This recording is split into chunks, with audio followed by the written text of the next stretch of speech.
Perfecto, estamos ya en vivo. ¿Cómo te devuelvo los poderes? No lo sé, supongo que haciéndome a mi hijo retention. Perfecto, estamos ya en vivo. Venga, ¿Cómo te devuelvo los poderes? Aquí ya estoy. está, yo creo que ya está. Ah, ya está, perfecto. Yo creo que ya soy yo el host. Sí, Sí, pues si no te tengo yo. sí, Venga, sí, ya está. Perfecto. perfecto. Gracias. Catherine, gracias. Yep. Ahora no sé esto. Irio. Ok, perfecto. Aquí estoy. Venga, vale, perfecto. Yo te lo voy a apagar.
Ángel,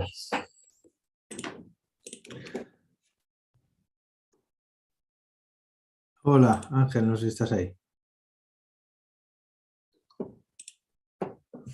¿Qué tal? No te oigo, estás... ¿Qué tal, Rubén? ¿Qué Bueno, pasa? perfecto. ¿Qué tal? Encantado de vernos. Igualmente. ¿Qué tal todo? ¿En Sevilla? Me imagino. En Sevilla, sí, con muchísimo calor que ha empezado a hacer justo ayer o antes de ayer, sí, muchísimo, muchísimo. Sí. Yo estoy en Zaragoza, que ya nos hemos vuelto también. Nos volvimos el Porque fin has de semana. estado, todo el semestre has estado online, ¿no? No, no, no, no, no, no, no. Hemos estado ahí en Nueva Orleans y ayer nos hemos vuelto el fin de semana. Ah, vale, vale. O sea Ya que te- la review la haces online, pero tú has estado enseñándole a los chicos allí, ¿no? Sí, este año, como al principio no se sabía muy bien cómo lo íbamos a hacer, cómo iba a suceder el semestre, decidimos, bueno, la docencia era toda en persona este semestre, pero decidimos que todas las reviews iban a ser online. Lo decidimos ya desde el principio. Entonces ya también las otras anteriores hemos hecho una como el SD, que es como el esquemático, el DD, que sería un poquito ya más avanzado con construcción, y esta final todas eran ya online. Así tampoco les liábamos a los chicos con ahora un poco online, ahora imprimir, ahora Vale, poner más líneas, etcétera, etcétera. Entonces, vale. aunque hemos estado, ya te digo, todo allí, el trabajo ha ido más centrado a ser digital.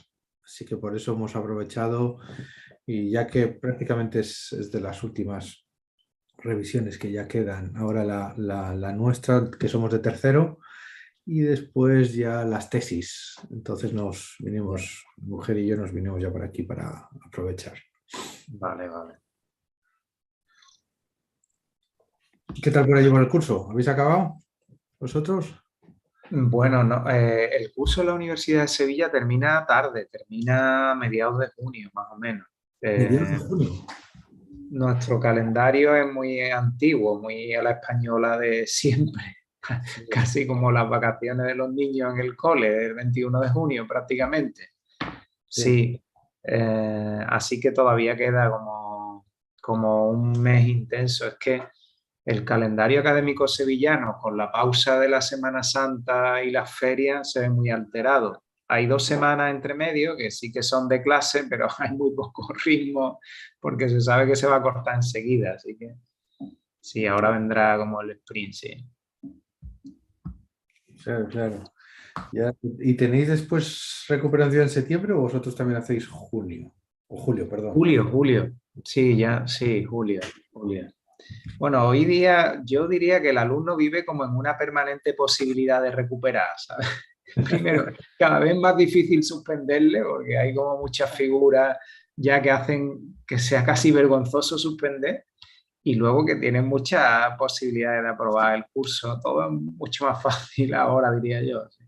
Ya, ya, ya, ya. Yo recuerdo también que cuando estuve aquí en Zaragoza, es cierto que se acabó, pero aquí yo creo que acabábamos antes, acabamos en mayo. Y fue justo cuando yo me fui en el 2016, cuando creo que pasaron, estaba septiembre, pues yo recuerdo haber hecho septiembre, Septiembre, sí. de corregir algo en verano, no sé, quedar con algún alumno en julio una o dos veces para la entrega de septiembre, que era también a principios, ¿no? Porque después se empezaba como a Sí, mediados. sí, Bueno, sí, sí, sí. y después justo fue irme yo y quitaron ese septiembre y lo cambiaron a julio. Creo que además el verano que me fui yo, Mm. más o menos por ahí, por ahí. Pero sí que aquí sí que recuerdo que se terminaba un poquito antes, pero claro, es cierto, no había yo caído que entre Semana Santa y Feria de Abril, que ha sido he oído yo cosas hace poco, ¿no? La feria ha terminado este sábado, sí, sí, Ah, sí, sí. porque yo estando allí la semana pasada en Nueva Orleans he oído o visto alguna imagen de... Claro, claro, claro, sí, sí, era esta semana pasada, eso es, sí, sí, sí, Bueno, sí. He escuchado la de la Feria de Abril desde Nueva Orleans, sí, un sí, universo de contrastes, ¿no? Sí. sí, sí. No sé en qué, leyendo alguna cosa, sí que lo he dicho, mira. Ya. Justo Oye, ¿y ahora, tú estás bien allí en Nueva Orleans? ¿Esa es la primera escuela a la que tú te fuiste, Rubén, o es la segunda? yo en Estados Unidos es la primera. Es la Antes primera, ¿no? estuve en Te fuiste Dubái. allí directamente. Estuve 3 años en Dubái. Estuve en Ah, Zaragoza, que estuve ahí un tiempo que estaba entre Zaragoza y Milán, y después me fui a Dubái y después ya de Dubái hace ya 3 años, ya, ya. a Tulane, a Nueva Orleans. Mm. Adam, hi, hola, Hola. Can you hear me now? ya. Ya. ¿Qué tal? Adam, no sé si conoces, bueno, lo primero encantado, que yo tampoco te conocía. Me dio muchos recuerdos, Carol. Ah, igualmente. No sé si conoces a Ángel de Sevilla. No, no nos conocemos. ¿Qué tal, No. Adán? Muy bien, Encantado. un Adam placer. enseña en Madrid en la escuela de diseño de Madrid, en la Escuela Internacional de Ah, Diseño. Y en el CEU San Pablo. Estoy Y en el en dos sitios. Voy a poner recto la corbata. ¿Qué y ahora tal? en Mérida, ¿no? Me había dicho Carol. ¿Habías estado este año quizás en Maryland también? Sí, sí, estoy de Key Distinguished Professor durante este semestre. De hecho, hoy es nuestra presentación a las 2. Entonces, a lo mejor incluso tengo que irme un poco antes para poder atender a nuestros invitados porque es presencial. Es cierto, me lo habías dicho. No te preocupes, no te preocupes. ¿Y qué tal por ahí por Maryland? Muy bien, muy interesante. Hicieron una búsqueda para nuevo director, entonces he podido ver la gente que han venido para dar sus presentaciones y ha sido muy, muy interesante. La verdad es que muy, muy pleno la experiencia, o sea, en todos los sentidos. Este año ha habido como muchas búsquedas de directores en Estados Unidos. Hay un cambio generacional, creo. Sí, sí, sí, sí, sí, como en varias hemos escuchado. Estoy viendo la plataforma, esta está interesante, ¿no? Los trabajos tienen buena pinta. Sí. Gracias. A ver si se van uniendo los estudiantes, porque está aquí Ken, who is the other, one other reviewer, Ken from Tulane. Professor here at Tulane and former dean. Hi, Ken. Let me introduce you, Angel from Seville, and Adam in Madrid and Maryland, in both places. Nice to meet you. My pleasure. And Ken, I guess that they are in our pavilions at Tulane, in our campus. Well, I guess that the students will start to join us. As Adam was saying, I asked the students to upload their work to Concept Board. Henry is also connecting here. Hi, Henry. Hola. Hey, Ruben, how are you? Henry from Miami, right? Yes. Yeah. Yeah. You Well, see let me the bright, you see the bright light, right? yeah. Let me introduce you, Angel from Seville, Adam from Madrid and Maryland right now, and Ken from Lane, New Orleans. So, well, we have all the reviewers, but no one student.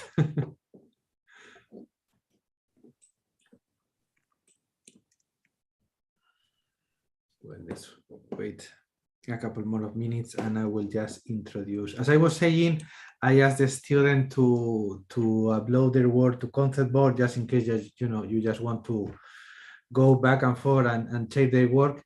But the idea will be that the students will share their screens with a PDF, so they can have their own narrative, no? But then after that, in the conversation, we can just, if you want, go to Concept Board to check their work.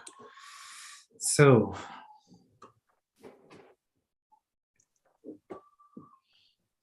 yeah, I can see that most of the students have uploaded almost everything on Concept Board.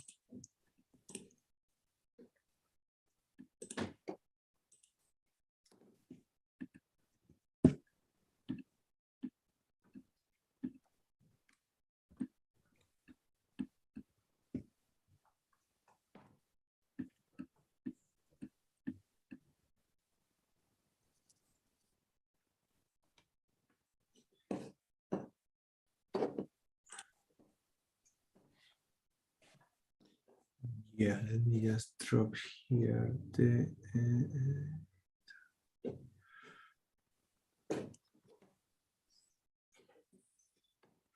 Let me send an email to the students. Maybe they are in a different link.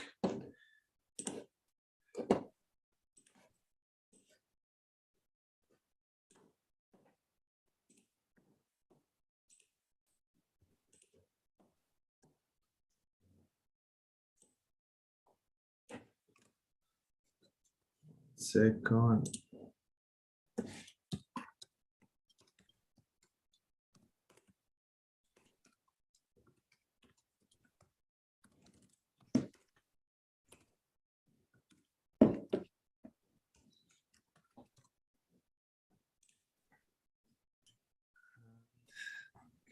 And you said the students are going to present here on Zoom Yeah. okay. No, I have the Concept Board open, so just in case. Yeah. They will just use their presentation. They have a presentation, so they can keep their own narrative. I think that is better. Okay. So I just send to the students a link with this session, with this meeting, because maybe they are in another one. I'm not sure. And I just posted here on the chat the link of the Concept Board in case that you want it. So Thank you. Again, this is kind of weird that nobody is here. There's a time change from the East Coast to where you are, so maybe Yeah. I got confused. I originally thought we were starting at 9, and then I realized it was 11 my time.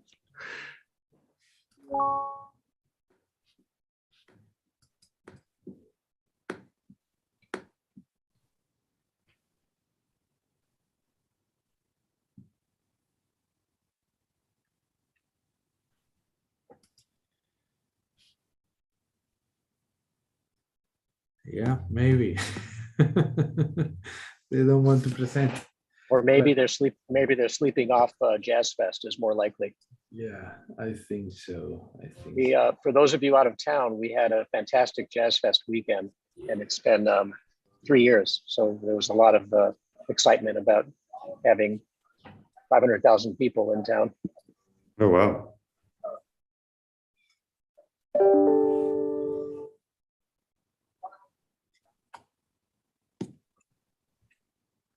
They are telling me that they are in the other one.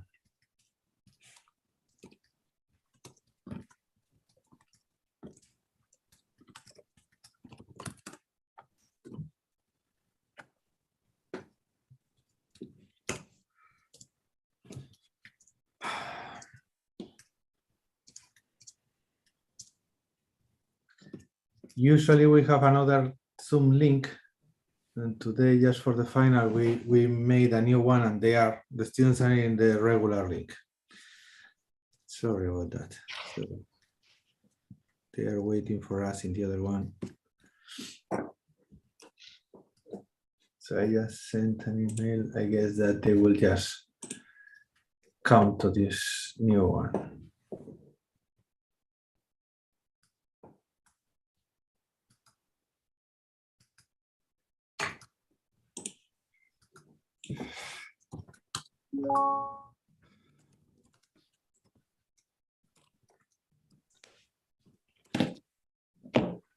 While we're waiting for them, for our guests, just so you know, the backdrop to me is a center that we started 8 years ago.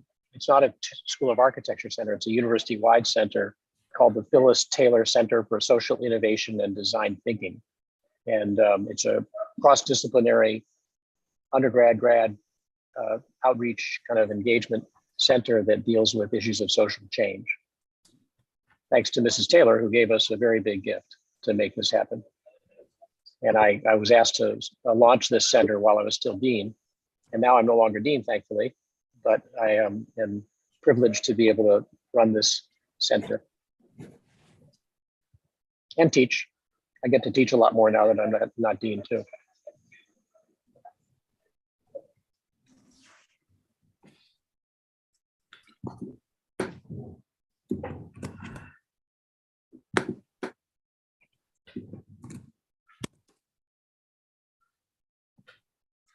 Well, there is a mistake with the link. Sorry about this.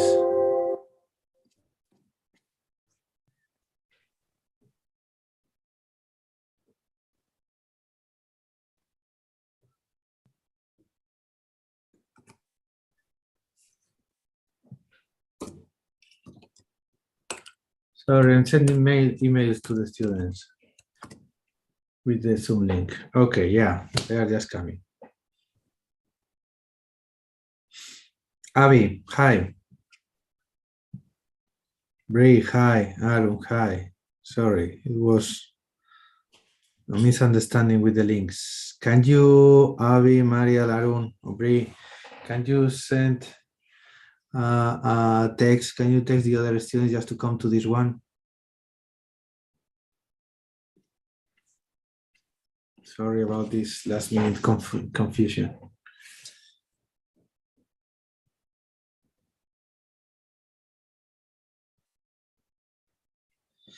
Okay, so maybe what we can do is, while the other students will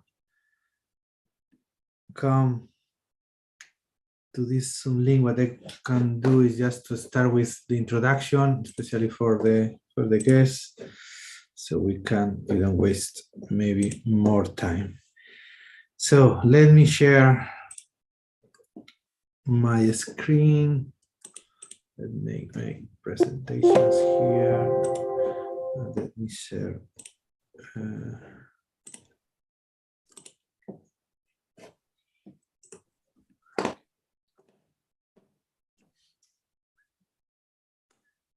Can you see the presentation? Yeah. Yes. Okay.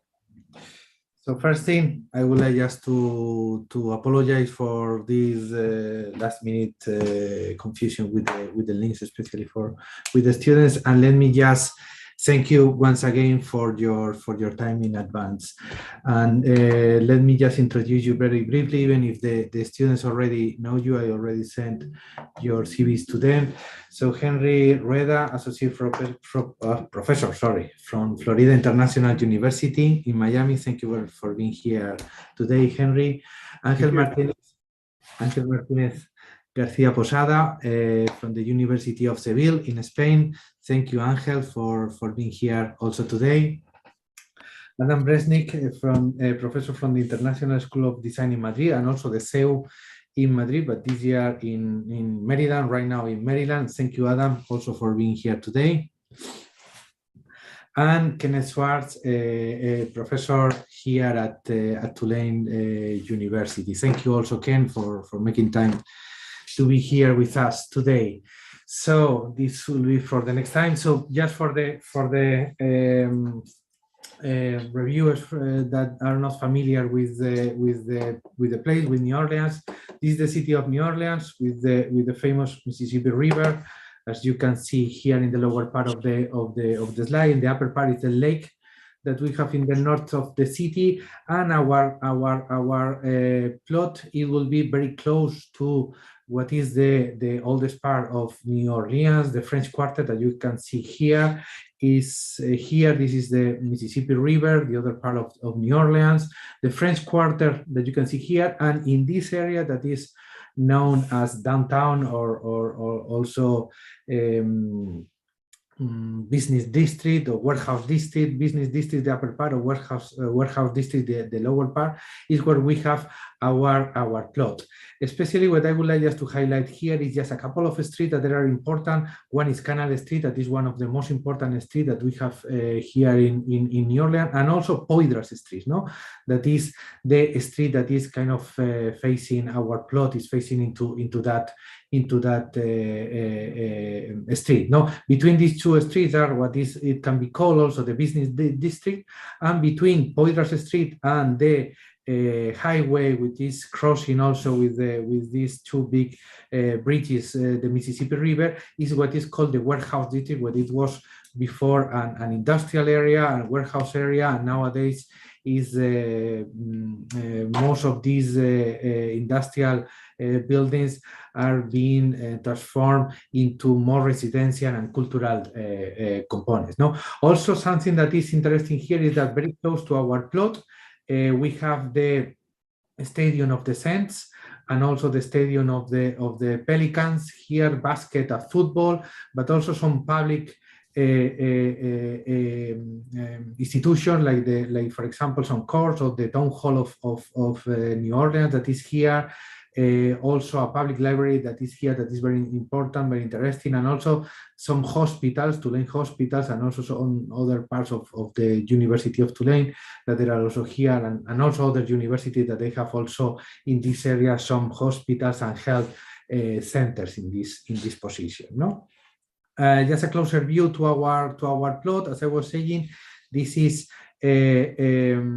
Poydras Street, that important street that, as you can see here, due to this image, you will see that in Poydras Street is where we can see all these heterogeneous landscape with these high skyscrapers with between 40 and 10 stories, also with other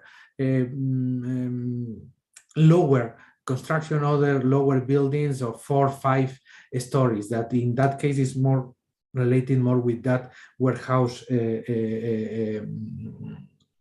district, that I was just mentioning. Again, the town hall with some courts, the big part that we have very close here, the Science Stadium, the Pelicans Stadium that is here, and also something that is interesting here is not only just this axis that is Poydras Street within the city of New Orleans, but also especially when we look at the transversal side, we can see that there are a lot of empty plots, no? That nowadays they are just used as parking lots, as you can see here. And I'm mentioning this because especially during the Saints games, there are a lot of, tailgating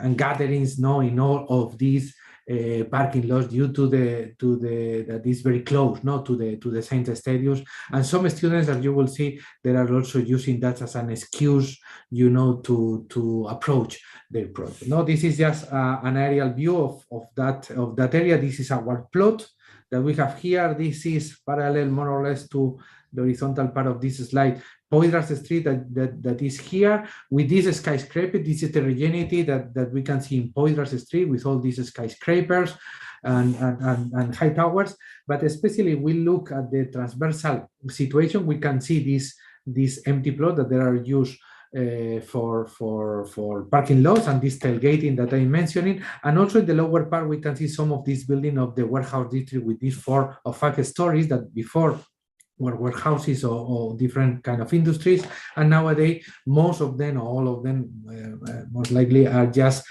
transformed into residential houses. Our plot here again, Poydras Street, our plot it is one that has an kind of L shape, because what we are doing is keeping these 2 buildings that they are here more or less in the corner to Rampart Street. Okay, these 2 buildings with 2 stories, they are very, very low.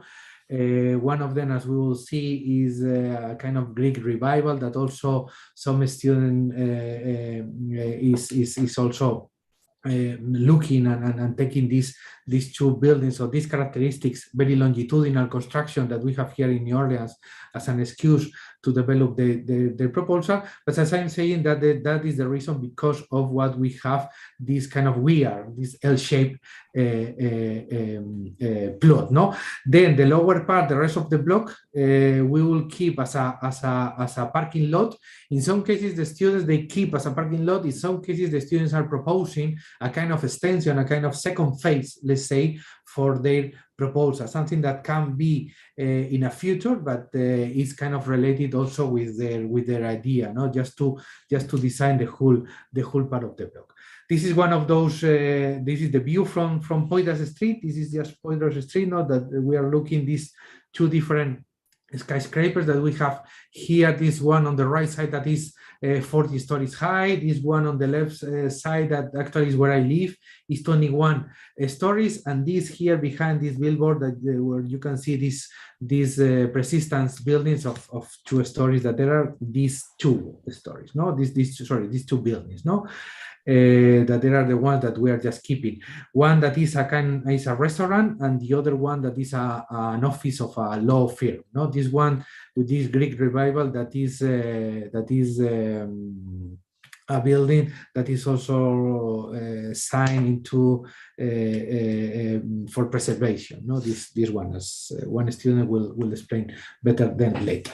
And then just a few words about the program. The building or the proposal is to design an office building, but especially on the ground floor, what we are asking to the students is to have a public plaza with 8,000 feet, as you can see here, minimum.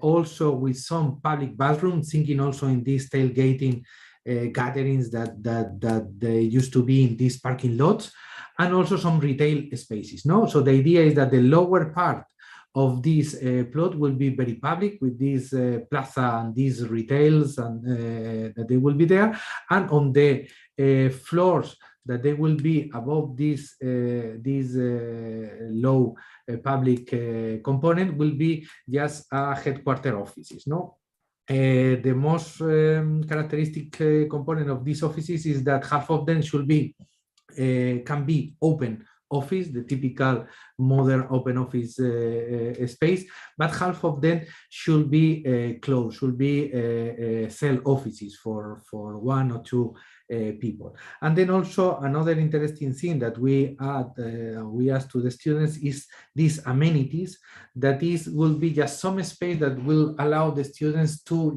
to approach or to give a more particular sense to their buildings. In some cases, as we will see, is a kind of hall of fame, something related maybe with digital gating and with the gaming. In some cases, it's more a gym. In some cases, it's more a daycare center that is more related with the offices. So every student has just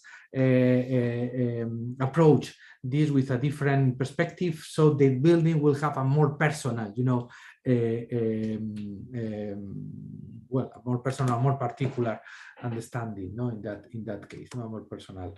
And this will be just everything from my side.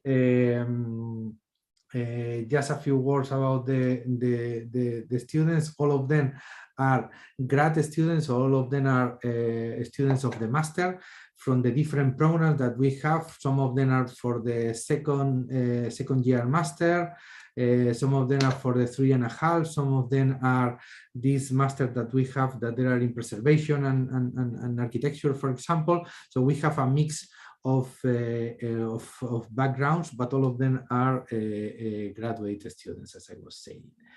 And well, I think that this will be everything from my side. I don't know if you have any question. Angel, Adam, Ken, Henry, same. Seeing you. As I mentioned at the beginning, what the students will do, they will share their screen. They will have like 10 minutes to present their project, and then we will have a 25 minutes for a conversation, no? A total of 35 minutes for each student. Abby, I think that you are the first one. Let me just share my screen. Perfect. And as I mentioned, I think that all of them have uploaded everything on Concept Board, so you can just go also there just to check their work. So, Yeah. Abby. Can you see it? Yes. Yes, perfect. Awesome. Okay, hi all, I'm Abigail, and I'll be starting us off today with Stacked, which is my proposal. I'll start today looking at the site in context and then get into the concept and further into the proposal, the building systems, and then we'll look a bit at the experience of what I'm proposing. So looking at site in context, the first thing I really noticed when I was on the site was this empty string of parking lots that was there. To me, that's something really odd that's normally not found in downtown areas. Like typically they're built up, they'll have parking garages, but there's this really long strand of empty parking lots. And it kind of felt like a canyon between these two tall buildings next to it. And when I heard that it was used for tailgating, and because it was the closest tailgating spot to the Saint Stadium, I really, that's what really stood out to me. So that's what I really wanted to focus on. Football's a huge culture down here, and I wanted to integrate that into my project. So looking at just like zoomed out for a second, you can even see where our site is. It's kind of a different area than what a lot of New Orleans is. It's a little more larger scale footprints and further spaced apart. Here's our lot. And what I really want to focus on is this connection to the Superdome, but also the connection between these empty parking lots here. And keeping that path through the site is really important to me.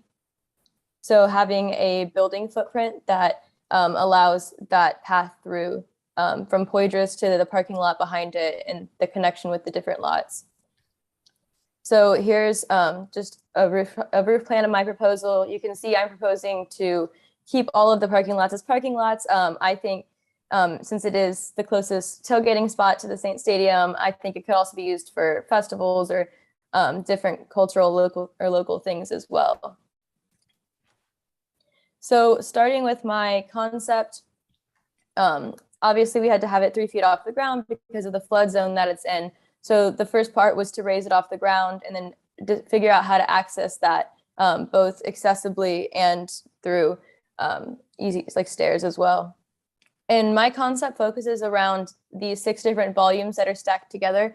The area of New Orleans that it's in is very eclectic, and I consider my project to be an eclectic building in itself. So a series of stacked volumes, and each volume will have its own identity and its own programming inside it. And then the large one bridging over the site and then puncturing a hole through to connect the plaza up to the sky above it.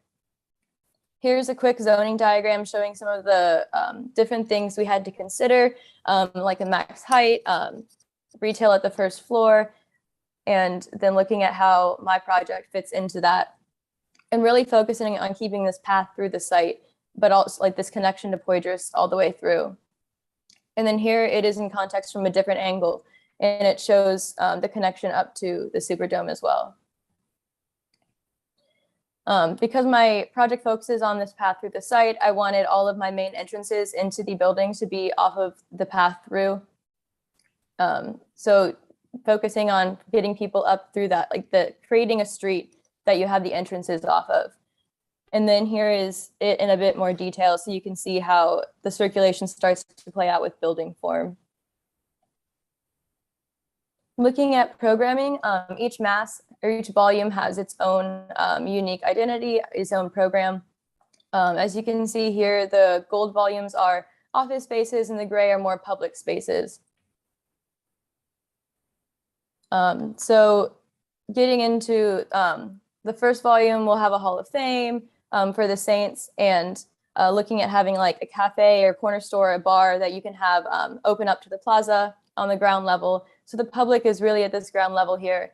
And then moving up is the office spaces that bridge over top. Circulation, there's 2 main cores in the building. The primary core is mainly used by the office spaces to access office spaces and their private roof deck. And then the secondary core is really only used for the events, to get up to the event space and the public roof deck, because most of the office or the public circulation is at ground level. And then there are some accessory stairs, one especially going between the 2 office levels for easier access between those. Getting into material, really wanted to focus on different materials for each volume, like a gold perforated screen over a curtain wall system for the office to really make that volume stand out. And then having just a wrapping sense for all of them, whether the glass block is wrapping around the structure, or it's the media facade wrapping around the glass block, or the corrugated metal panels wrapping around the structure as well. Looking at sustainability, there's green roofs on all of it that collect the water and will filter it down to a collection tank that's under the plaza. And I really wanted to focus on daylighting and cross ventilation throughout the site to get the air moving and to get those different conditions solved. And moving into the proposal, here's the first floor. You can start to see here how the cafe and bar in the corner store on the right really can open all the way up with these folding doors, and it bleeds out into the plaza space. So it's almost like the interior space becomes exterior and the plaza is even larger, and it provides a shaded area within this exterior plaza to utilize. And then you can see how the volume 1 has its own identity, being a very interior space with the office lobby, but the Hall of Fame and some public bathrooms as well. And then moving up, the second floor of volume 1 has the library, a couple meeting spaces for the office. So this floor is only utilized for the office spaces, but it still kind of keeps that same identity as the Hall of Fame, like with the library. And then this is the third floor moving up. So you're in the gold volume now. And what I really wanted for this volume is sort of a collage of these office spaces where it's almost like an onion with all of the different layers and how they work together. And then there's the double height space on the right, off of the stairs that lead up to the second floor of office spaces. And then the daylighting puncture that goes down through the mass. And then the second floor of office spaces is with the same identity of this sense of collaging in layers, but it switches up the layout of the office a little bit. And then the 5th floor has, you can see the 2 different volumes here. One is public and one is private for the offices. There's a private roof deck for just the office spaces with a lounge, and then also a public roof deck that just people can access. Because one of the things that was my favorite part of the site visit was when Ruben took us up into his building. And it's really rare in that area to be able to be up that high and see out. So I think offering that as an extension of the event space is really nice for the community.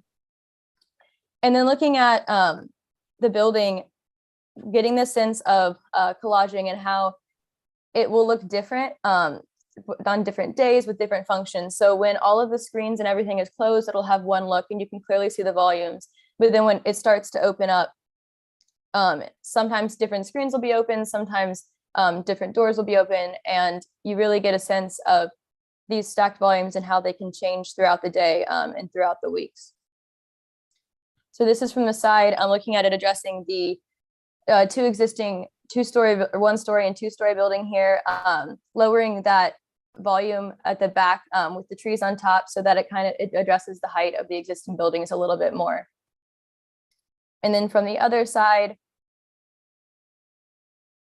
and looking from the back parking lot, how you can see all the way through the site, and it opens up to connect to the office. You can see a bit of the lateral bracing inside. And then the section starts to show how the volumes interact with the cores a bit. Even with the core coming up, you can still see these volumes running through.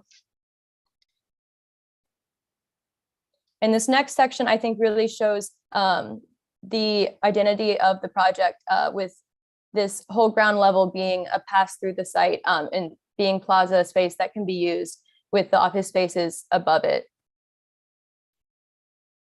And then here's a section perspective that starts to show a bit more of the spaces experientially and also how the different systems in the building interact with each other. And then you also start to see a bit of the transparency in the screen on the office building. So getting a bit more detailed into the building systems. Structurally, it starts with piles. There's 2 concrete cores and then a concrete around the supplementary exterior or egress stair at the back of the building too. And then there's steel vertical trusses that run up and provide this sense, this security for this series of 5 trusses that is the main structural grid of my project. That cantilever off of these laterally braced and concrete cores. And then the rest, there's trusses that cantilever off of those, supplementary. And then on the 5th floor and the ground floor, you have steel beams to ground it a little more. And even in the structural framing plans, you can start to see the sense of eclecticness and this the variety. Looking at the mechanical systems, the main, it's a decentralized system, but the main point is having each volume be on its own system, specifically the 2 on the ground level that have the ability to open up completely so that they don't, like, their systems aren't running, like the office system isn't losing anything when they decide to be open to the exterior. And then getting into a bit more detail, looking at a specific section of the section elevation and the different plans that are associated with it. Here you can start to see the detail we've gotten into, how this is the skylight that brings light into the double height space below, that is the office. And then on the left, you have the roof deck, and the green roof, and they slope away, that will drain to the water collection tank below the plaza. Here you can start to see how the metal screening system attaches to the outside of the curtain wall, which attaches to the structure, and also how the volumes intersect. And then this is showing the foundations, but also how the different layers work with the folding security door at the bottom, and then the glass folding doors that slide underneath it. And this gives a 3D visual to the detailed drawings. And this is just highlighting a few accessibility, some of the ADA bathrooms, the ramps, and the elevators in the building. And then looking at experience. So with these, I really wanted to show how the building can change specifically during office hours versus game day. So looking at the front of the building on a typical office day versus on a game day where the office will be completely closed off and everything really is happening on the ground level. And then also looking from the back of the building with the same experience here, and how the connection all changes. This is inside the double height space and the office. The skylight's above you. That's where you're getting the light from right now, showing that connection between the levels. And then this is looking from the kitchen space in the office down into across. So you can, this is really showing how if you're standing there, you can see across, but you can also see what's happening down in the plaza or what's happening above on the roof deck. And then just a few more quick views of the different spaces and how each experience is just really a different one. And here is just a conclusion of my presentation. Thank you. Thank you, Abby. Great work. Thank you. So, Abigail, I'm going to use my brief moments just to help continue the process you've already started, which is setting the stage. And I'll defer to my colleagues from outside for more substantive comments about the project. But let me just start by saying I think that your presentation does a fantastic job of setting the terms of the project, both for you individually, but also it's a really wonderful start to a series of projects that we're going to look at by helping others from outside to understand the larger setting. But also, I think everyone on the review should understand that this project is sometimes referred to as an integrated studio or a comprehensive studio, and it's required of all architecture programs in the United States as a part of accreditation. That ambition is really significantly higher than a typical schematic design sort of level that most of us do in our design studios. So this project has a special resonance and a special significance. I think, Abigail, both your verbal and diagrammatic presentations, the drawings themselves, but also the diagrams that help to support the larger ambitions for this project are superb. So I really appreciate the way that you clearly define the terms of this project for this building on this site for these reasons. And that sort of ability to take a complex project and frame it succinctly and clearly is a very important part of your professional skills as an architect. So this studio, as everyone on this review can tell, is emulating or simulating to a large degree the kind of projects and the work of the projects that you would do in an office. So wonderful presentation. Thank you for the introduction, and I yield to my colleagues.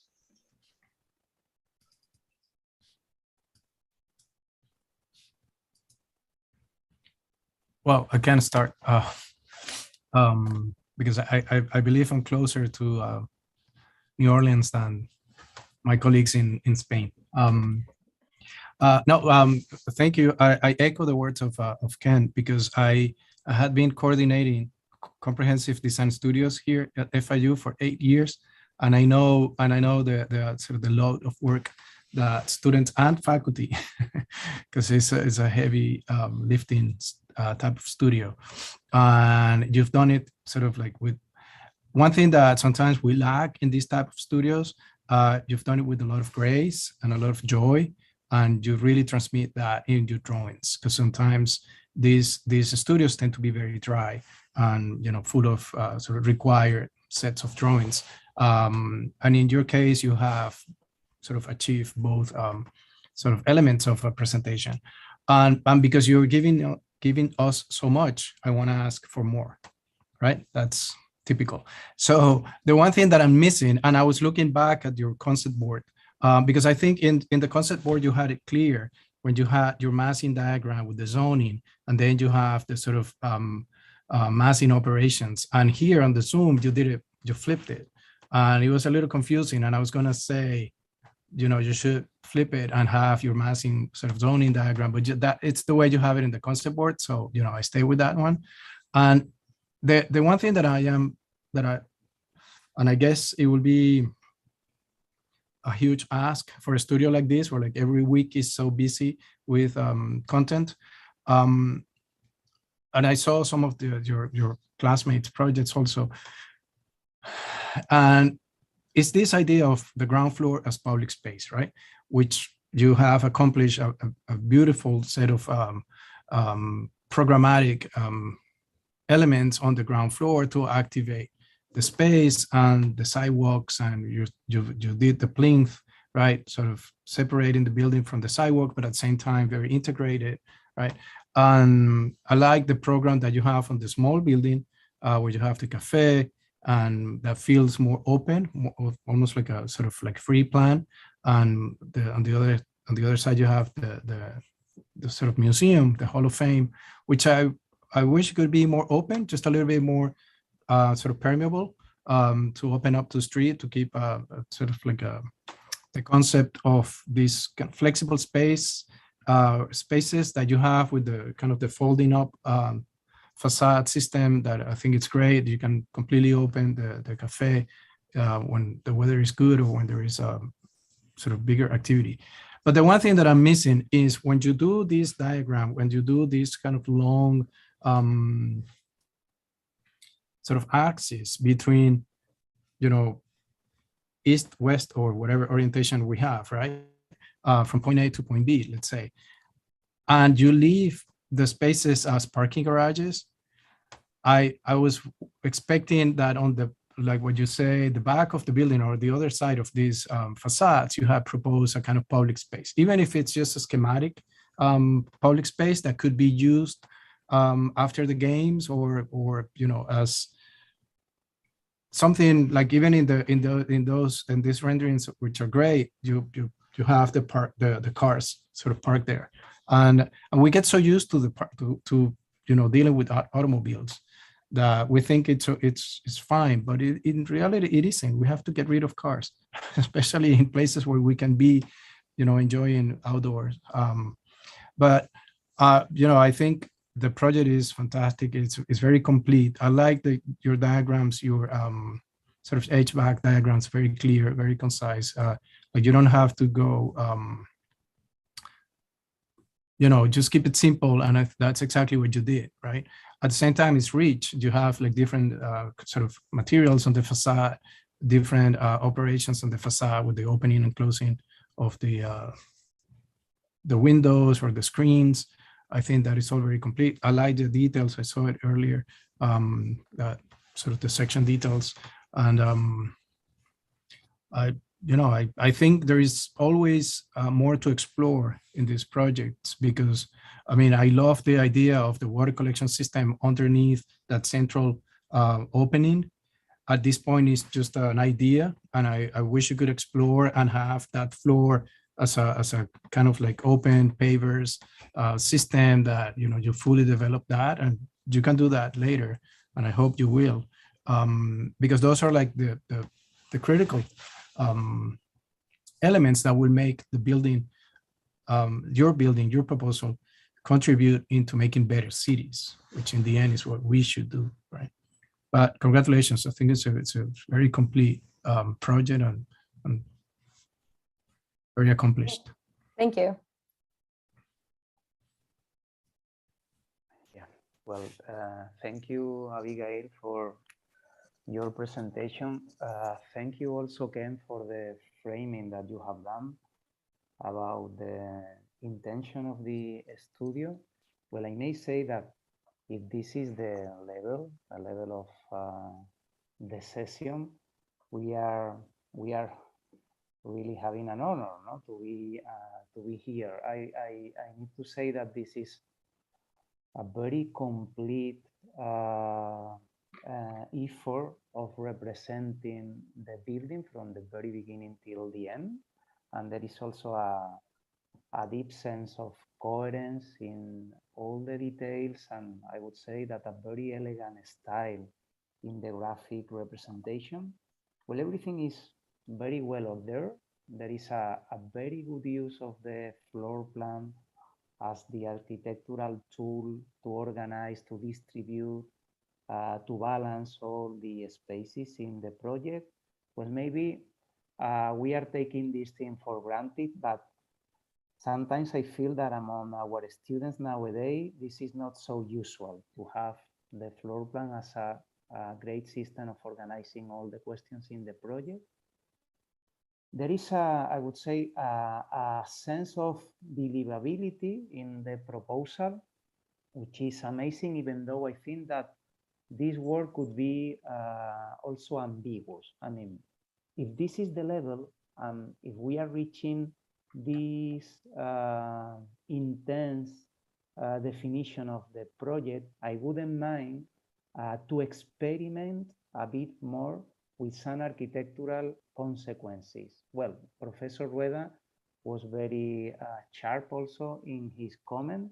We should ask you more, Abigail. I would like to underline that idea of the public space that Professor Rueda was introducing. One thing is to conserve, I mean, to keep the parking lots as you have done. I think it's clever. It's a good way of also using that energy. And the other thing would be, as you are maybe assuming, not saying anything more to what those parkings are meaning nowadays. I mean, we could perfectly enrich with your talent and with your capacity and with your illusion of working and defining. We should add something more so that they are not the parking that they are now. I mean, they could be a parking, but they could be enriched. One idea could be using some of the materials that you are beginning to stack there to create shades or shadows or an organic touch to those hard surfaces. I mean, let's suppose that they are going to be parking. They could be better parking, and they could offer also a gift to the city, so that we are proposing an hybridization or an enrichment of the public space, being parking as they are, but to say something more. Together with the parking, we can offer something more. So that could be a possible improvement of the proposal. I maybe would like to say also that there was a moment when I thought, Abigail, that maybe you were running too much in your presentation. Well, maybe you were measuring your time, so you needed to hurry up in that moment. But in the first chapter of your presentation, suddenly those pieces that were going to be stacked appear. Well, I was maybe missing a further explanation on how those pieces were like they are, where those volumes are coming from, where or why. I mean, maybe it could be a physical explanation, so it could be datum extracting from the site, or it could be maybe non-physical explanations, some notions, an abstract idea, some, well, not necessarily metaphor, but it could be metaphor, so that we have an idea on how those pieces are like they are, not maybe assuming that those are the pieces and we are going to work on how we organize the space within those pieces, or the envelope, the wrapping system of those pieces. Well, maybe, well, that could be your intention too, because you were mentioning the heterogeneous condition of the building, as well as the context is heterogeneous, but we are choosing different system of wrapping your bosses or your volume. But maybe sometimes I feel that they are very different. I mean, it's like choosing a different system for each of the pieces. And there is not a thread that even in a discontinuous way is joining or establishing a rhythm between all of them. They are, that's a subjective opinion, of course, they are very independent in the system of wrapping that you are choosing. Nothing is jumping from one piece to the other. Well, maybe I would say that the bottom pieces, the two that are resolving the encounter with the ground level, those two are not as attractive as the other two. I think that the proposal maybe in the amenity, the restaurant or the coffee shop or whatever it is, it's more conventional than the rest of the proposal. So maybe together with my first comment, I wouldn't mind if you experiment a bit with the possible manipulation of the ground level. I think that it's always an opportunity when we are working in a flat terrain to manipulate a bit the line of the ground. So we can move the earth, we can dig, or we can try to overfly so that the movement of the ground level is maybe richer. Well, maybe my last comment would be about stacking. I think there is always an architectural opportunity when we are stacking pieces in the way we are matching the pieces. I mean, the encounter. So if we are just taking for granted that we are having a line and this line is a clear frontier between the upper level and the bottom level, we are missing an opportunity. Stacking is also an invitation to create a sort of an embracement between the two pieces that are stacked. So I think that some of the encounters, some of the horizontal division between the pieces are maybe not so enjoyed as they could be. But well, as I was saying at the beginning, maybe it's because we are so happy of beginning like this that we are maybe asking too much. And maybe some of the comments that I have done could be maybe in contradiction with your intention. So congratulations for your work, Abigail. Thank you.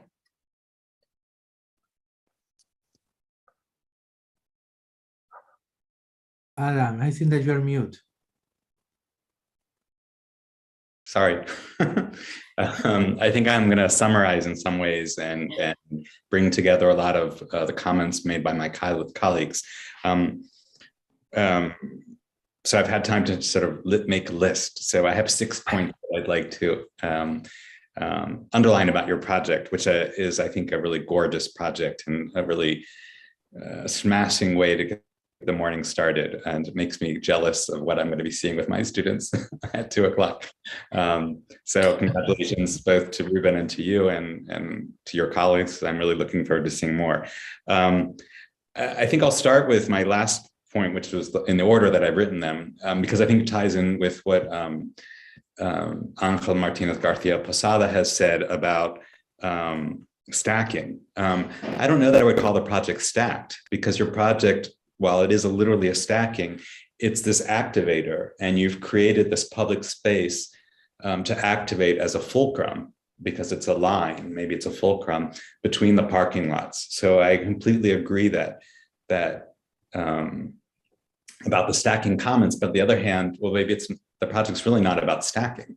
The building is about stacking, but the project's not. The project's about this interaction on an urban scale, and you've persuasively told us about this new space, which is connecting the parking lots, which, as Professor Boreda and the other professors have pointed out, you need to design those parking lots. And I wonder if they're treed, if they're shaded, and if there's some way of making it more about the landscape, the urban landscape, and this new landscape, and this new reading, this transversal reading through the site that you're creating in a very persuasive way. So that virtual axis, tell us more about it.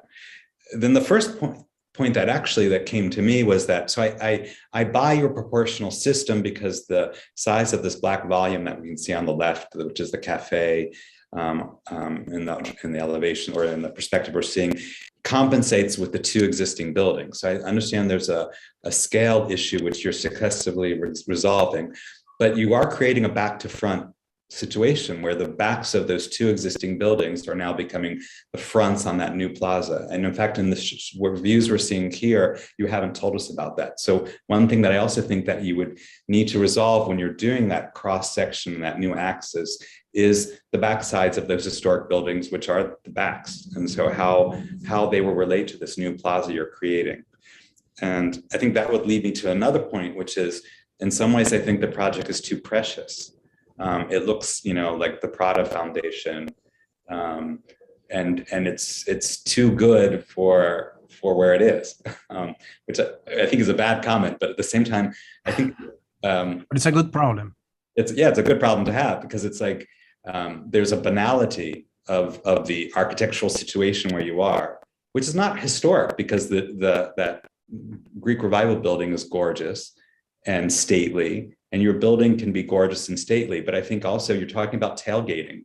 And so how do you negotiate tailgating and this banal context that you have with this absolute exquisiteness of your building. So I would keep that in mind. I think that's something that I think your project could be more banal in a fun way, and try to dialogue more with, car culture, with anyway, I'm sure you follow me. So the back to front, the Too Precious, context. I think also that sense of Too Precious, because you're so beautifully editing the context, especially in this image that we're seeing before us, that we don't realize how banal the context is. So I think if you showed more context materially, like, what are the buildings made of nearby? And I do buy your building with the two existing buildings, but I wonder what's happening on the other side of the street. So I think the context would be the last part. And then finally, I'd say vegetation, how trees and how the urban landscape, because I was in New Orleans before Katrina a very long time ago, and it to me was a treed city. It's a green city in the way that Washington is, and so it's a garden city.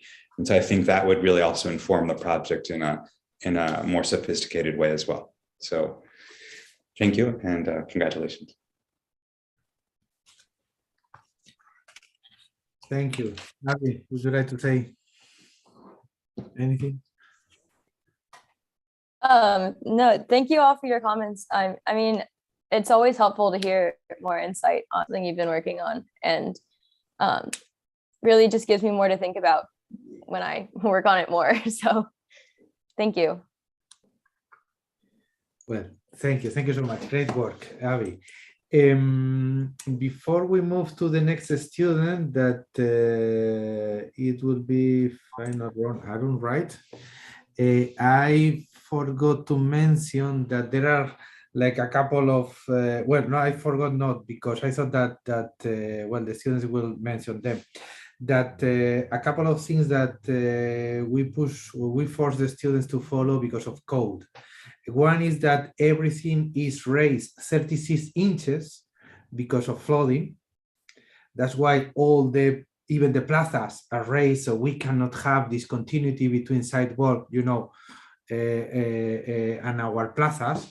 And the other one is that the maximum height that we are working with is 75 feet, because beyond that, the fire code will change. We'll ask for more specific things. So that is our maximum height. So I thought that it was going to be mentioned in the scheme, but Arun, are you ready? Yeah, okay, so I'll share my screen now. Perfect. Yeah.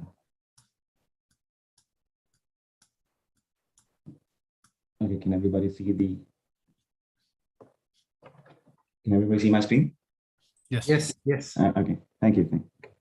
Cool. So hello everybody. Good morning.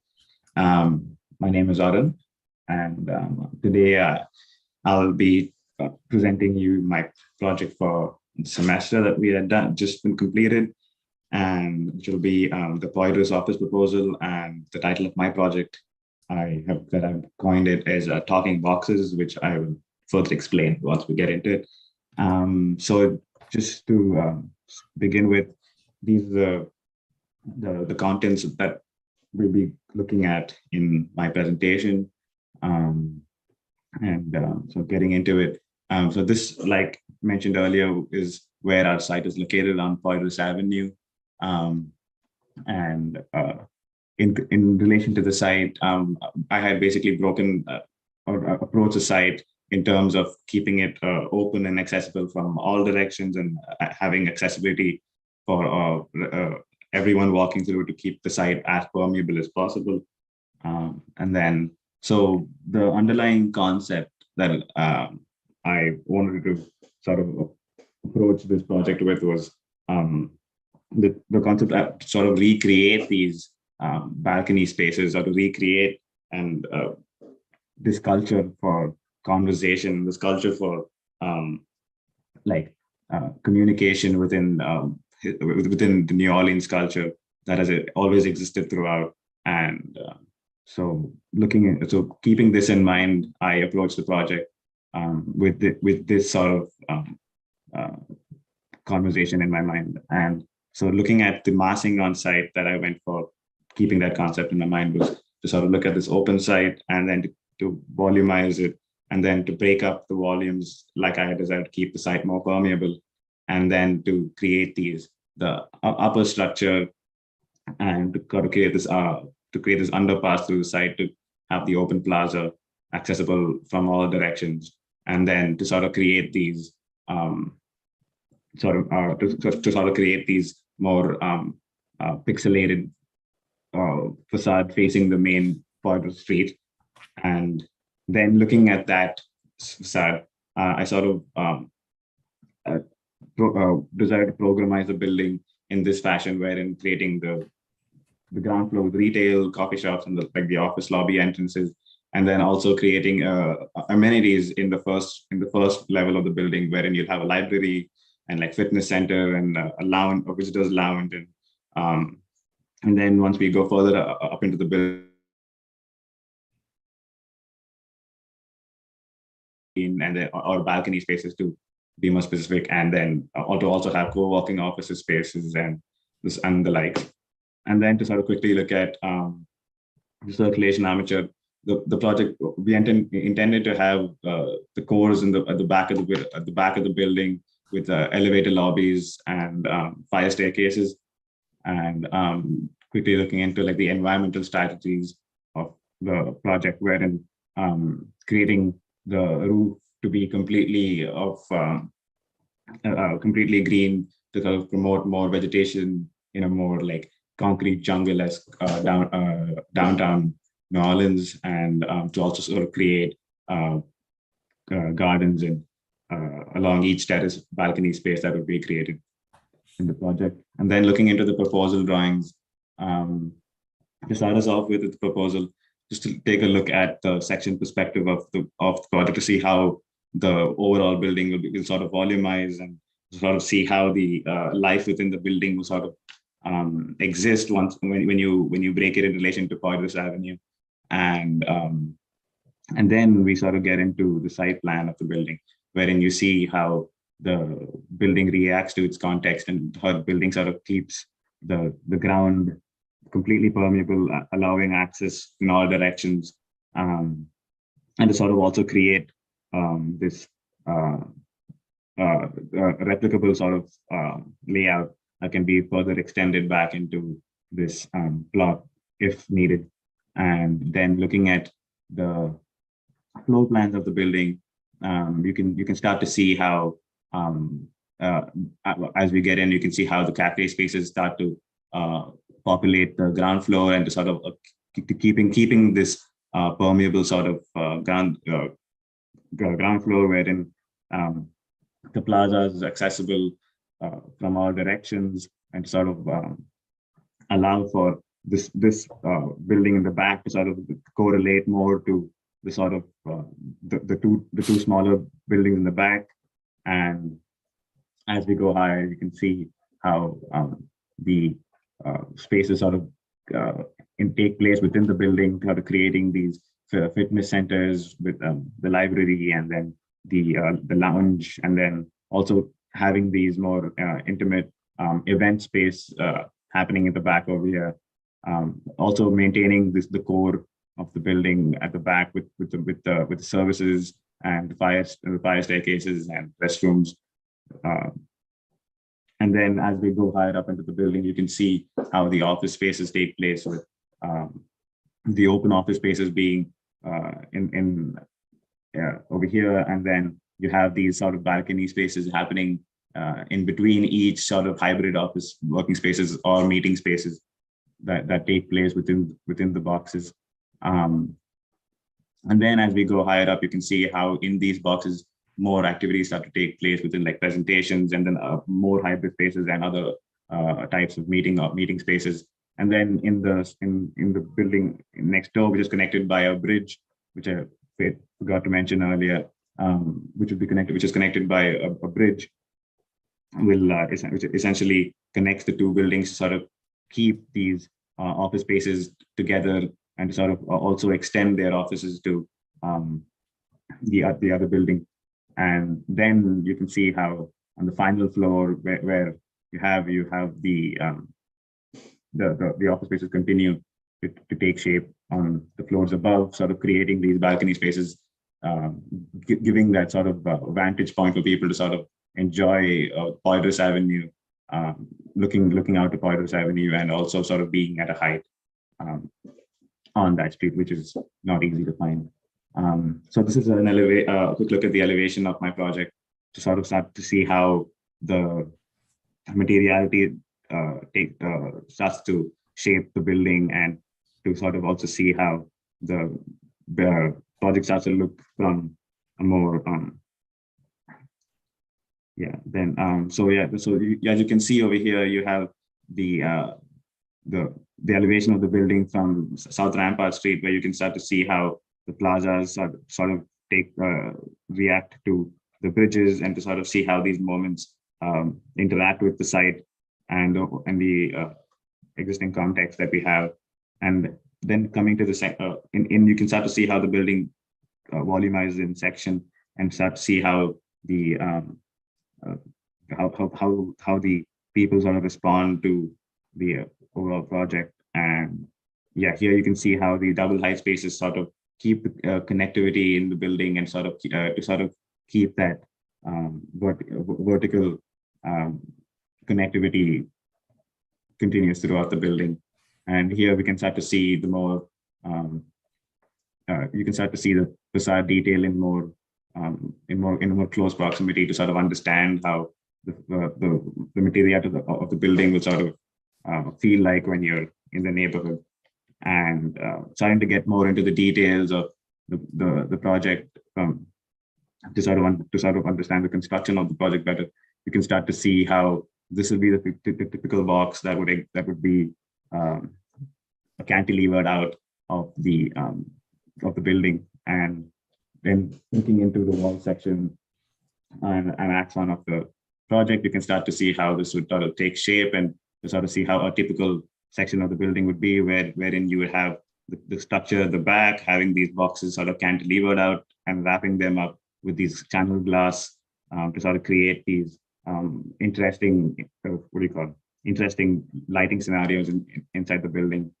And looking at building systems that would support the construction of this building, initially looking at the framing drawings just to sort of understand how the steel columns and beams would sort of be laid out to construct the building, and then to sort of understand how they are layered on top of each other. You would sort of see how the building is supported by a concrete core at the back, along with steel castellated beams coming out of it, and allowing for HVACs to pass through, and also to sort of create these cantilevered boxes out in front by using cross spaces. And as you can see, the mechanical system layout and mechanical systems that the building that is incorporating a very simple sort of supply and return scheme that you can see. And this would be like the life safety and the circulation throughout the building. And then looking at getting into the experience of the building, you can start to see how the building will sort of look in its context and sort of feel to the people of New Orleans. And you can start to see how the plaza will sort of interact with the neighborhood, and sort of keep that continuous flow throughout Poydras and to O'Keefe and to the other neighboring streets, and to sort of also promote people to sort of walk into these plazas and sort of like pull them and attract them to walk through these areas, as it's sort of creates this more quiet and sort of creates like a off street to the existing Poydras Avenue. And another close-up view of the exterior, and then some interior look at the building, where you can start to see the cascading effects of the vertical of the openings in the building. And you can start to look at how the interaction of the building sort of takes place in the office levels. And yeah, that's it. Thank you. Thank you, Aaron. Just in time. Thank you.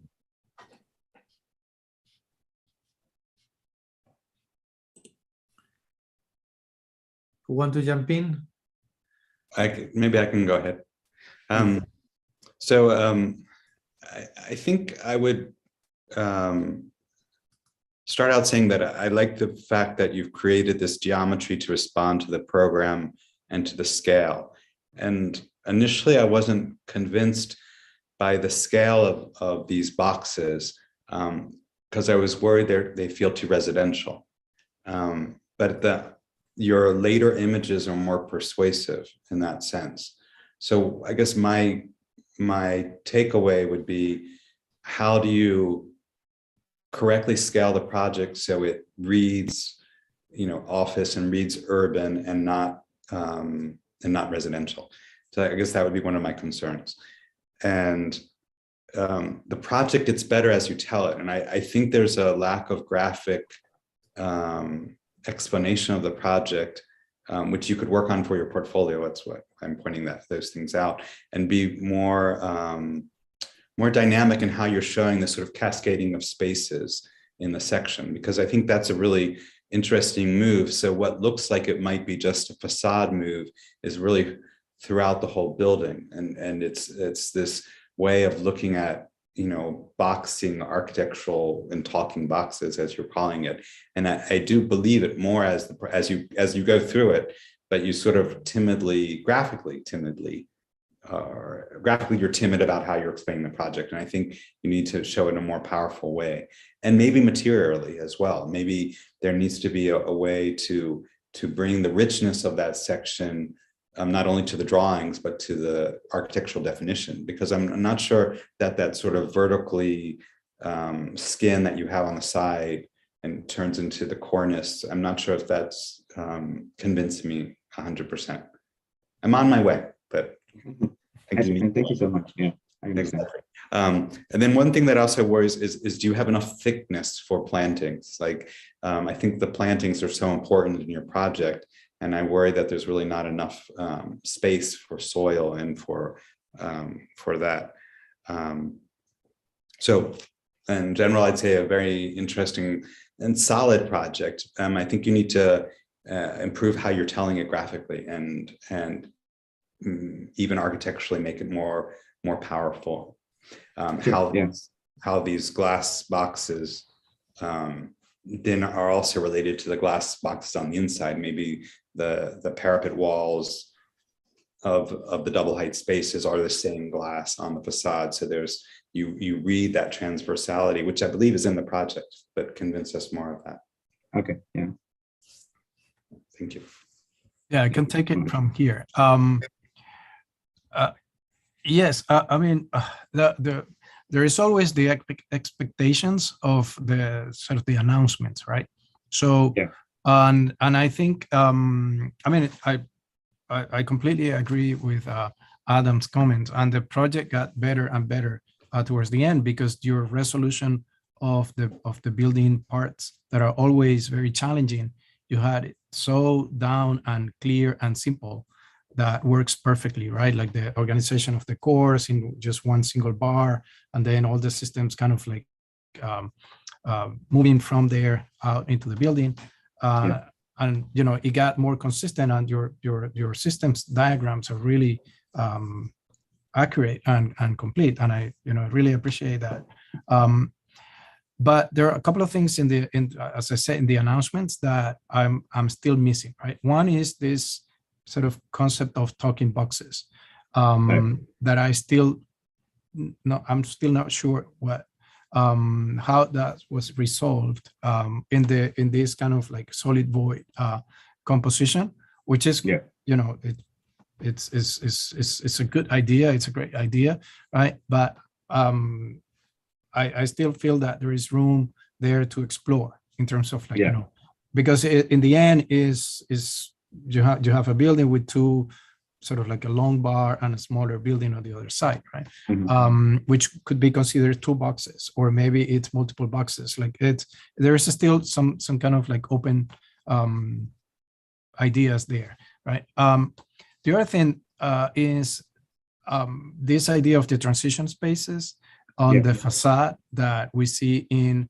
sort of traditional New Orleans architecture, with the sort of the iron, sort of the works that are so beautiful and ornamental.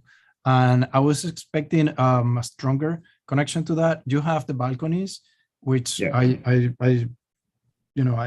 completely agree with Adam and the sense of the domestic sort of quality of it. And I believe Yeah. it has to do more maybe with the landscaping that Yeah. looks very sort of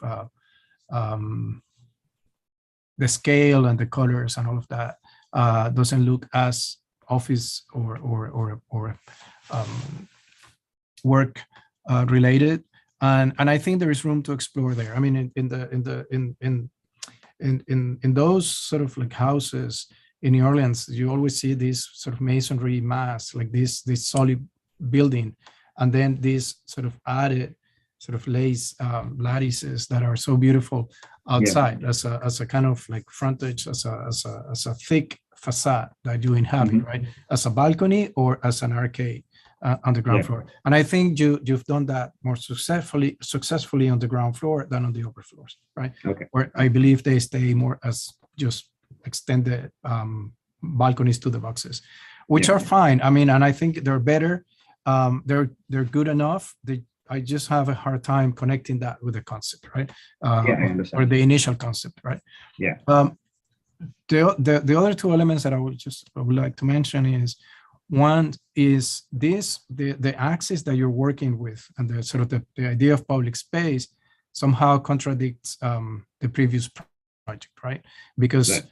Abigail's project connects like a low existing building with a parking on the back or on the other side, and you're basically connecting against two facades, right? Like two walls. And every time we do any sort of circulation proposal, we're basically setting a vanishing point, right? Like you're telling people you go this way or you go that way, right? Yeah. So what are you hitting? Like when you look at in one of your perspectival renderings, you don't see the back, right? Because the camera is probably too high. And you don't see what's the end of the perspective on both ends, right? Like I'm curious to see, why you chose that axis, right? To go from A to B, right? Like that's always a question.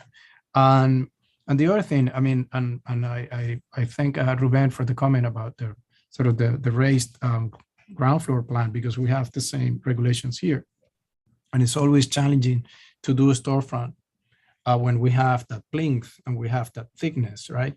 That it's very tricky, it's very difficult to integrate spaces at different levels, at different heights, right? Especially when you have it so solid, right? And there is still room for improvement, I would say, in that ground floor, in that separation. If you follow the codes, that will require a railing for sure. So having the raise plus a railing creates like more sort of like obstacles for fluid space. Is not as open probably as you have it.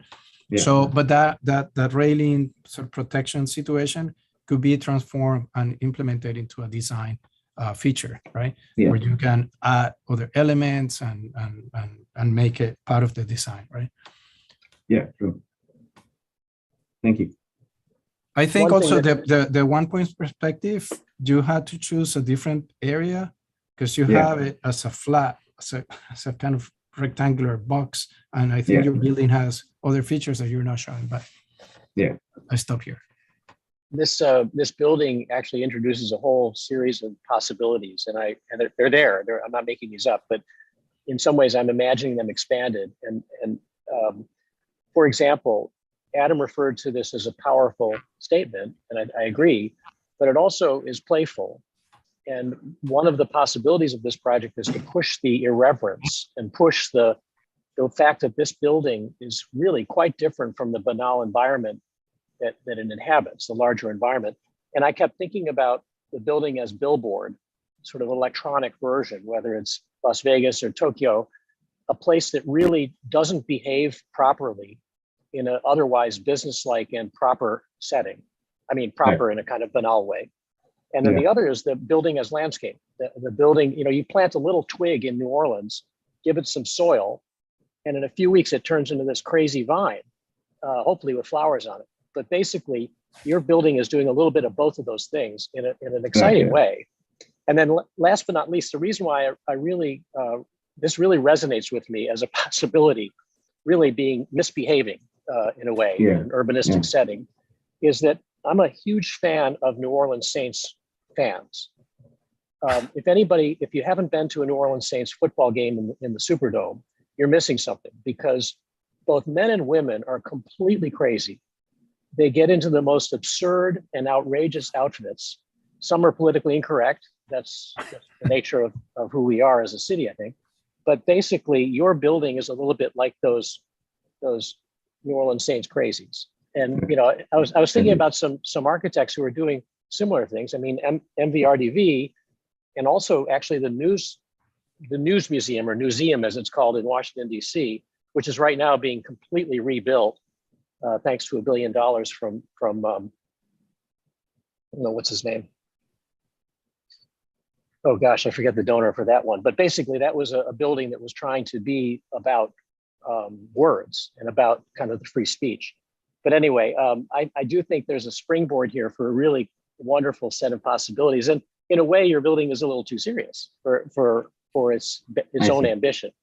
Yeah. But I like the premise. I like it a lot, and you could really run with this thing and get a lot of people upset. Thank you. Aaron, let me tell you a couple of Spanish stories.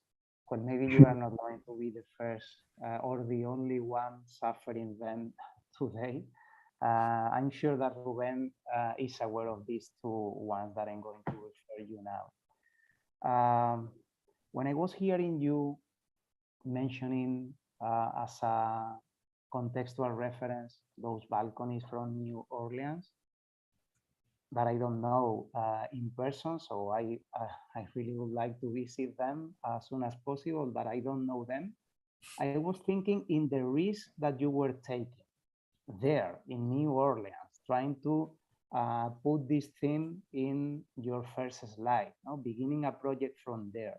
Because usually I am suffering here in my hometown in Sevilla, how some architects are coming from foreign countries to say us how is the Mediterranean architecture, how we should proceed in the south. Yeah.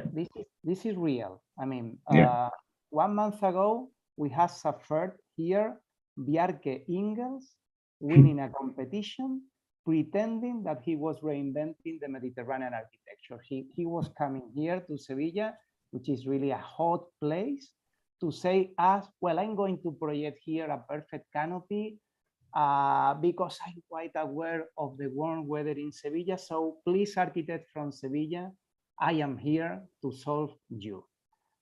Well, he won. Yeah, this is how it works. He sold the message and he won. Well, it's very risky to reinterpret something so powerful there and use it as the main idea. But actually, you were doing a different thing. So you passed that proof. Maybe that was the idea, calling your attention to use the facade as a possibility of saying something. So you invented a different game. You invented an architectural device, and you did it, and it was quite okay. But you called my attention too. So I would say maybe those gardens are not powerful enough. Maybe right. they are. I understand. And what is very superficial is the garden that you are having in the roof. So Ruben was saying us that you had a maximum height. That's true. But that height is not going to be measured if you are adding trees. So that's the trick. It's like when in New York they were competing, the Chrysler and the Empire, they were hiding the antenna, and suddenly the antenna was appearing then there to get the record. Yeah, so Yeah. maybe you can overpass that height, that maximum height, using an expanded garden or whatever, not just the same garden that you are having in all the different boxes in the lower levels. Because I in the understand. end, I think that maybe there is a certain repetition. In some points, I was maybe thinking that it was too much repetitive, even though the architectural distribution was very well balanced. But maybe if the idea was talking boxes, now I'm copying here the critique of the title of one of my colleagues before. If we are observing analytically the title, maybe those boxes are not too talkative because they are all speaking the same conversation. So this is reminding me the second story that Ruben should know. When Alejandro de la Sota, I mean, a very influential architect here in Spain, an architect that is really worthwhile. I mean, you should have a look on Alejandro de la Sota for a comprehensive studio. I think it's a good reference. He was preparing a competition. So the organizers of the competition were gathering all the competitors in the same room. It was the Justice Court in Tarragona, in the north of Spain. So the authority presenting the competition said, in the first panel, you should all include your main elevation. And Alejandro de la Sota waved his hand and said, well, what if I don't have a main elevation? So I think that maybe your proposal, Aaron, is too much frontal. I mean, all was concentrated in the same front line of all these boxes. And somehow the spacing between that band that you opened, you were explaining in the beginning that you wanted to open the lot, that part is maybe underused because you are concentrating, and that's a very clear architectural trick. No? You are concentrating serving spaces in those technical bands, but you are forgetting maybe the idea that the building is having more possibilities, more facade or more points of opportunity or more, I don't know, more places where to say something more, not just this frontal image that is being like your main image all the time. And I think that the idea of the boxes is perfectly applicable to other parts of your proposal.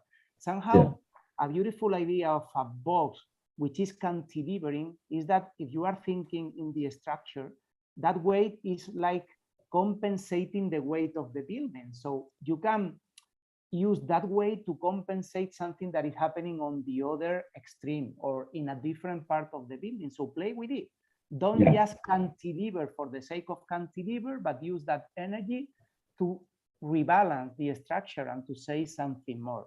Well, in a proposal that it's very efficient, very well defined, well, very functional, and with very nice moments too. So it just to add more things into the conversation. Yeah, thank you so much for that. Yeah, definitely.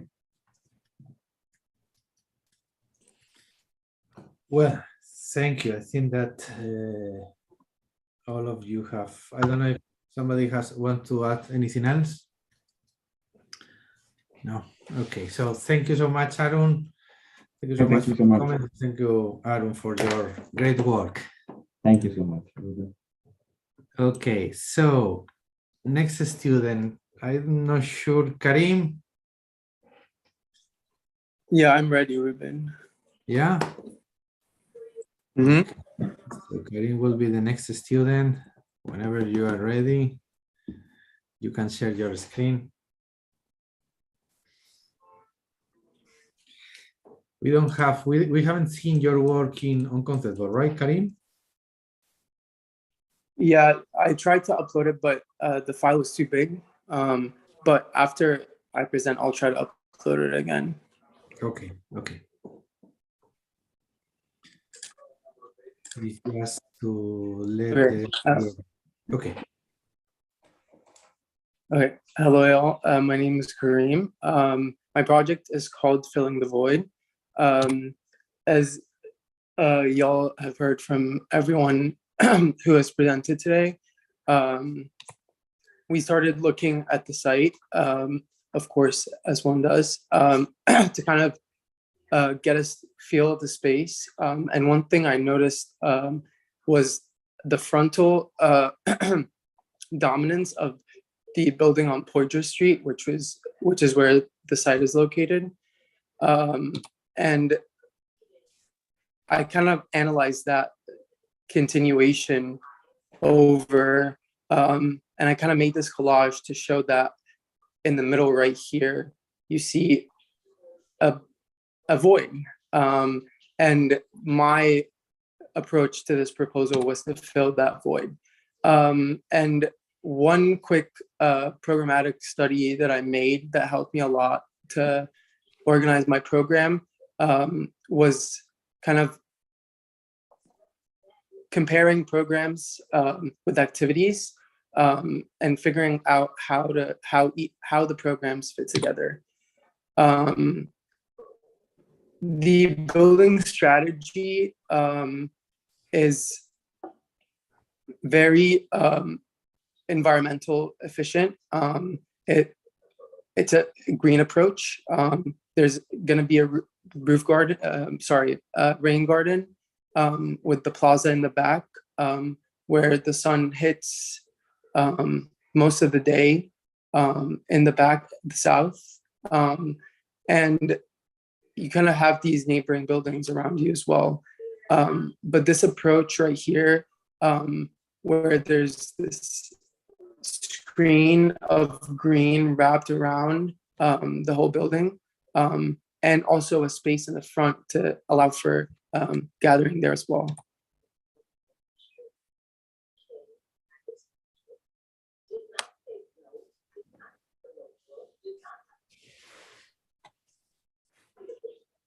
Sorry, it's pretty slow.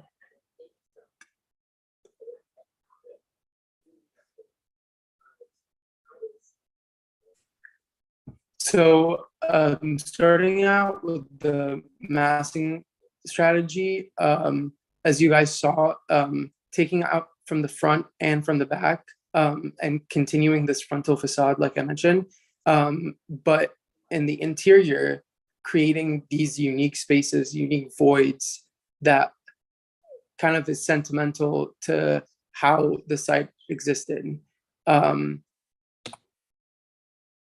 Going to the ground floor plan, we see how the ground floor is situated where there's this corridor of public market space that guides you to the back to the plaza. To the right, there's retail. To the left, there's retail. And as you go up in the building, it becomes more of a co-working space with an L organization of offices, mixed one-person offices and two-person offices and meeting rooms. And then you'll find these outdoor co-working spaces that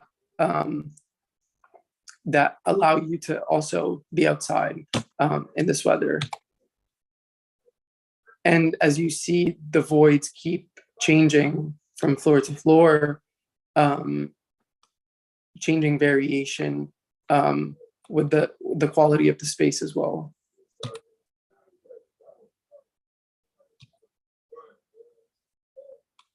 Here in the section, you see that entry space taking you back to that plaza area, where we see that stacked double height space and the views when you enter into the building.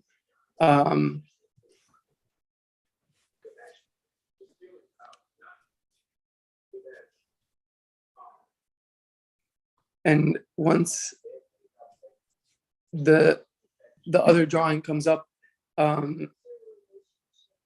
you'll start to see more of that interior space that I was talking about, those outdoor pocket spaces to the right and to the left, and then this massive, beautiful interior library reference area space where the co-working spaces all are around it. So you get light from the south facade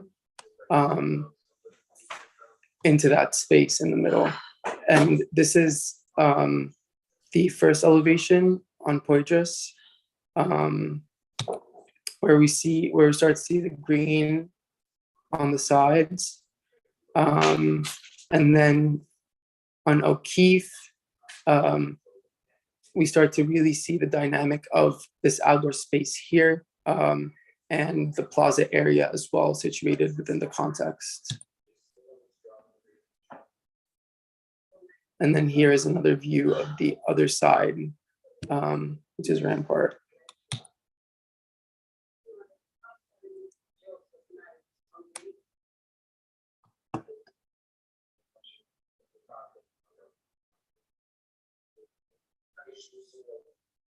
And then this is my wall section elevation composite with some details. I really wanted to integrate sustainability and take advantage of this planter facade condition to not only filter in light, but also allow for extra ventilation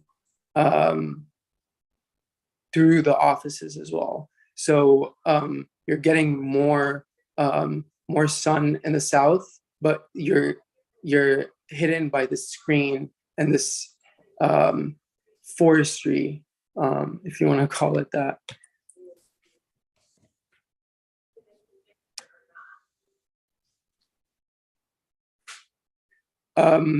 So the building construction, as you might have guessed, is timber,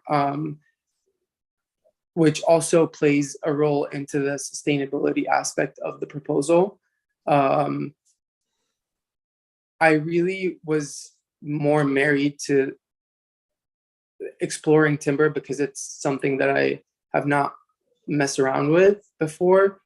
And the idea of having a green facade condition came from that. And here we see that detailed section that I showed earlier, but in perspective, with this planter condition and the offices and the co-working spaces and this core that kind of holds the space, and you're wrapping around, you're always walking around the cores into this outdoor market space that is also seating, and there's a garden outside as well. So looking at the facade construction, there are members that come out, as you see in this first diagram, and attach to the beam and hold these very tall vertical members. And then these steel members that are connected to the beam then hold the planter finish. And then I just wanted to show how there are ribs inside of that planter to hold the soil, to hold all of the other elements that go into that facade.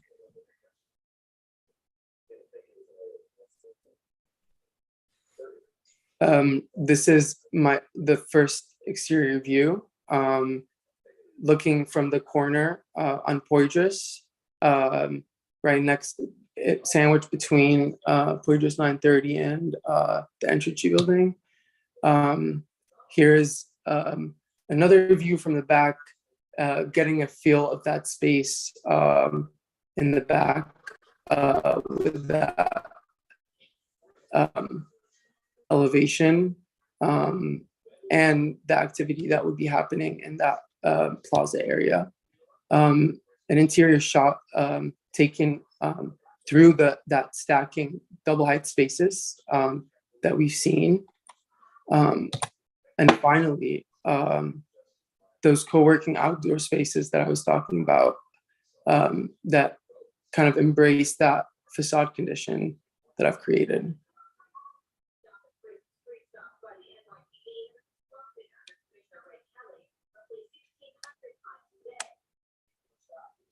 I think that's it. Okay, okay. I didn't know if you were done. Yeah, no, I Okay. So, Karim, there was an occasion when Andy Warhol, the American artist, was asked about the portraits, no? That well, he did, and he sold so well. Somebody asked him, Mr. Warhol, or he said something like this. He said, people used to ask me if the colors, those colors that he was using, the 3 or 4 colors that he was using for his portrait, if those colors are having to do with the psychology of the characters that I am portraying. And he said, because I don't want any trouble, I say, yes, of course.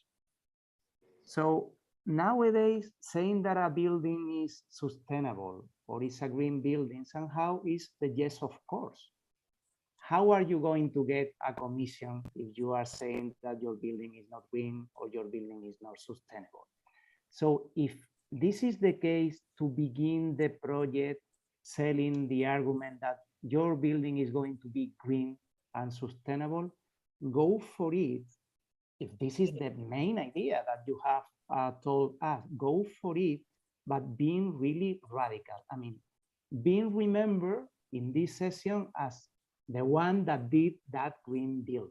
So just reserving the green condition to the superficial mask of the glasses that you are using in your building is maybe not taking so far as you can do it, the idea. I mean, don't just put their planters. So the renders are really well intentioned. I mean, you are framing those points when we are really close to the plants. But observing the floor plan, there were moments that made me to think, well, if I was here working in this office, in this part or this other part, I would say, well, I'm really far from the garden. I mean, if the architect was saying that this is the green building, I'm not the worker that I'm enjoying this green condition, because in a lot of moments of your project, you are really not having an idea of the green condition. I mean, you can introduce the garden as an opportunity to distribute the building, to separate certain rooms, to accommodate interior partitions that are canvas of gardens. So to reinvent the typology of an office building rather than repeat the scheme and just reserving that opportunity for the last envelope of the proposal. So in this point, I think that maybe you are missing an opportunity. Why it's curious, because there was a beautiful fluence in your section between the different levels of your proposal. And well, maybe that was a comment that I wanted to do before, but it's also applicable to your proposal, Karim. In some points, I feel that you are doing maybe very thin facades. I mean, that the facades are just a single line. So everything is happening over the line. So the division between the exterior and the interior, you just pass that line and has been taken. I mean, sometimes it's beautiful to broaden the, like a gradient, no? The transition between the exterior and the interior. So you have spaces in between, you have camber, you have threshold, but everything is happening here on the margins of this rectangle. Well, if you are using the timber construction, what I feel is really appropriate here, in some points of your section, well, the detail of the section when you were defining the interior, I was thinking that maybe your partitions were conventional. I mean, the doors that you were opening in those partitions were just the doors that I have here in my house, which is not using timber at all. I mean, why don't you use the cladding of wood? Why don't you expand the imaginarium of textures to all the surfaces of your proposal, just to remember the idea where you were departing from?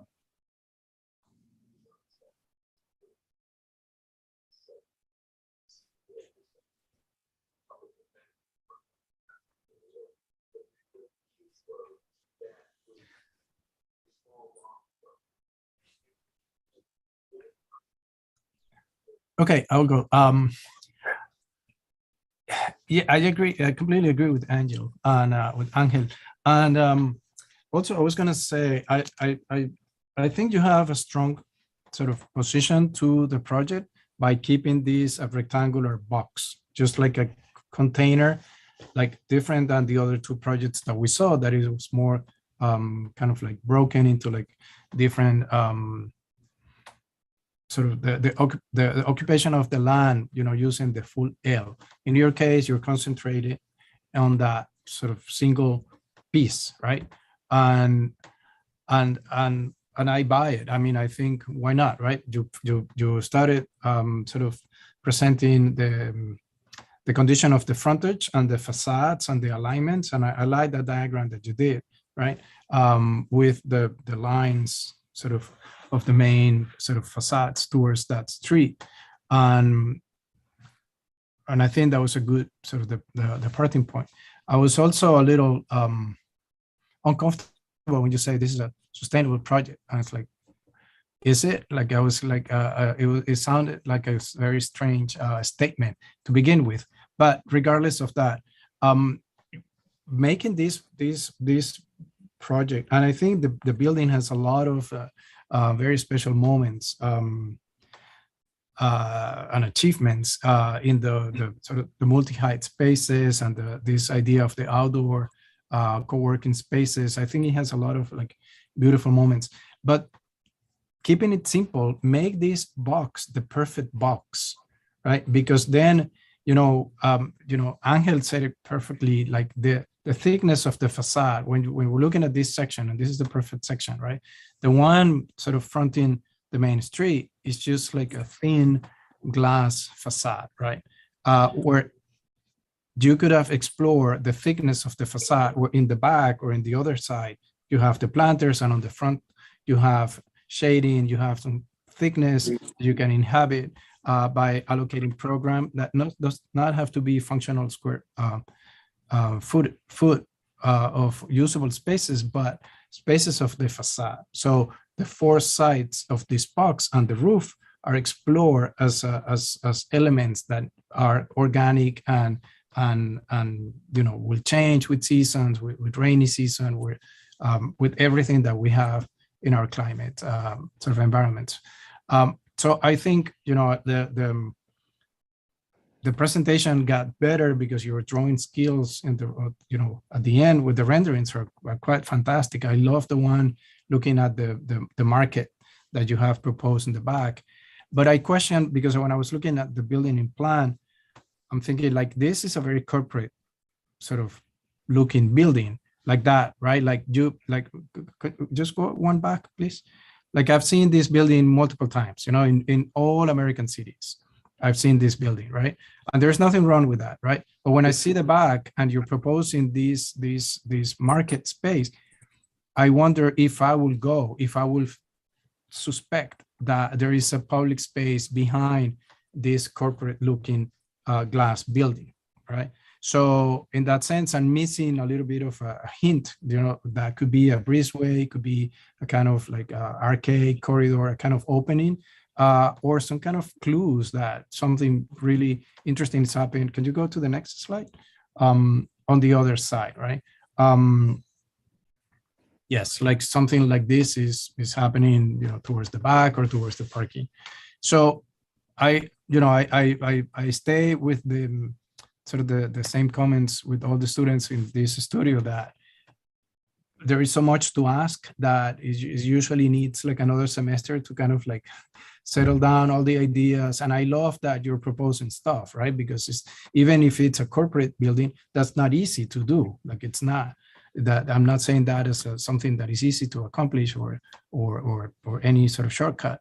But I think you have a set of amazing intentions. This idea that there is a public space in the back, the idea of these pockets, you know, across the building on that sort of like intermediate floor. With like when you say like an outdoor co-working space, I thought you were making a mistake. I was like, how could that be an outdoor? But then when you show the rendering, I buy it. I think it's, you know, it's a kind of intermediate space of tropical architecture with hanging gardens and the sort of the multi-height, and the idea of timber seems very appropriate to do that also, right? So I think you want to wrap this up as and make it a very sort of beautiful, perfect box. Beautiful in the sense that all the sides are considered and all the orientation of the facades and everything is taken into account to make it a perfect building. Thank you. I would just add, I think the comments have been very pithy and very on the mark. I think you need to bring in earlier a lot of the things that you're telling at the end of the project about the materiality and the timber. We weren't reading that at the beginning. One thing I do appreciate very much on Kareem's project is that it's the first project I realized where the south was and where the orientations were.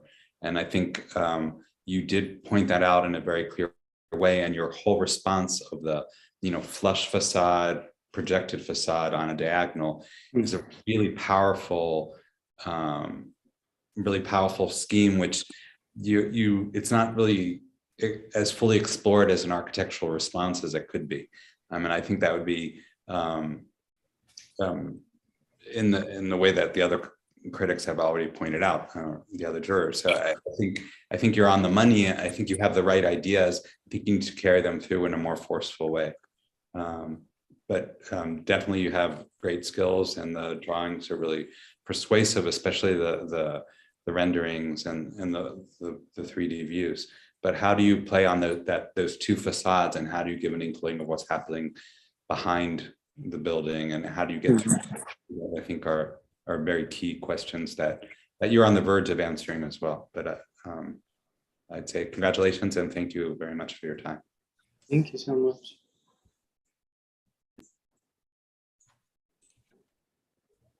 Okay, thank you, Kareem. I don't know if you want to say anything. I'm exhausted. Well, that's all I have to say. I just thank you all for the comments. I do agree with everything that you said. My approach to this was I didn't want to overcomplicate it. I wanted to create something that is very simple, but at the same time, you see this like very simple building from the outside, and then you go and then you have this like aha moment, and you see all these double height spaces. You see these outdoor spaces that are wrapped with greenery. But I do agree that it is a corporate looking building. But yeah, thank you all so much. Okay, thank you, Kareem. And thank you for the comments to the reviewers. Great work, Kareem. Thank you. So the last student, last but not least, we used to say for this morning session is Mariel. You ready, Mariel?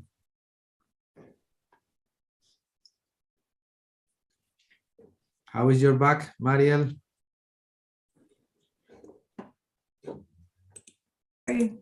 It's feeling much better, but we'll see if it stays that way. Okay.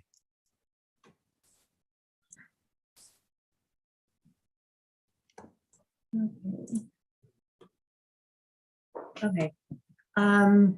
So Hi, my name is Marielle Updegrove, and I am in my second year of the 3.5-year Master of Architecture program. I started at Tulane in the Master of Preservation Studies program. My undergraduate degree is in film photography, and afterwards I worked in the medical field at clinics all over the United States before deciding to return to school.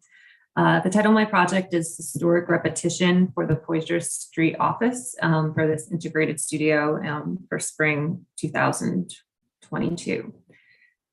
So here's a photograph from the Louisiana Digital Archive that's up our site as it looked in 1960. So it still was a parking lot.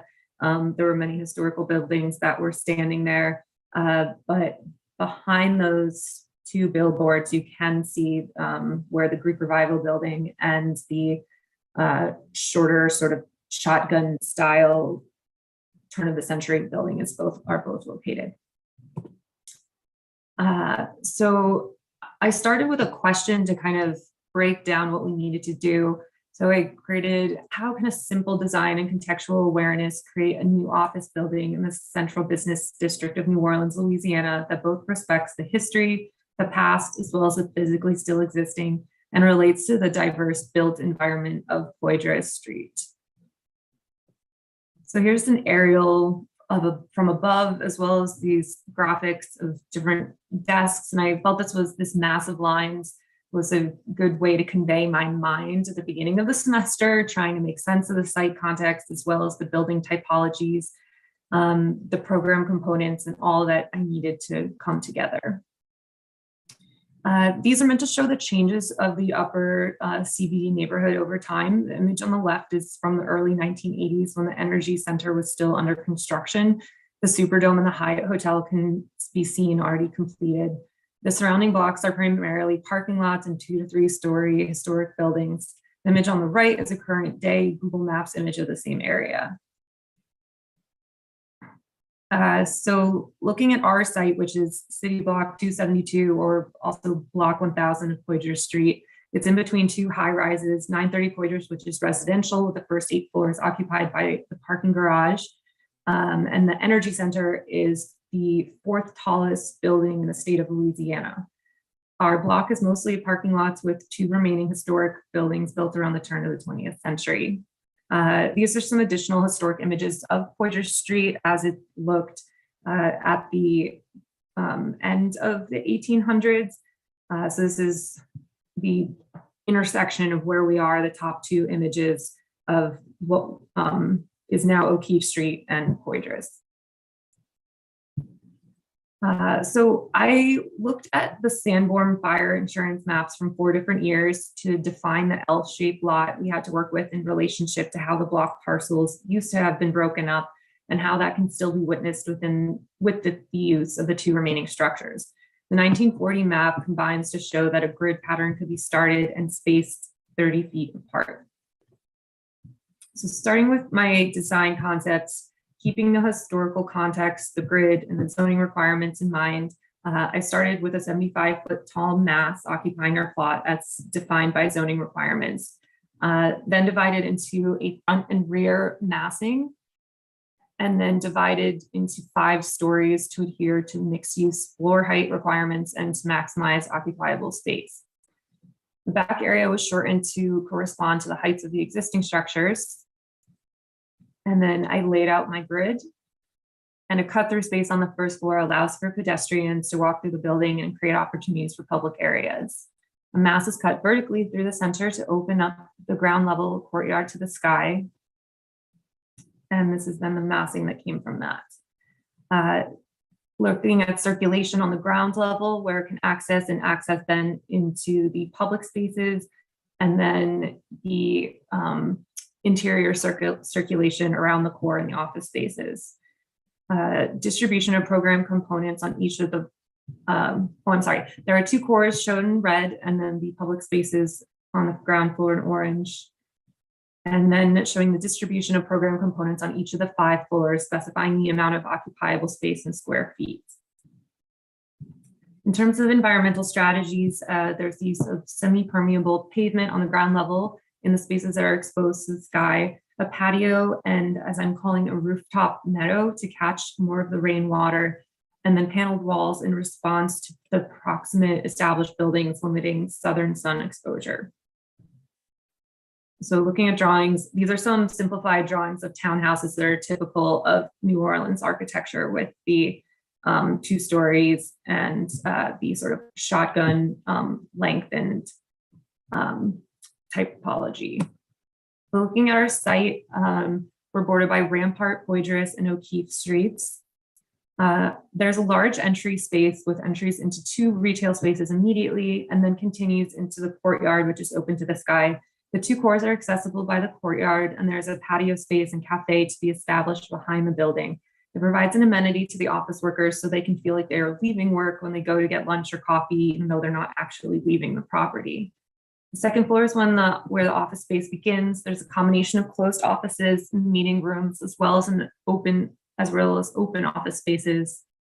The third level, you can start to see where the double height spaces are utilized that bring in more light into the building, especially from the interior courtyard windows, and it gives a feeling of more air and spaciousness. Other program components include libraries, archives, storage areas, and conference rooms.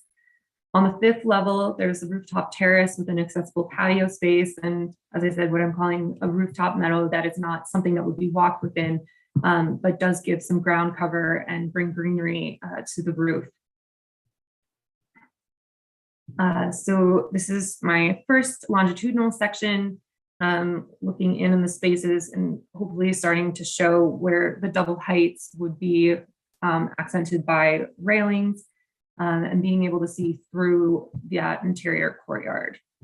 Looking at section B, also indicating just the verticality of that interior courtyard, hoping to use some sort of greenery and the use of cypress trees, which are natural to New Orleans, that have this very vertical growth that would be ideal for that space. Looking at the Poydras Street elevation, this is where you can start to see the material that I decided to use for the exterior. I wanted to use a brick facade at first, and that just started to become so heavy. And so I turned to a different, I would call a cousin of brick, and used terracotta panels that are both vertical and spandrels to connect and create this sort of grid that then in a way wraps the building and maintains that box shape, even though there is on the 5th floor that patio space. Looking at the side elevation, I wanted to indicate just how I was trying to take into consideration the sizes of those established historic buildings, and just trying to respect their space and continue this row of retail space with those windows there on the side. One is a law office, and then I believe the other one is a vegan restaurant. Looking at the exterior, and then going on to the technical drawings, just looking at the section perspective, how things would be laid out. And then looking at the wall section elevation, it took me a good amount of time to research how the terracotta panels would be adhered on to the facade, and just how that system would then work with the then window paneling. So this is just like a detailing of how that finally came together, and I feel like I finally figured it out. Additionally, looking at the facade construction and seeing more of how the rooftop meadow would come together, and looking at the structure, which I just stuck with a steel frame construction, and making sure to properly span or determine the dimensions of this girders, beams, and columns. The mechanical system, I decided that there would be 2 stacks of air handling units that would ascend through each of the cores, and then have ducts that have sort of this arm that wraps around each side of the building. In terms of life safety, there are 2 egress stairwells in each of the cores to accommodate the building's occupant capacities. And with my views and perspectives, so trying to just better get an idea of how these are looking. I will be completely honest, this and views and perspectives, this part is something that I'm hoping to be able to further learn and hopefully take some more classes about how to create more of these like beautiful images that would better represent what I am trying to convey. But here is the 3rd floor and how it would look. You can see that there is the 2nd floor below with the open office space. And then you can see into where there would be sort of like this bar where people could congregate and work together, but with windows as well. Additionally, on the other side of the courtyard, on the 3rd floor, then being able to look up to the 4th floor, seeing where there would be a library and reference area and more of this open co-working spaces. And then just a front view of the building, sort of giving an idea of the massings that are surrounding it, how it does have these 2 huge ones to the side of it. The building that is directly behind it is the Plaza Tower, which is the 3rd tallest building in Louisiana. And just kind of a final summary of some of my illustrations. Thank you. Thank you, Mariel. Thank you. Mariel, I would love to start. First of all, I'm really pleased to see that you're doing both the preservation program and the architecture program, and you're doing it, as I understand it from your comments about the digital representation, that you're doing it kind of emerging from preservation into architecture. And more often, as you well know, students have done the opposite. They've started in architecture and then they've tagged on to the historic preservation master's. Yeah, I went backwards. No, I think it's great that you're doing it. And you're right, there are challenges. And I do think that's the one area that's one of the areas that is a specific challenge, that the whole digital media opportunities at Tulane are really robust right now. And you're going to be doing them later. I mean, you're going to be picking up on that and catching up in the process. More than just the technical skills, which are important in themselves, I want to commend your lead into this project, because really the whole way that you set the stage from your question that began this whole journey to the actual research that is about this place from a historical perspective is really important. And what I was thinking when I was listening to you and watching the story that unfold is, I really hope that this site is given again. I think this is the first year that this specific site has been given for the comprehensive studio. And if it is given again, your material should be foundational for all of the studios that do this course, because you've actually investigated some key issues that I think are important points of reference for anyone taking on this specific location. The one thing I would add to your historical research is that, well, 2 things actually. One is the South Rampart Street has just enormous significance in the history of jazz. Mm-hmm. And unfortunately, some of the buildings that housed some of the most important moments in early jazz history are gone. However, the kind of rhythm, literally and figuratively, is still there. And I think that could be an important piece that you might want to add to that foundational research, if you will. And another one is the widening of Poydras Street, not to mention the demolition or removal of a graveyard to create the Superdome. I mean, these are all sort of ghosts of the past that are really powerful in terms of understanding this place in all of its different dimensions over 2 centuries or so. And last but not least, you talked about terracotta. I'm jumping from the big picture to the material. But terracotta, it's interesting to look at the last 20 years or so, because terracotta is more and more utilized as a contemporary material, cladding, that has obvious reminiscences to history. Morris Adjemi is one architect of many who have been using terracotta. Morris is actually a New York and New Orleans now architect, but he's from New Orleans originally and also studied at Tulane. But Morris has been exploring terracotta in a number of his projects in Soho and other places. And I think part of the attraction is that it has that sort of bridging quality between the past and the present and the future. And it really does. I should add one more thing, and you might want to look into terracotta more.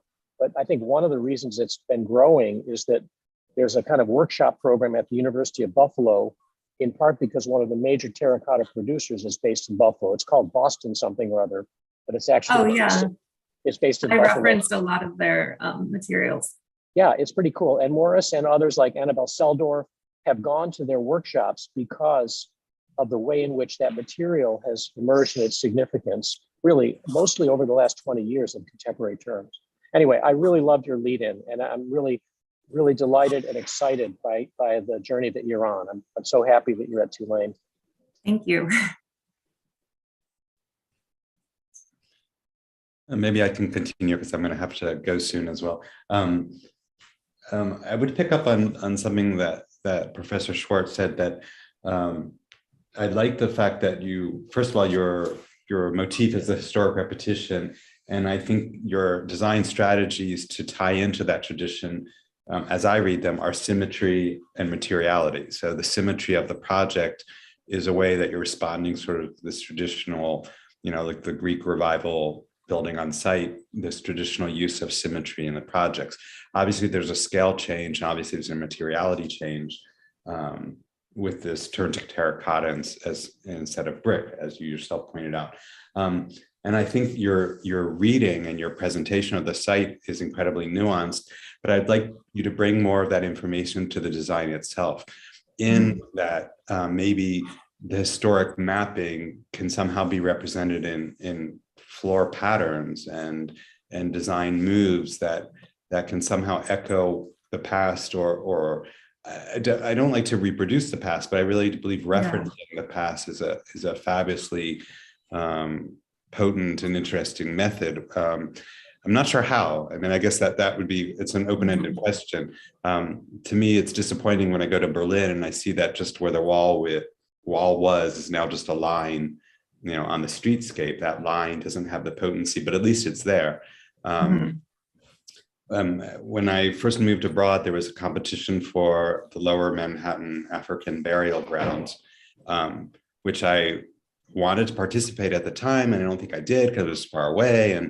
And then I went to see what was done, and it was so disappointing to me as a lost opportunity in terms of how that was resolved. But just this idea of how you show a palimpsest, and that's actually something we've been dealing in the studio that I've been teaching here at the University of Maryland, and I think you've laid all the groundwork to include that palimpsest in your work, and I think it can be there, and I think it should be there. I think it is there. I believe it's there, but I think it needs to be more patently there in how you're interpreting on in the architectural proposal. So and then one thing that I wanted to ask in general is that everybody's following the same sort of format. And sort of compartmentalizing how you're telling the story, which I think is slightly detrimental. For example, on that beautiful sectional perspective that you showed, you said, oh, this is the technical drawing. Well, actually, that drawing probably shows better the sequence of spaces and your architectural moves than the technical side. So I don't think that the technical drawings are necessarily showing only technical things. They're probably showing in a more nuanced way than just the flat section that we're seeing here. So maybe part of it is, I think the way that you and Aaron and Kareem have told the story seems less intertwined and less braided together than I think it could be. And I think you have a nuanced reading and a nuanced project, but you've told it quite well. But I think it'd be more, your presentation and the architecture could include more of your discourse. I agree. Yeah, we had a kind of this gigantic list of all these things we needed to include, and I think we sort of, in our need for organization, followed that. Okay. Thank you. Thank you so much. Marielle, thanks for the presentation. I was very pleased to see photos of the street because I guess most of you are familiar with the site, but I was missing, like a sort of context, right? But more than the photos, you did a correct and complete sort of site analysis, you know, in terms of the Sanborns maps and the understanding the time and the consequences of that on a site that, you know, when we see, if we go and we see the site, we basically see nothing, right? Because it's just like a vacant lot with parking and you know, has been said before, it's like a banal kind of area, right? That does not communicate anything. But if you show the thickness of that space, right? And what's not there, especially today, you know, sort of occupied by, sort of invaded by cars and sort of like, you know, some kind of like elements that are like foreign to the richness of the city, right? And I appreciate the whole process of the whole analytical process and the way you organize your massing diagrams are so clear. And I was very pleased to see the operations that you did, right? I wish for more in terms of the design, and I'm pretty sure, I mean, I'm glad that Ken sort of explained, gave us a little bit of context of where you're coming from. And it's just gonna take a little extra time to get there, but you're on the right track. And you know, being able to see, right, what's not there, it's the beginning of, you know, an amazing sort of future for you. You know, as you were talking and it was more clear that you came from a different sort of background, I'm looking at the sort of Rampart Street elevation, and I'm thinking like, why the two historical buildings were not the drive of the design into your design solution, in terms of like you're bringing terracotta, which is, you know, a beautiful building material that it's very appropriate. But at the same time, like, why not using sort of the new technologies, right, to stack brick and to create facades that are more maybe climate responsive, that what you have today, which is, it's fine, but it's just flat, sort of cladding, right? And you can explore more, right? Because I was looking at your perspective, and there's nothing wrong with line perspective, right? Like, not everything has to be so photorealistic, especially in this forum, right? Like, it's all your architecture classmates and your professors. So we all understand more or less what you're trying to say. We don't need that much, right? With a client, it's a little bit different. But I was looking at the building and I was like, okay, so the conversation here is more of like a Mies van der Rohe kind of like proposal in terms of like the corners, because I was looking at the corners of the building and how the vertical elements, those columns, are outside the plinth. Those are like very important moments in a building like this, because it's a simple, not in a bad way, it's a simple scheme, right? It's a rectangular box. Then every member is critical. It's like very important in your design. So the fact, I was looking at one of your renderings for perspectives, and the columns on the corners reach the sidewalk, but then they go up that one. Yeah, they go up with the ramp and with the plinth. And that is a huge sort of architectural move, right? Consciously or unconsciously, right? So those are elements to consider, like, right? Because this corner is critical, right? When you have the two elements sort of meeting, and then sort of, I said in the presentation, storefront, the glass, but if you raise, the other buildings are flat against the sidewalk. Those are like elements that in a building like this are monumental, right? That you want to consider, and you want to put a magnifying glass and say, okay, let me look at all these little elements, right? That are not little anymore, right?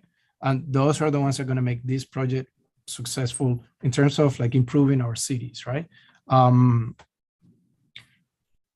Other than that, I mean, it's just congratulations. I think you have a great future ahead and gonna in our program, we have a similar sort of situation with formative students that when they plug in comprehensive, is quite a shock. And then in the end, you know, they level with everybody, and you know, most cases they are the most sort of successful students. So you know, I can feel you, and I know that you're gonna be doing great, amazing projects and amazing renderings and everything else. Thank you so much. I think, yeah, shock is a good word. But yeah, thank you so much for all of your comments, and I really appreciate this. We're missing Angel. Yeah. Oh, where is he? He's not in my little box of people. It's been very complete so far, so we are fine here. I wouldn't mind to add some comments. Sorry. Well, there is something that I really love about architecture, is that we are able to go beyond specialities. So in the end, we are all people that have a special sensitivity to improve the world throughout our projects. So we are establishing chains of connection between past and future, because we build the present, and architecture is like this bridge, making these 3 times connections all the time possible. So it's nice that you are appearing here with this background that you have, but in the end, what we have is an architectural project. We are architects commenting a proposal built and designed in this contemporary moment. The approach of the Sanborn analysis was very interesting. So I am really in agreement with my colleagues when they mentioned that maybe it's somehow something that we have lost in our way. The historical analysis could be saying something in our proposal, something beyond this object. I mean, so if we have more open spaces, so if we have more lots that are connected with this one, well, maybe the possible strategy would be about how to make the historical charge, this invisible layer, to be overflying somehow the proposal. Maybe that's the main challenge that you have here, because you have the knowledge to do it. And maybe that's a strategy, the one that you need to think. Because there was a moment after presenting those historical maps that maybe you were running too fast, and you began to distribute equally the stories of the building or the bands of the building, maybe using this sort of an automatic pilot. You were proceeding very quick. Well, I wouldn't mind if you take a time to think what is something else to introduce here, that while you are using a typology, you are maybe evoking certain essences from the past in a contemporary architecture and with contemporary material, those points could be appearing.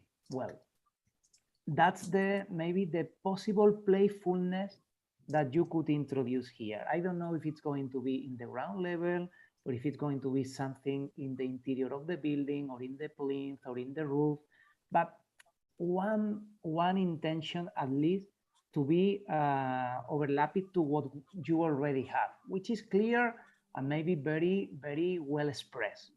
So maybe I have one possible reference here. Well, I'm not very original mentioning that we have a master here in Europe on how to do it. It's Álvaro Siza, no?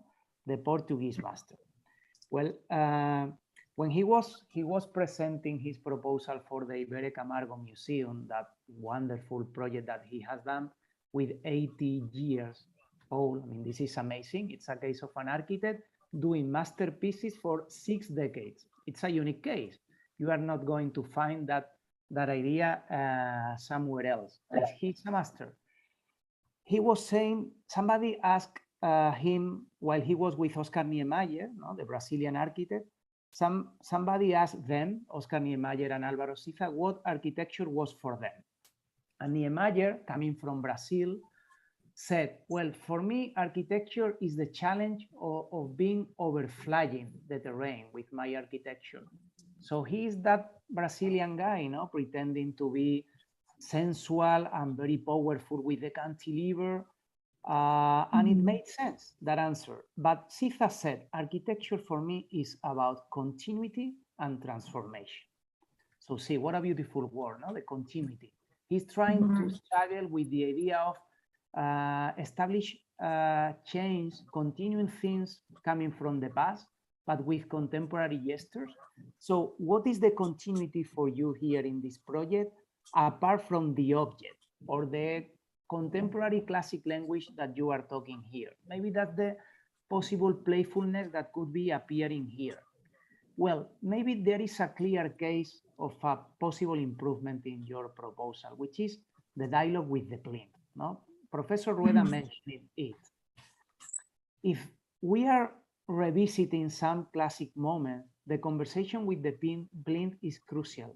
So the ramp, the stairs, the encounter with the pillar should be perfectly achieved. So maybe Ruben was saying at the beginning that you had the requirement of establishing a distance to respect the flooding condition. But, well, if you need to use the plinth, use it as a possibility. So maybe you are very obvious in the plinth that you are introducing, and maybe you are not trying to care so much the conversation with your structure. So I think that there is something to refine here in the plinth, because there is something beautiful in your structure. I really like this, let's say, like this Gothic underlining of the verticality of the skeleton of the building, that at the end is ending in this beautiful light crown of the pergola that you are having in the roof, which is very, well, I may say, and I'm not Barke Ingels, that is very Mediterranean. I mean, the heaviness of the support versus the lightness of the roof. That beautiful pergola that you are having is a beautiful crown in your building. Well, I'm missing that beautiful conversation also in the plinth. And maybe, well, if we are trying to be classical, let me say you that it's very strange that you are having a pillar in the center. This is not happening in any classical temple. You are having a number of pillars, not an odd number of pillars, so that you are not having a pillar in the center. Well, it's very odd that you are having a pillar in the center. Well, maybe there is an opportunity here to play with the corner, to play with how you are occupying the center, how you are establishing the conversation with the plinth.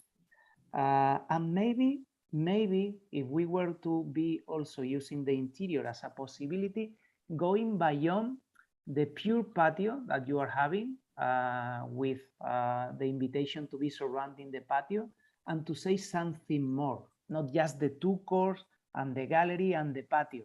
Well, try to play with the envelope, try to play with certain filter, try to play with, why not, an abstract idea of gesture added to the basic skeleton, so that we can remember that definition of architecture of Ruskin, no? Where something with is not really needed is appearing to justify that there is an effort, that there is a special care attending the design. Anyway, it's an interesting reflection, the one that you are introducing here. I think it's very interesting anyway, Maria. Thank you. No, I really appreciate all those comments. And I did think a lot about especially classical architecture, because I just, I mean, of course, it's just the columns and the sort of pilasters really that they sort of are. And Ruben's laughing because that center column and playing with the span there was something that we talked about. So, but thank you again, everyone. This was, I really appreciate it. This is great. Okay, I have to say goodbye because I'm gonna I'll be with you until now. Thank you, Ruben. Thanks for the invitation. It's been great seeing the projects. Come to Miami. We're here. It's today is the first day of summer, so it's very hectic here at school today. Thank you. I'm also going to sign off as well. We have another jury starting in half hour, and I'm going to have a quick sandwich. Thank you so much for inviting me, Ruben, and congratulations to all of you guys. You all done a lot of really great work, and I'm going to miss seeing the afternoon's work as well, but hopefully I'll hear more about it from Ruben. So, thank you all. And also, thank you to Henry and to Angel and to Ken for your amazing comments. It's been a learning experience for me as well. Bye-bye. Congratulations. Thank you, Henry. Gracias. Good work, Ruben. Thank you very much. Ciao. Sorry, Angel, we didn't hear you. Why didn't you hear you? Well, I was saying that you all have done a good work. So the 4 projects that I have reviewed, as well as your performance, Ruben, I think that you have done a good work. The level is really high, and it's been really a pleasure to visit New Orleans through your design in this way. Well, I will visit Miami, as Professor Henry Rueda said, and I will visit New Orleans hopefully someday too. Yeah, thank you very much. Yeah, and I'll add also to the comments about Ruben. I'm sure you appreciate this as students, but teaching this studio is probably one of the most challenging semesters to teach. You know it from the student side of it, but also I think from the faculty side, it's fraught with all sorts of challenges and trips, stumbling blocks potentially along the way. And I always admire what Ruben and others do to make this semester a success. And I think you heard some comments from a lot of our colleagues on this review about how those successes that you all achieved were realized. And it's magical in one sense, but it's also not magic. It's hard work, and it's also very good instruction. I also should mention, I think that Irena Kyle is really the coordinator of this semester studio, isn't she? Is that right? Yes. So I've been a big fan of Irena since I came to Tulane in 2008.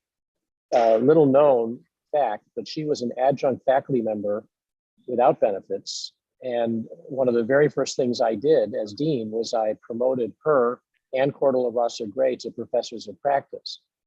I very quickly saw how important they were in the curriculum, and also just what wonderful people and architects they are. So Irena has been absolutely central to the way that the school has positioned this kind of work. And then bringing people like Ruben into this coordinated world in very effective and collaborative terms. So I have tremendous respect for how that process works.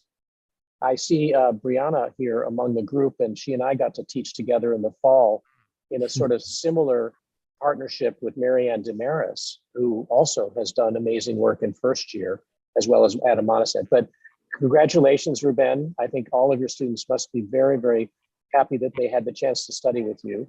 And I'm really pleased that you invited me for this review. I enjoyed it immensely. Well, just the opposite. Thank you, Ken, and thank you, Angel, for your time and generosity, and especially to the students that they have done a really, really hard work, especially this semester. So again, Ken, Angel, thank you so much. Thank you so much for being here. Thank you. Bye. Thank you. Adios. So now we will have first, congratulations again, once again, guys. Now let's just have some rest. Let's just eat something, and then let's meet. We are ahead of schedule. Let's meet at 2 p.m. Okay, again here for this second exciting moment of this nice final day. Okay, guys. Okay, see you later then. Bye.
Erika, how are you? Good, how are you? You ready? I'm so stressed. Well, Yeah, I'm ready. don't be, please. Okay? Just try to enjoy. Oh, I'll enjoy later once it's done. You have a nice project. Pretty high. Give me 1 second, guys. I just come.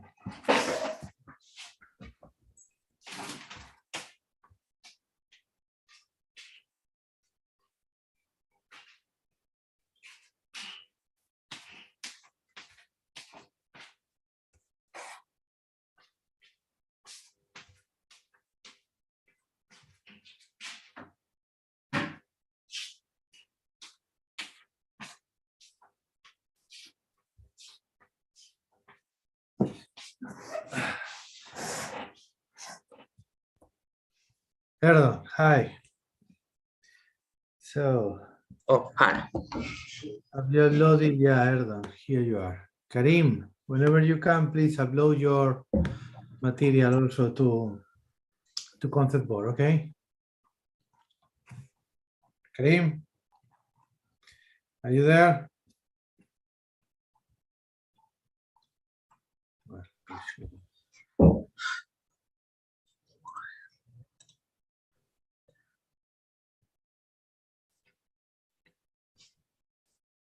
Okay, Mariel, are you there, Mariel? Yeah, I'm here. Okay, you will tell me with the time, right? The 10 minutes and then 25 minutes. 10 and 25, yeah. Okay. Okay. Got it. So I just told Kentaro what he left. Well, they will eventually join us. Priya, are you ready? Yes. Yachi, hi. Very nice office. Bring. What'd you say? Sorry. Very nice office. Oh, thank you. Did you just say that some of the reviewers will be late, or should they all be here? They should be here. I mean, Kentaro just join us for a couple of seconds, and then I don't know.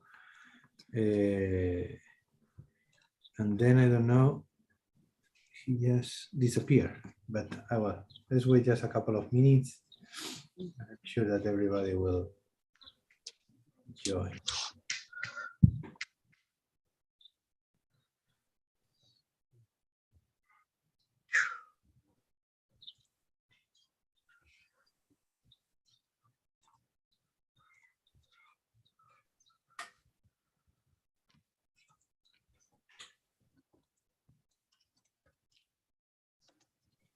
Hi, Professor Donna. Hello, nice to see you. Nice to see you, likewise. We are just, David is also, hi David. Hi, how are you? David from LA, let me introduce you, my students, and also another reviewer, Donna Kakmar from Houston, I guess, right? Yes. Yes. Okay, perfect. Nice to meet you. Let's wait just a couple of seconds or a couple of minutes for another reviewer that it was Kentaro Tsubaki from here from Tulane. He just joined us for a few seconds, as I said. David, where are you? I'm in Los Angeles. Great. Yeah, we are taking advantage of Zoom. Yeah, it's fantastic. I mean, It's I've from enjoyed everywhere. some of the aspects out of it, right? Yeah. Yeah, I mean, the only disadvantage is that we're not in New Orleans right now. That's true. That's true. That's true. Although, you know, it's kind of hot in the Gulf Coast at this moment. So Well, Kentaro, hi, hello. Hi. I Thanks guess for that having me. you know most of the students, and maybe David, I'm sure that you know. Let me Yeah. introduce you also Professor Donna Kakmar from Houston. So maybe what I will do is let me just share my screen. So I will share with you, just a brief introduction of the project, and then we can just start as is just 2:01. So can you see my PowerPoint? Yep. Yeah. Okay, perfect. So first of all, I would like to take a couple of seconds to thank again to our guests, Donna Kackman, professor at the University of Houston. Thank you for making time for being here today with us. David Thompson from LA, founder and director of Assemblage Plus, and also alumni from here from Tulane. Thank you, David, also from LA, from making time again to be here today. And Kentaro, that I cannot see you now on my screen. Kentaro Subaki, associate professor of architecture and also the director of the architectural program here. Interim director. Okay. Okay. I guess that's Kentaro here in New Orleans. So thank you also, Kentaro, for making time for being with us today. Well, let me just introduce you very briefly. Our plot, it will be, city of New Orleans, the Mississippi River in the lower part, the upper part for the lake that we have on the north part of New Orleans. And here, very close to what is the this part of New Orleans with the French Quarter, we have the business district and the warehouse district, and it's where is placed our plot. Here again, Mississippi River with the French Quarter, Canal Street, this part that is this kind of triangle that is between Canal Street and Poydras Street, what is one of the most important streets, not only for the city of New Orleans or this part of the downtown, but also for our project that is kind of dividing what it can be called the business district with the warehouse district that is more in the south part of this slide. A few components that we can see here, a few buildings that is worth to mention. The Superdome, where the Saints used to play nowadays, sorry, the arena of the Pelicans, and also some common buildings here, the Town Hall of New Orleans, some courts, also a big public part that we have here, a very nice and crowd, also public library that we have here, some hospitals, and also some part of other schools of Tulane that we have here in the north part of the slide. No, as I was mentioning, Poydras Street, that is this street, it continues, it extends outside the boundaries of this slide. That is not only one of the most important streets in New Orleans, but also important for our project because our project is facing that street. No? Also, in this closer view, again, as you can see, the Superdome, this sport area, this public buildings area with the town hall and some courts there also. And then, as I was mentioning, Poydras Street, that is a very important street and also a very heterogeneous street, because as you can see also in this image, you are able to see the heterogeneity that we can find along this street, no? With some skyscrapers, with 40 stories, even, for example, in this case, that there are mixed with other lower buildings, no? Mainly in those cases, part of these warehouse districts where we can find these buildings of 4 or 5 stories high, no? And also another interesting feature that we can see in this image is especially when we look at the transversal situation to Poydras, where all these empty plots that nowadays they are used for they are used for parking, and in some cases, especially when the Saints play here in New Orleans, they are used for tailgating. That also some students, especially we saw this morning, one student that pushed her project into that idea, no? Just to celebrate also and to highlight the idea of the tailgating during these Saints games. This is another view of our area.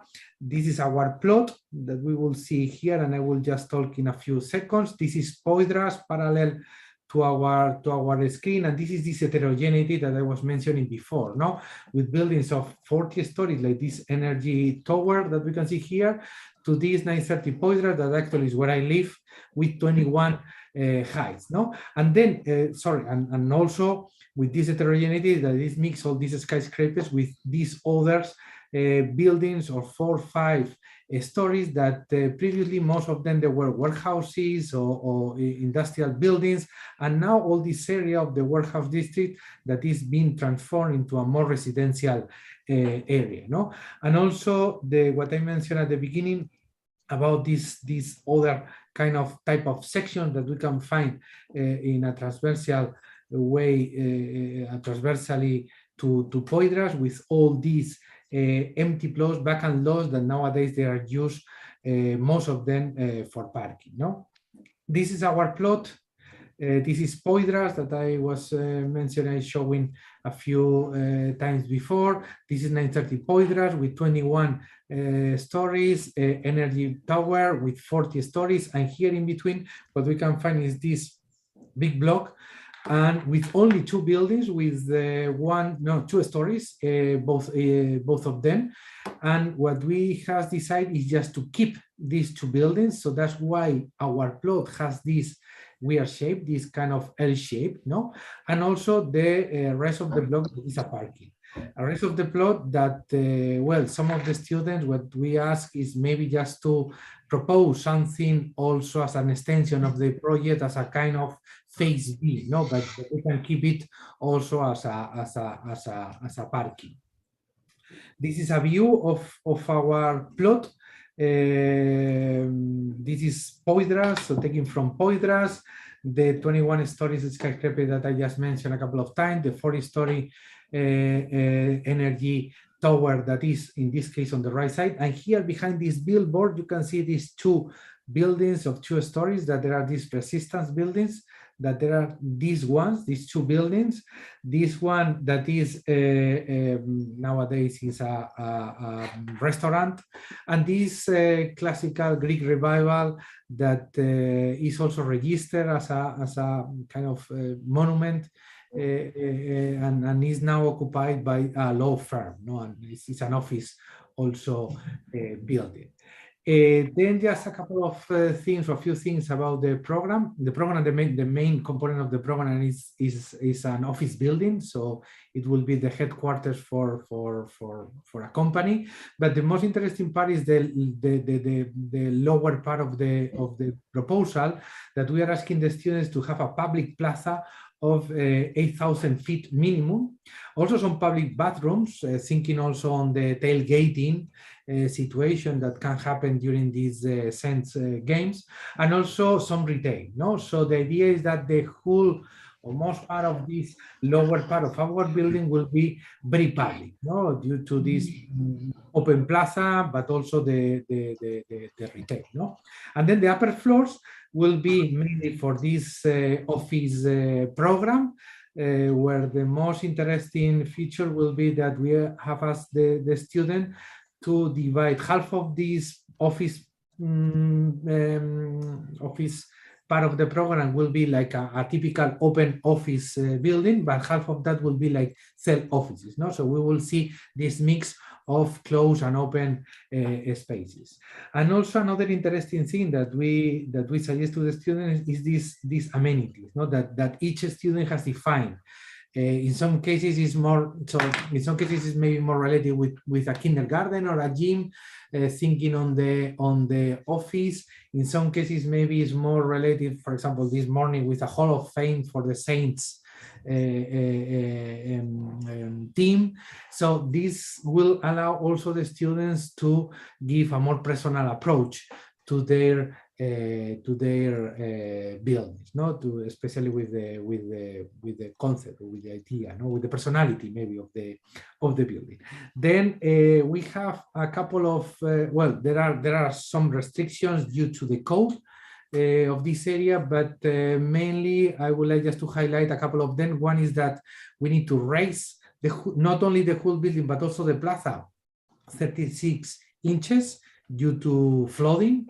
and the other one is a maximum height of 75 feet, because if we pass these 75 feet, especially the license safety, the code of license safety will change. No? So those two are some, two of the main characteristics of the code that we have asked to the students, and they will see. And then just to mention that this is the integrated studio. I'm sure that you all are familiar with this type of studio, and in this case we have all the students are graduate students from different programs that we have here at Tulane School of Architecture. No, some of them are the students of the 2-year master, some of them are the 3.5 year. We have also students with this dual degree in architectural and preservation, for example. So they have a different background, each of them. No, so, and I think that is everything from my side. I don't know if you have any questions. I have one quick question, Ruben. I read in the brief, so parking is not required down in the CBD in this particular zone, right? So parking is dealt with through zoning, so there's no plan for that. So it's all off-site parking. Yeah. Public transportation. We don't need there are plenty, and we don't need to design anything. I have a question. Is there any sort of urban contextual reason why the site is not developed to the full capacity? In other words, if it's FAR 14, I just did a little calculation. It was like 350,000 square foot of development space. You're only doing 40 or 50 gross at most. Is aside from the pedagogical reasons, is there a narrative that you've given them or discussed as a group or within the integrated studio? No, it was actually currently what is our plot is L-shape. I think that there are like 3 or 4 properties. So there are 3 or 4 different plots. What we did is just to group them up into this kind of L-shape situation, and then just also thinking in a kind of pedagogical way of in dimensions, so to leave some room for the students so they can develop different kind of proposals. We decided just to group some of them and also to keep, as I mentioned before, these two buildings. But beyond that, there is not other reasons. Yeah. I have a couple of questions. Did the students choose their own client? And was the course co-taught with like a building technology class of some sort, or was it all in the studio? Yeah, we can say that more or less each student is looking for its own client. I think that especially with this idea of the amenities, each of them can shift, the personality of the building in one way or another. No, even though I have to say that the headquarters office, or the part of the offices at the end, is like a more regular, space, that we can find everywhere, especially with the public plaza or this retail or these amenities, is how each student is kind of shifting into a more personal direction. And then, sorry, the second question, I forgot. Oh, is this a standalone class, or is it tagged up with a building technology class of some sort? It's mainly an alone class. We have like 2 sections of the grad student and 3 sections of the undergrad students that we are all doing the same program in the same plot, and everything is kind of synchronized, let's say, with another course that is IBS. that is another technological course. So some of the, when we are just dealing with the structure, for example, a few days before, it's supposed that they have seen also, they have learned something about that in that other course. So somehow it's synchronized. Any other question? IBS is the 5th in the technology sequences, integrated building systems. So essentially integrates structures, mechanical, HVAC system, building materials, methods, site strategies all into one. And it is synced with this, but runs in parallel, not necessarily. Yeah. Yeah, got it. Thanks. Thank you, Kentaro.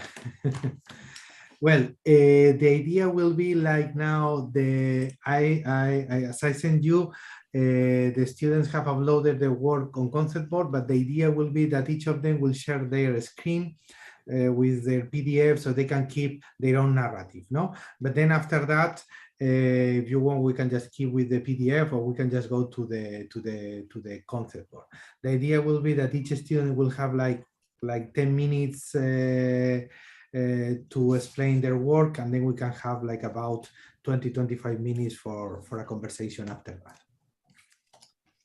Okay, so Bree will be our first student. Okay, perfect. Thank you, Bree.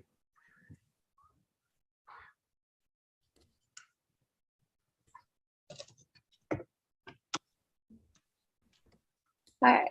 Hello, everyone. Second.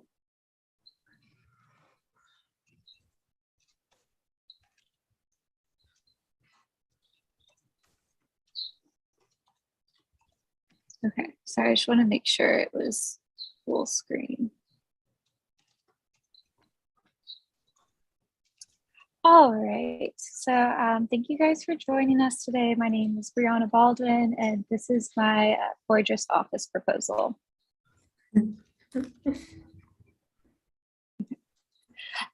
the 5 key components of this proposal that I'll go into today is the concept, technical drawings, construction, the building systems, and the experience.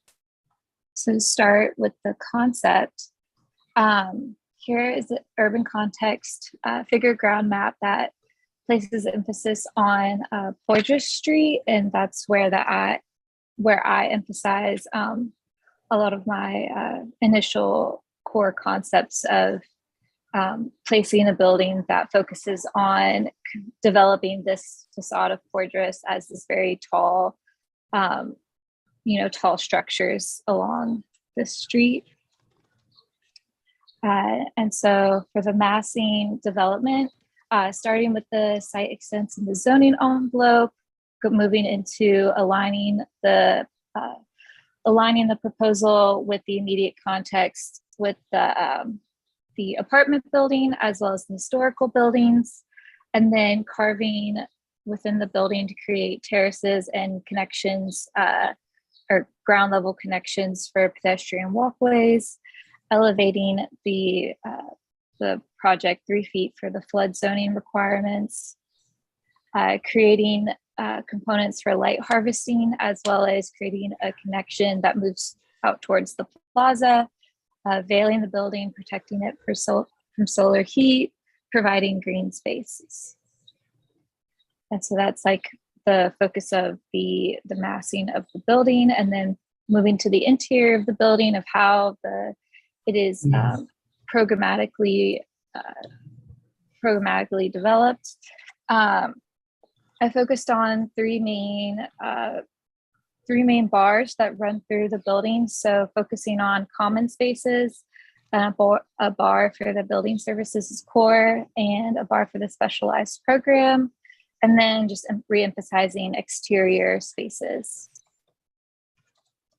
And then within those programmatic elements, more so with the specialized spaces, my amenities that were chosen was the gallery space, retail, so gallery on the ground floor and second floor, retail on the ground and second floor, office workspaces that are through the 3rd through 5th floor, and a library on the 5th floor.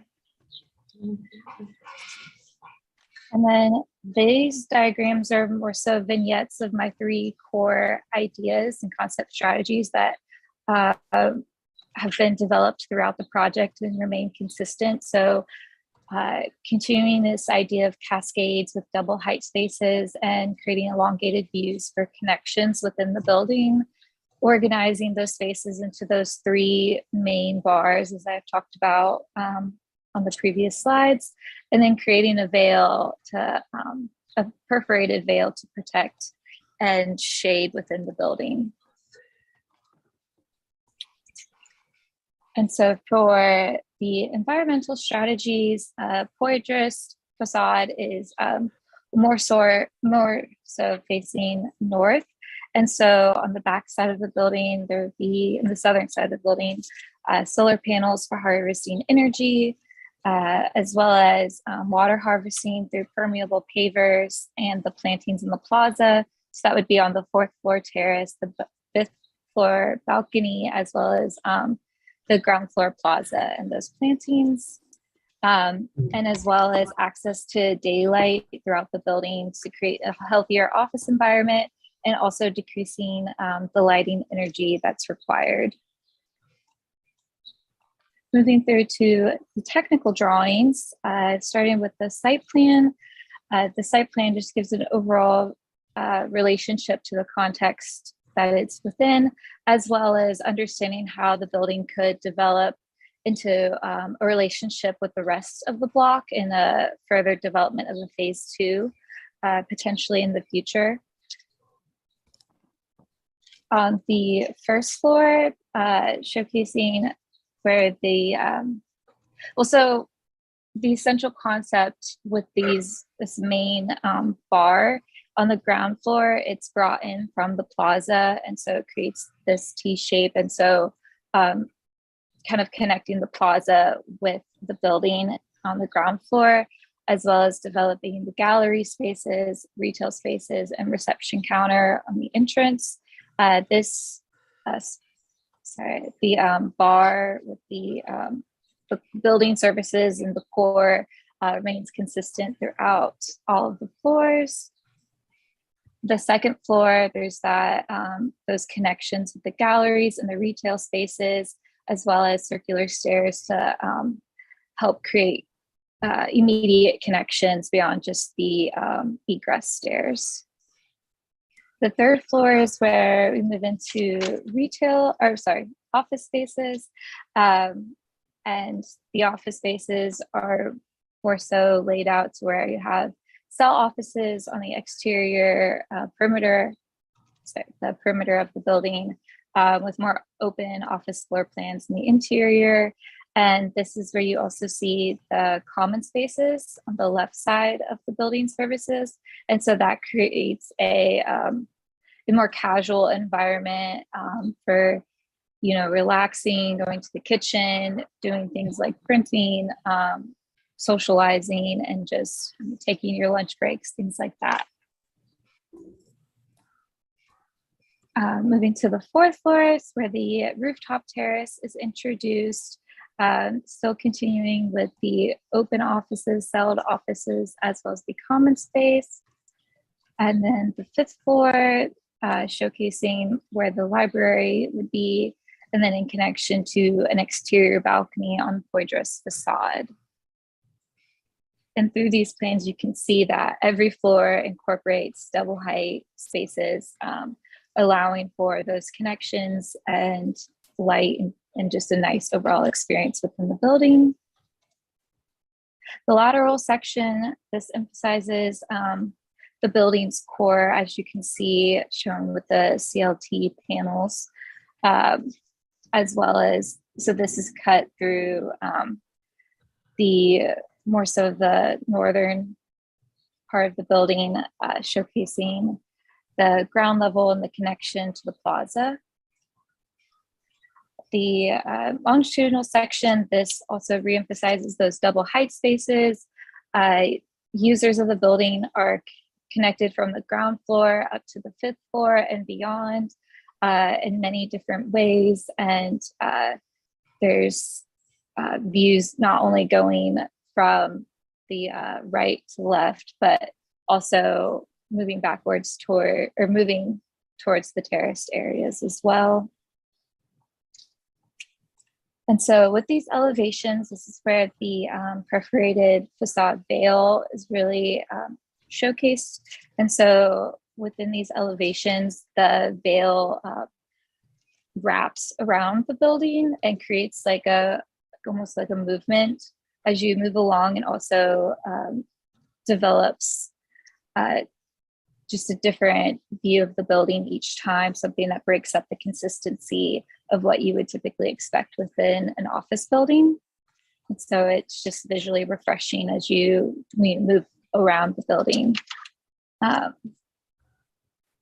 So moving into the construction, here's the section perspective, again, really emphasizing how these spaces interact with one another from the ground floor up, and also showcasing how the construction is, for the most part, regulated for mass timber construction.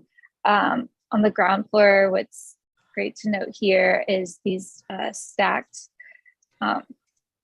sorry, just want to get back to my notes. So it shows these stacked continuous beams that are used for the cantilever on Coadrus facade. This also emphasizes the pedestrian connection on the ground level, as well as just the views to Poydras, as well as on the backside for the terrace space. That's 10 minutes, just a second. What? What'd you say? Oh, that's just 10 minutes, just to let you know where you're at. Okay, I will speed through this. Sorry about that. So like I mentioned before, the construction is mass timber. So this showcases a more detailed facade element as well as building construction. Moving in, some key points that I'd like to make is that the foundation is concrete. Quickly moving into timber, so that it's going to be the CLT 7-ply floor plates, as well as CNC glulam beams. Quickly moving, sorry.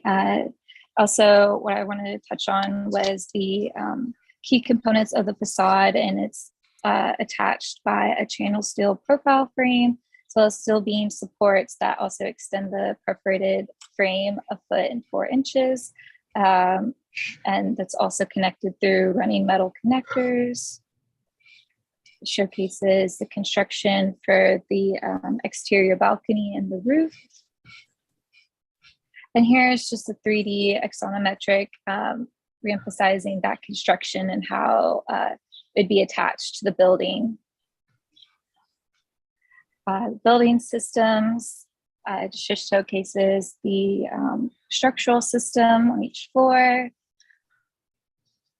Here, highlighting the timber construction and the CLT construction. Showcases the mechanical systems as well as the life safety. And so to end with the experience of the building, as you can see from the exterior, you see this this metal facade that's also enveloped by timber construction. I think the timber construction brings a lot of warmth when you enter the building, but the metal facade is, it is great to use because it also is 100% recyclable. It also can reflect UV rays and it's low maintenance. So here's the view from the plaza and moving into the space. So then it creates a different type of experience from the outside to the inside. Just very warm environment. See these cascades and the connecting views this is from the 2nd floor looking up to the 5th floor. This is for the 4th floor looking towards the terrace, and you can see down towards the 3rd floor office area. And then on the 5th floor, the view of the balcony as well as connection to the library. And then that concludes my presentation. Sorry, a lot of information to try to get into 10 minutes, but thank you all for listening. Thank you, Bree. Thank you so much.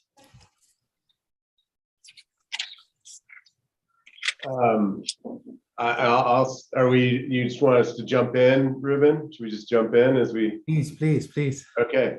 All right, we'll just jump in.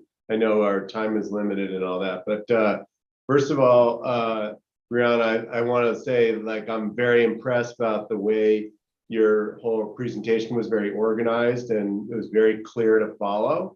So that's super helpful, especially when it's in a short time frame like you've got after you've spent all the amount of time you've spent on this. To have 10 minutes to explain it to everybody is not an easy task. So I really enjoyed how easy and clear and your ideas were and the way you put them together. So I appreciate that very much.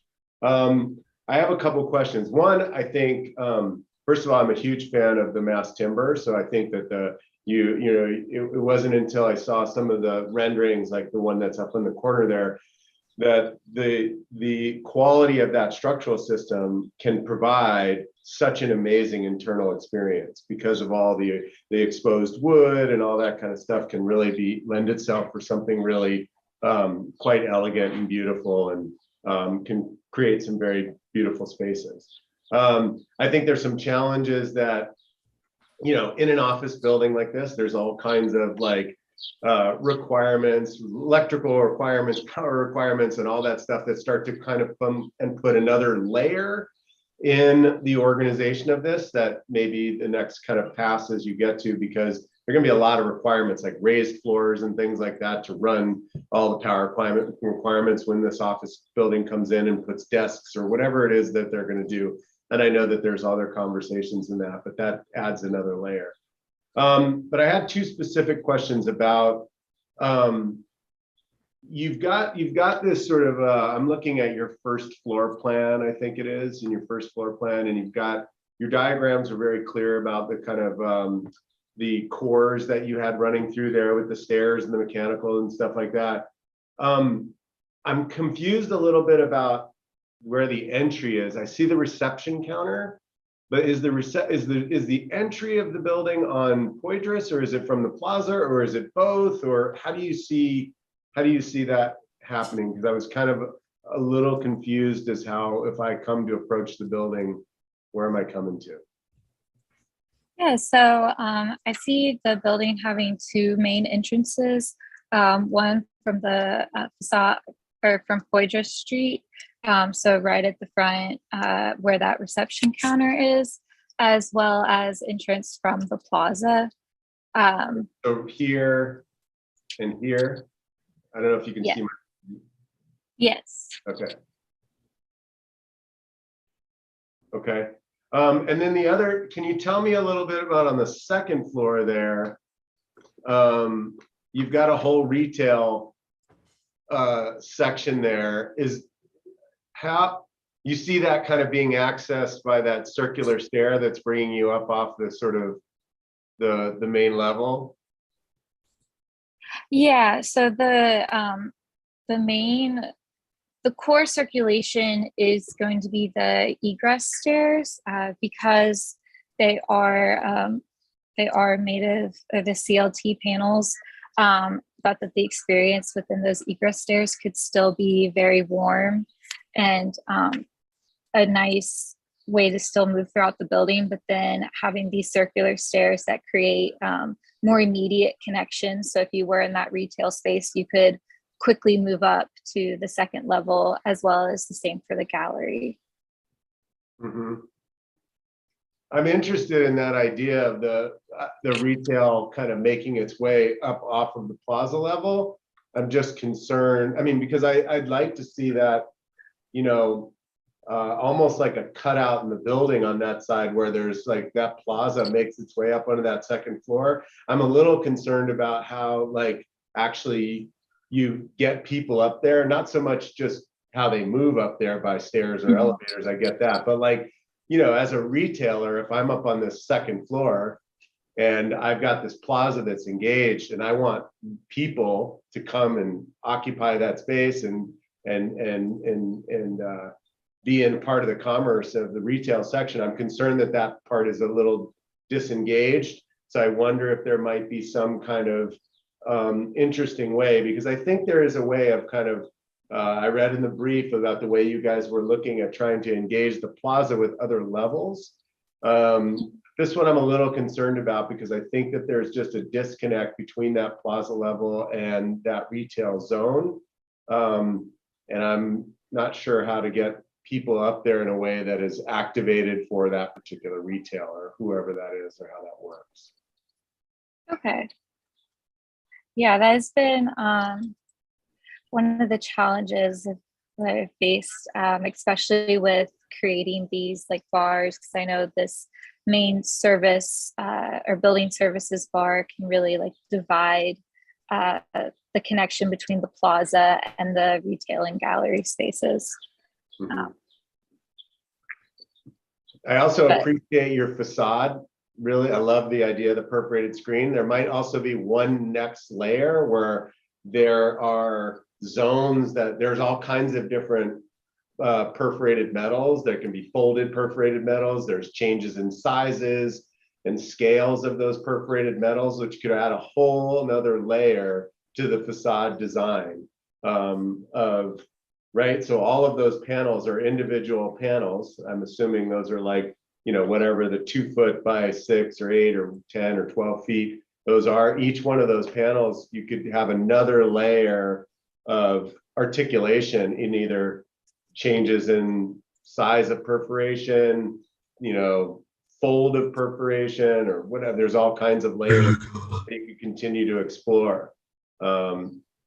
That would also kind of continue to emphasize the sort of pattern that you've got going on the facade, which I appreciate very much. I think this could be a very elegant and beautiful building. Yeah, I can start with that. I mean, I agree. I think you're very complete, comprehensive, clear building, right? So I could kind of understand, but I could jump in with a couple of things like that veil, right? With a little bit more specificity, like how does it change, as David was saying, you know, per different orientations, right? How does it really make sure that it's positioned for different porosities, for different sun angles, different views? And I would say that at the scale of the facade, but also at the scale of the kind of urban strategy, it'd be nice now that you have this, right, for you to reacquaint yourself with the really important ideas. Like, what is this doing to the kind of urban context? One thing that I like, you're right on this, the Rampart Street elevation, and I love seeing that veil as the backdrop for those existing buildings. I think that's very specific and tied to it. And you may have those ideas somewhere, but they're not necessarily, they don't come forward. I think another strategy, and David mentioned this, is to kind of think about the CLT, and you can't maybe have all of the 4 sides of the interior spaces be the wood. They're going to get eaten up by services. So is that the ground floor, or, you know, the floor, or the ceiling? You know, you're going to have to decide, and that might show up. And then I have a couple of just graphic things that might that you might think about as you go to your portfolio. I like the section perspective. It's a little bit hard to see all of the spaces that are connected vertically. So that could be just the way that it's rendered or something, so that we really see those interconnected spaces. I believe they're there. I think the drawing, your work deserves a drawing that maybe communicates that a little bit better. And then this other one is really simple, but when we're scanning in these kind of vertical, linear ways, when we look at your floor plan, we zoom in and there's a lot of information. And then the earlier kind of diagrams might have been grouped all on one board just so that we could see them in relationship to each other. Because, we're zooming in and out for things and making sure they have the kind of density of information that maybe matches the floor plan. Just a suggestion. Okay. Yeah, but nice project.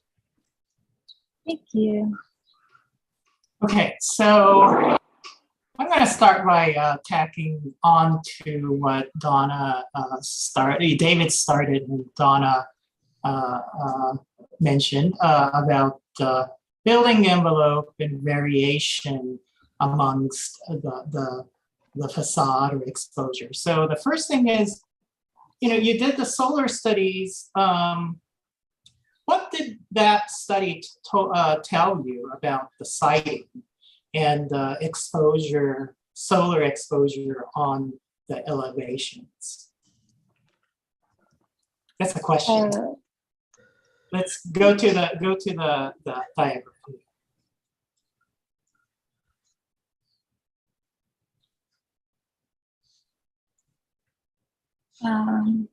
Yeah. Did you do any simulation, solar exposure simulation? Is that part of the workshop that you all did? No, we didn't have a workshop for that for our buildings, but I haven't moved forward with more so in-depth analysis for this proposal. So for the environmental strategies, I think that these are still, I think for this part of the project, I think it is more of a preliminary stage. I think the focus, more of the in-depth focus was on the construction of the proposal. But I think that would be something that I would be interested in next steps, because I think I've understood. Yeah. What's missing is the context, right? You have two very tall buildings on the east and the west, and it alters the typical understanding of the light exposure in the context. But that's something to think about, number one, okay? Mm-hmm. Number two, this is sort of related to what David said, but this is actually a criticism of overall Tulane integrated building studio. We tend to do this a lot. Everything is curtain wall, glass curtain wall all around, and in a way modify that with screens of some sort.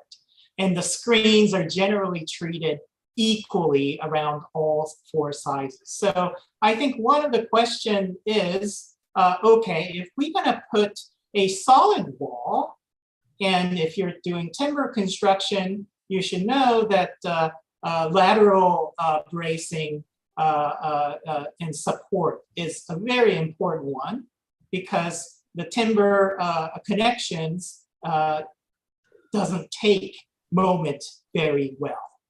So, I think one thing to think about related to the internal program in solar exposure, which walls could be a solid wall that has punched window openings, or it could be a floor to ceiling, but more narrower window wall system.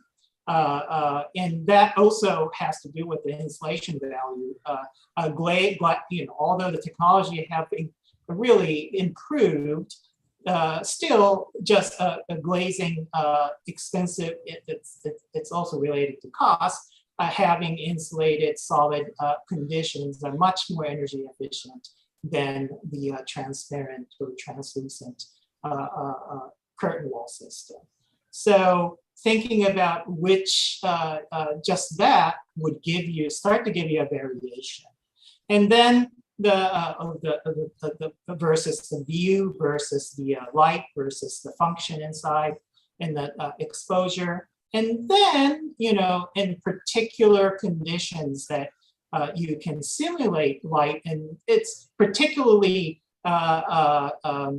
exposed to the sun may get an additional layer.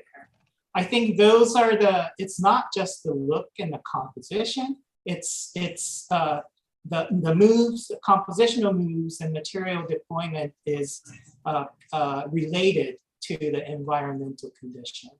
I think those are the kind of primary concern to me that could potentially be addressed. The planning, the plans, and the kind of the organization, interior organization, the zone that you talked about, those are all good. It's very clear. So the next level of this, and if you're particularly talking about building articulation relative to envelope, could be thought through in this manner.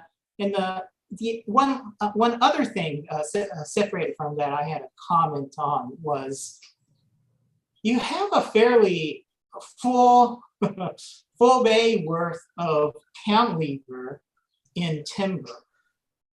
And the first question is, can you do that? It's tricky because you can't, timber, there's two challenges, because one is the timber construction, mass timber beams. I mean, you can do a glulam in a very, very thick deep way. But generally, if you're talking about timber, the length is limited, connections are very hard to make it into a moment connection. So there's a limitation there. And second is, what was the second point that I want to make? The kind of the big picture. If you are doing five stories, 1, 2, 3, 4, 5 stories, 40, 50,000 square foot building, which building type, construction type would this building fit, and can you do it? Those are, I think, something that you need to perhaps have a handle on in part because timber is, mass timber is a kind of a relatively, well, it used to exist. The warehouse typology, like CAA, is heavy timber construction, right? It does pretty well. So you might want to have a backup information about that, that what you're doing relative to the kind of a structural construction type and the square footage, program types, so on and so forth. Well, with mass timber today, I mean, there's office buildings way taller than these 5 floors that utilize mass timber as a primary construction element. And with the cantilevers, I had spoken with, Bruce for the materials and methods course. And so I did speak with someone about the construction and how to really implement these cantilevers, as they were crucial to my core concept. Still something that would need more development, if this was a project being built, but understanding that having these continuous glulam beams that then are then stacked, because it does create that double edge of the cantilever, and as long as it's that the 1/3 of the length for that portion. And I've also eliminated the columns along that facade, so then the load will not be as heavy as at that lower point where that third detailed component is. You can see my mouse. And so the load would transfer back to these columns with each cantilever moment.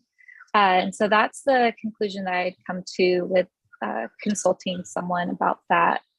Of course, well, Bruce, not everyone knows who he is. So for Yeah, a kid. I think, some kind of bracket system that holds in the intermittent way might be necessary. And I think Well, if it's that's some of the CLT panels too. If the CLT panels are turned vertical, those start acting in that way. So like, I think that was what Kentaro was talking about some of the vertical planes too, because that becomes part of the way the structural system works.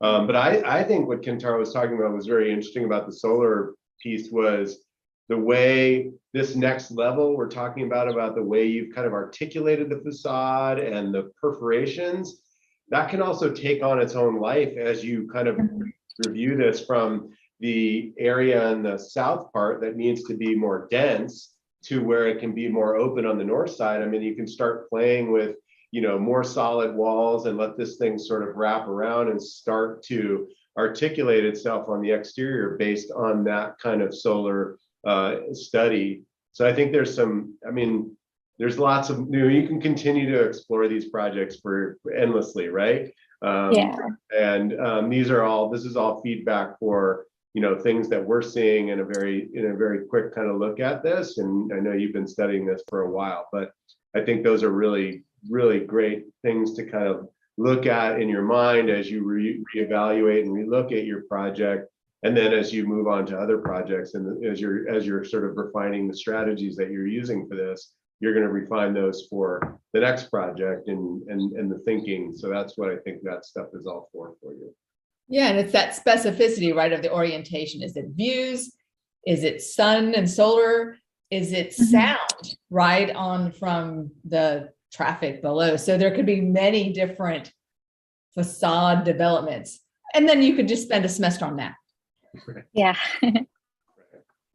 Wow, thank you. Those are all great critiques and really helpful. Thank you. Okay, thank you. Thank you so much for the comments and thank you, Bri, for this great work. So our next student will be Erdon. Yeah, I'm here. Okay, sorry, couldn't see you. Okay, Erdon, whenever you want, please share your screen. Yeah.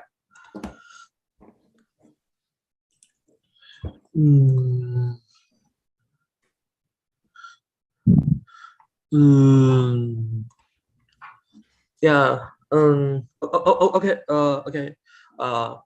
Sorry, professors. Before my presentation, I have to say I made a trouble in uploading my presentation into the concept boards. Now my the presentation in my concept boards maybe have lost 10 pages. It just failed and I don't know reason, and I try to deal with it from 8 p.m. but now it's failed. So my whole presentation is only in my sharing screen. It might bring trouble to you. I have to say sorry about that. And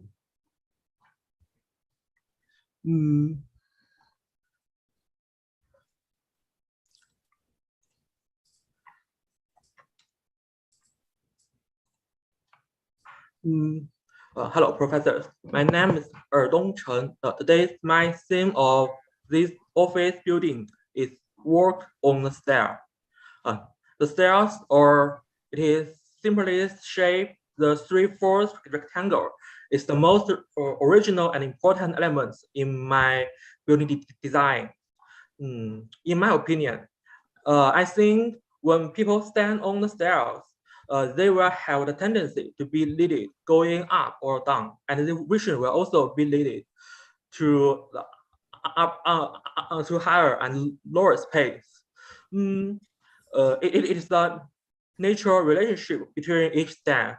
I think it is a very nice model of terraces system, and the terraces is the center of my project. In my presentation, I will introduce it into 4 parts. Now going to it is the first part, the site context and my conception. For the site, it is on the middle of New Orleans, the source bank of the Mississippi rivers, and there's the crossroad between. You can see there's the side shape is just like the stairs. So at the beginning, I was considering how to apply this element into my buildings and promote the mixture of the building space and the development of my ideas. First, there's the stair site and covering the mass into a suitable scale, and then give it as much clearance as possible on the source, on the middle, and on the surround. The slab is bigger than my buildings, and there's the two cores and the regular panel systems, and the common paths you can see it around the middle.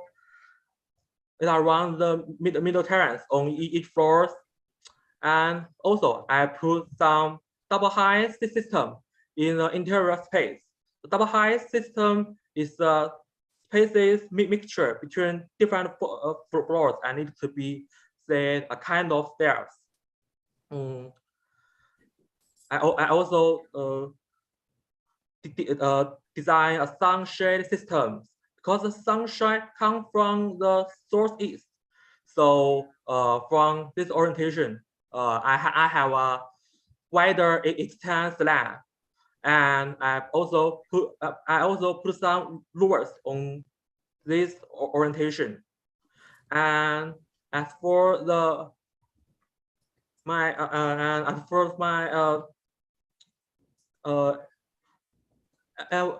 elevation, I put some comparing with between the total curtain glass wall and the panels. It creates a comparing with the glass and kind of opaque. And the second part is the proposal driving. It is a master plans, and for the first floor, the main entrance is here. From here, you can go to the plaza or on the middle of the site, and we can have a retail here, and there's the public toilet on the stores.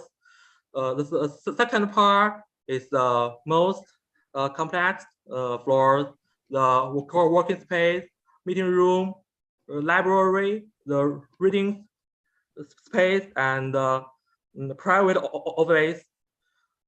And on the third floor, there has you can see there has double height floors. And the fourth, also double heights. The fifth floor, the double heights.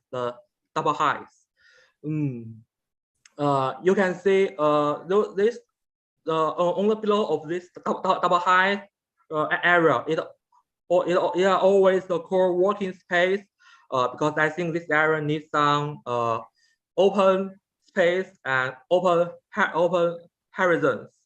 And besides those extend slab, I will not allow people visitors to travel around here. They can only stay on the terrace. So this is the roof gardens, and on the section you can see more clearly about the double height system and the middle terrace in different orientation on different floors. The double heights, and here is the protective sections. And my envelope is just the glass curtain wall with the panel, the window frame. It creates a kind of parent, between the glass and opaque. And it also has the stairs shape. It is the basic element in my building. And the third part is the building details. The west elevation, and it is wall section. I have 4 detailed sections to introduce this. The first is about the roof. It has the concrete roof slab, the waterproof and the installation system, and the garden roof garden for collecting rainwater and create oxys, and the curtain glass wall and the window frame and the lowers and connection unit. And this section is about the third floors. You can see you can see there's no beams in my building, because I use the post-tense slab to as the structure of my buildings. It could hold the longer pillow distance and raise the height of the beams. But of course, this slab would be thicker than common slab. It has 600 millimeters, and then there's mine cables on the behind the pillows to hold the load from the pillars. And it is the first floors because on my first floor it has the higher than other floors, so I add pillars to reduce the scale of the glasses. And the detail 4 is about ground and basic. And then is the mechanical plans. This pillar is from the mechanical room, which is behind the stairs. And you can lead the electric power and HVAC system to each room. And the conclusion system is here. The common path. It has 2.3 meters wide, and those regions which doesn't have the pillars, it could have 2.8 meters wide. And the distance. I'm sorry, that's just 10 minutes. Oh, okay. And the distance between each corner and the stairs also meets the requirement of the life safety. And the last part is the appearance, the perspective picture about my project. It has the transparent glasses curtain wall and the wide elevation, which and those louvers have the lighter color to compare with the white and the glasses, and make my building become more marked and bright. I decided they have the yellow color because they are waiting the sunshine every day. So I think the yellow is fast and bright enough. It's from it have the this picture have a vision from the source or social orientation. On the source now it is the car parking space, and maybe it would be have some glass and some house, and of course they are lower than my project. So this terrace system from source to north is also from the lower to higher, and it is following the horizontal line of the site. And the bright eyes waves, you can see the whole whole thing of my project, the building, the plaza, the entrance, and you can see the roof garden and the ground garden. They have the same change of the colors, and last there are the two interior perspective. This one is the core working space on the fourth floor, and this one is the reading space on the second floor. On the right, here is the library. And that's all. Thank you, Erdon.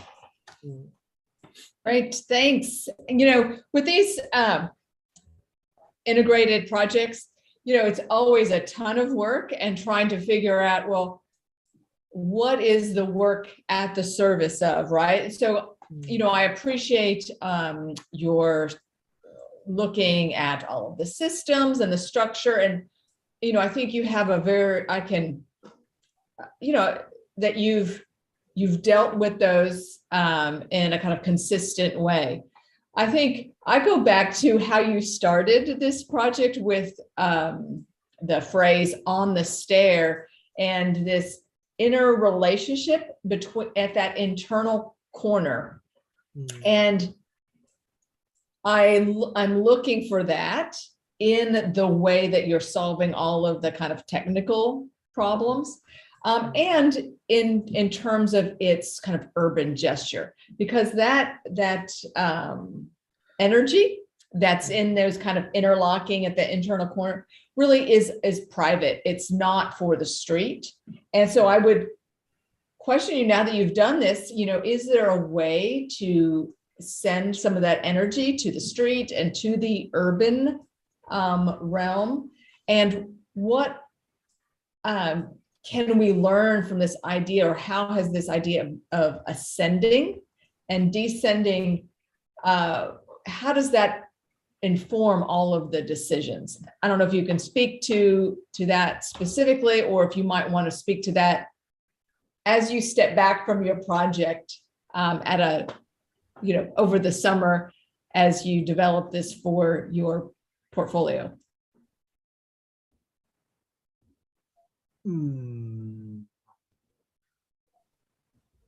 I would agree with Donna a little bit. I was so intrigued by the building volume diagram that you did with the stairs, and then you know, on one of your earlier pages.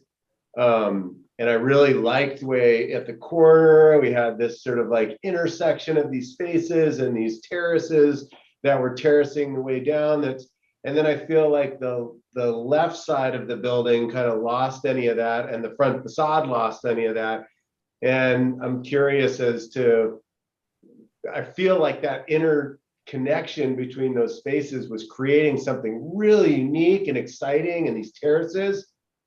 And then I just felt like I didn't see the front side of the building until the elevation, really. And I felt like that there was something in your idea that was really strong, and then it kind of got lost on this front facade as it relates to this to the street. And so much, like, I think that idea is kind of lost here in this elevation that we're seeing here, which is, I mean, these renderings are insane. I mean, you know, for all I know, you built the building. I mean, that looks so real. It looks really good, but I feel like that idea that's going on in this really interconnected kind of weaving of spaces and terracing and so on is lost on this corner of the building. And the diagram sort of feels that way too. And I don't know if there was something particular about that, or you had a really specific idea of why that idea didn't make itself on the front side of the building or whatever, but I think that's where I'm struggling a little bit.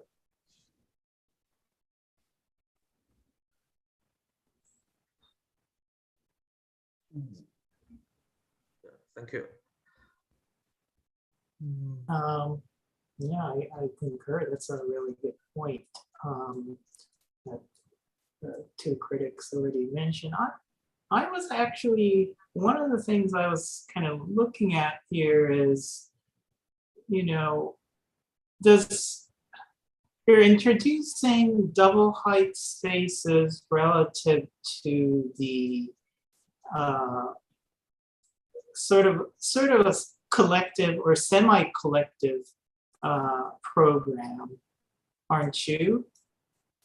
In other words, let's see where the diagram was.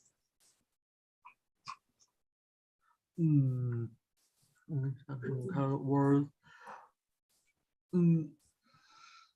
No. So conception design. Conception design. Yeah. The my design of the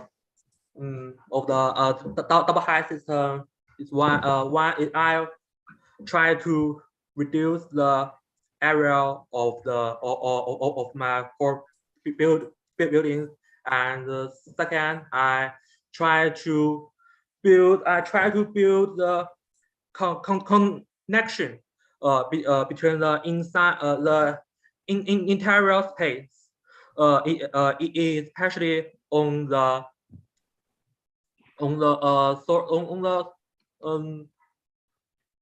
left part. This part have the main double height system, and in my original. Why don't you go to the diagram that you have, the retail and cafe first floor. You have a color coded a volume diagram in the series. You know, why don't you go there? It is. And are those programs related to where the double height spaces occur? Double height occur. It here. Yeah, that's it. It is the occupied land of the double height system, and yeah, this is the area of other rooms. Actually, I'm sorry. Actually, in my opinion, in my original design, this source part has also stair shape like this part. This the two side is also from the lower to higher has a stair shape. But later I changed this design, but I also want to create a connection of the space on this side. So I just designed this double height system, and now to add but what is the program? Because what I'm trying to say is one of the things I had a comment on is it doesn't seem like those double height spaces it's not related to this program. And when you look at it in section, you know, you have just tables and you have like a 40-foot high ceiling or something. It just didn't feel like it's an appropriate program for where the double height space occurs. And the second point is already kind of David and Donna pointed out, is where that interweaving, and you're talking about stairs, those really should relate to the double height space conditions and the connection between it. And maybe those are what makes this office flexible and exciting. That's what the plan was, wasn't it? Maybe because owning the core working space could suit the height and the open atmosphere of the double height area. So I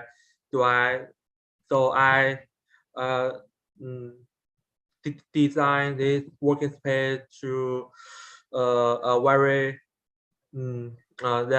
different space to the Yeah, two so sides those of double height space are given to the co-working space, and I'm not sure that's the best use for those spaces, especially given the concept and the quality of the space that you get. You get.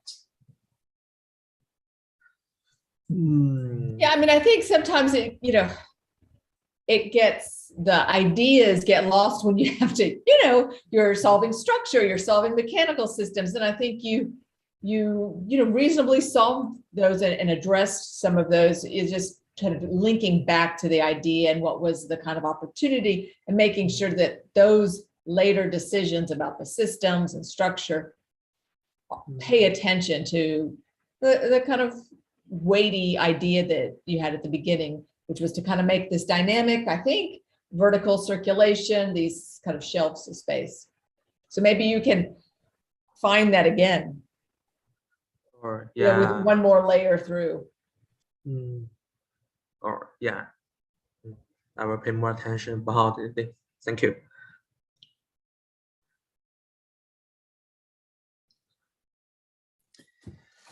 Okay, thank you so much.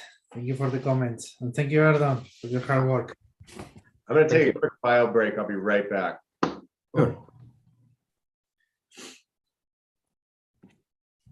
Okay, so our next student, Yachi. Yeah, it's me. Okay, I can see you now. Shall we wait for David or? Well, let's wait 1 minute. Okay, let me share screen first. Okay, perfect. Well, in the meantime, we can just see your presentation that you have on concept board. Erdon, maybe one issue that you might have, one problem, it could be because of the dimension of the files. You know, when the files are very big. Yes, because I missed the trouble into uploading my presentation into the content board, so I have to reduce the file scale as small as possible. So it might make my presentation's quality really bad. I'm sorry. But the drawing that you had on content board, they had a better resolution than the one that you showed on the PDF right now. So anyway, so Yashi, does your presentation work? Yeah, it's working. Okay. Okay, so.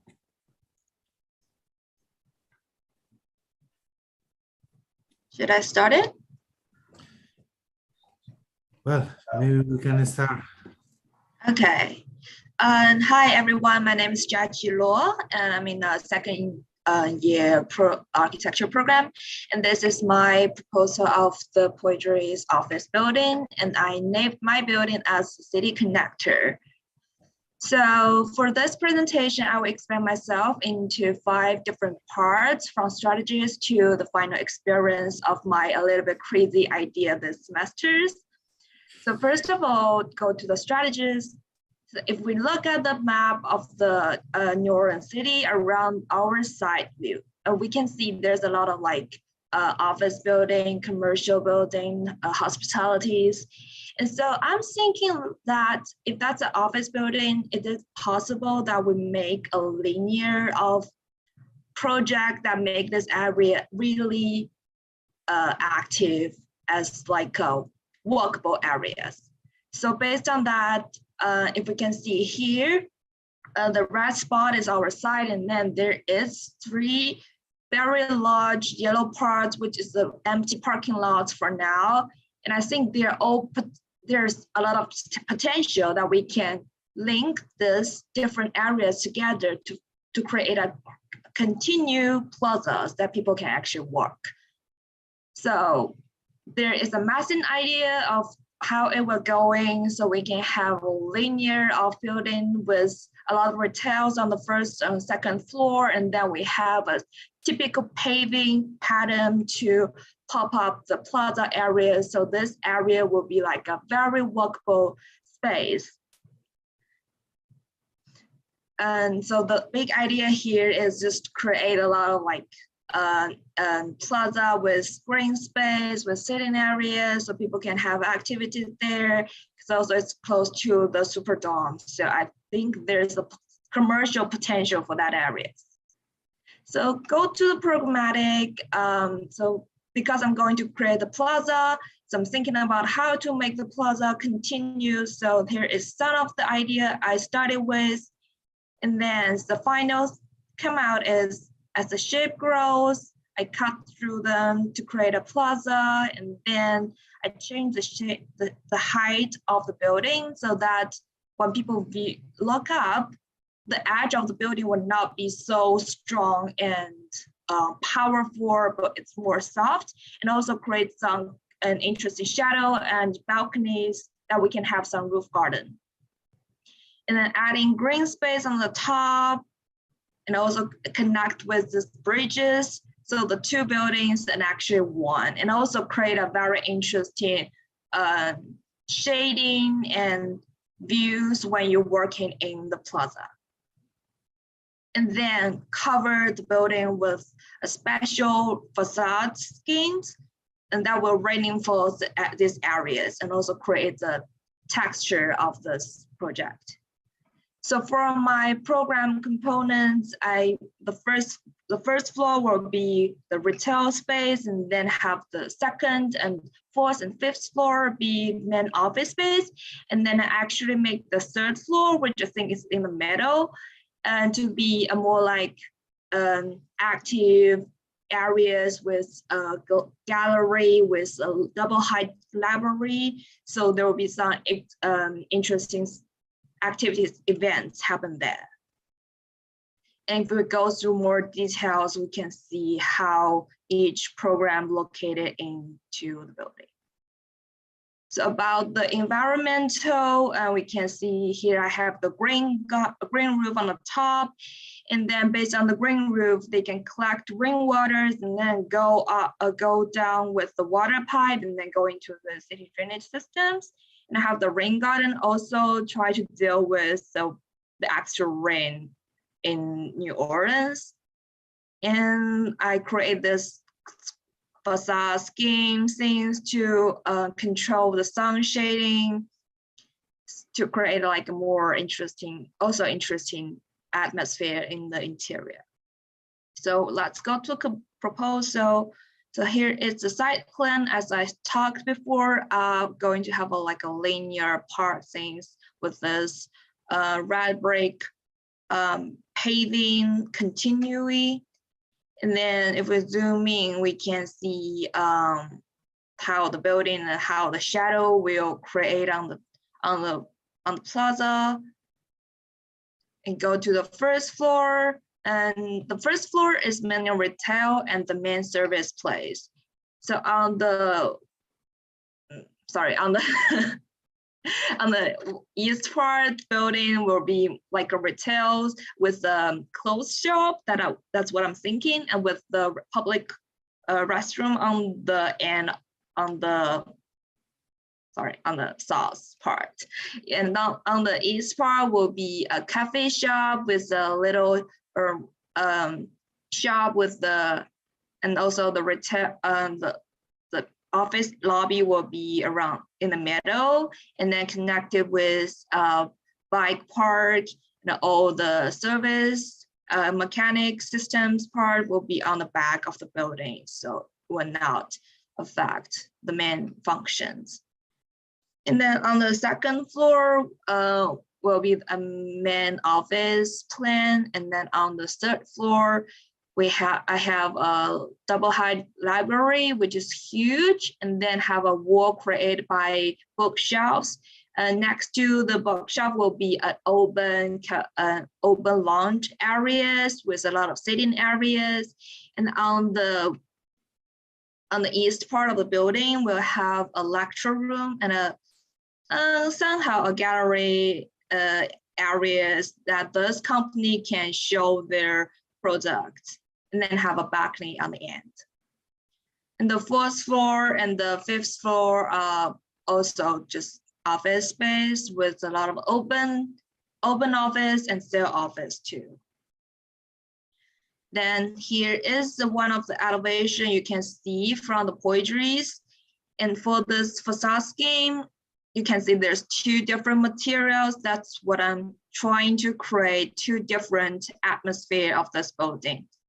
And from the other side, this is a view you can see when you're in the plaza and look at the east part. So also 2 screen. And that's the other side with the other metal panel screen. So here is the idea of the 2 material of the facade. So the facade elements will be like a little triangle. So when you work in the plaza, you will see this rainbow color frame that makes this plaza very active and creative, just give people a view of exciting. And the other side, if you look out from the other side, it will be a wood panel. It reinforces the nature and some warm atmosphere, so people feel more relaxing. And then here is the section cut from the poetries, and we can see the double height library, the bottom retail areas, and then the plaza have the green space in the center. People can sit around there, and then have the bridge on the top with the very colorful skin panels on 2 sides. So this will be a very active areas. And then there's another cut, and we can see also the double height, the library and the office space with another entrance areas and the bike store on the side. We go to the technique. So this is the perspective section, and we can see, yeah, the plaza is a continuing paving with this colorful screen. So yeah, and we have the metallic panel which is prefabricated, have the little triangle holes on it. So when sun goes penetrate panel, it will create a very interesting shadow into the interior areas. And so here is the facade, 2 facade type and the section drawings. If we go to the details on the metallic panel side, the main connection is that on the roof, I have the rain gardens, which have the supporting layers, soil. And then for the panels, it's like a metallic sheet covered around a metal frame. And then this metal frame will be connected on another metal frame that is painted up directly to the slab to make sure that those panels are strong enough to support. And then for the other side with the triangle little frames, something interesting here is because the bridge and the building is actually 2 parts. So I want this connection to be not like void directly, so that may cause some trouble. So instead of that, I use some movable little panel to give a little bit of potential if the building is shaking. And then also adding elastic layers between the 2 slabs, so to make sure they are it's also because of the temperatures, the steel will expand it a little bit or shrink in the winter. So those are all the protection for those uncertain situation. And then here is the expo diagrams of the facade, of one type of the facade. And then goes to the structures. It's a structure steel system building with a foundation on the bottom, and then have 2 cores as the they're like concrete shear wall, and also covered with this frame thing. And that's just about the structure plan. And about the mechanic systems, I'm using a decentralized mechanic systems because there's 2 buildings, so I'm using 2 different separate parts. Each building have their own mechanic room and electric room, so it can make sure like they are separate and not affected by each other's if there's something happened. And then yeah, and then here is the map of each floors, and then goes to the circulation systems. And my building have a distance between egress is 167 feet, which, and the diagonals of the building length is 211 feet, and meets the requirement of the IEC code. And then that's the more detail of the circulation diagrams. That's 10 minutes, Jackie. Okay, thank you. And then for the life safeties, and just make sure they all meet the requirement. And here comes the experience. So imagine, So imagine you're working towards the Superdome, and you will see a more like calm down daily native skin of this building with metallic panels, which is this brown copper color, and then have the wood panels. So if that's a Monday morning, I feel more excited to see some nature elements that will make me feel better to go to work. But then if you imagine that's like a game days, you're after the game and you go back home and you see this rainbow color screen of this plot, it's like, wow, what is that? So you might just go inside to see. Yeah, that's what I'm thinking. So there's like a people dancing, play jazz music. It will be like a very active walkable areas of this whole plazas.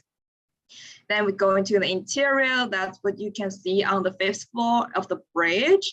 And you can see like people doing on the in the plaza, and then people walking by, and with this some very interesting plazas. And then go to interior, and we can also see that the wood created like a calm, relaxing feeling, and then this rainbow color panels will reflecting some interesting lighting to the interiors, which will make me feel more creative and excited.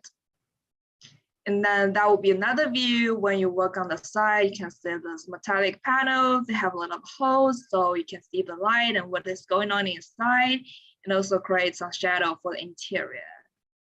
So that's it. Here's the conclusions. Thank you for listening. Thank you so much. First of all, I just want to say to Ruben and to all of you, there is so much you guys are investigating in these projects. They're really like, do you submit these for building department too, and like for a permit? Because I mean, you're almost there.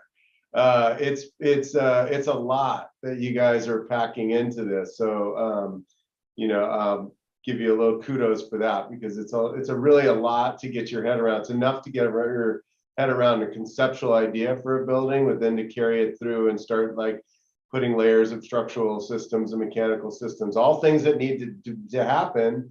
And the most successful buildings that you see in reality are the ones that have worked through all of these things and held on to the original idea that you started with and made it even stronger. So I applaud you for that. I had a question on this one.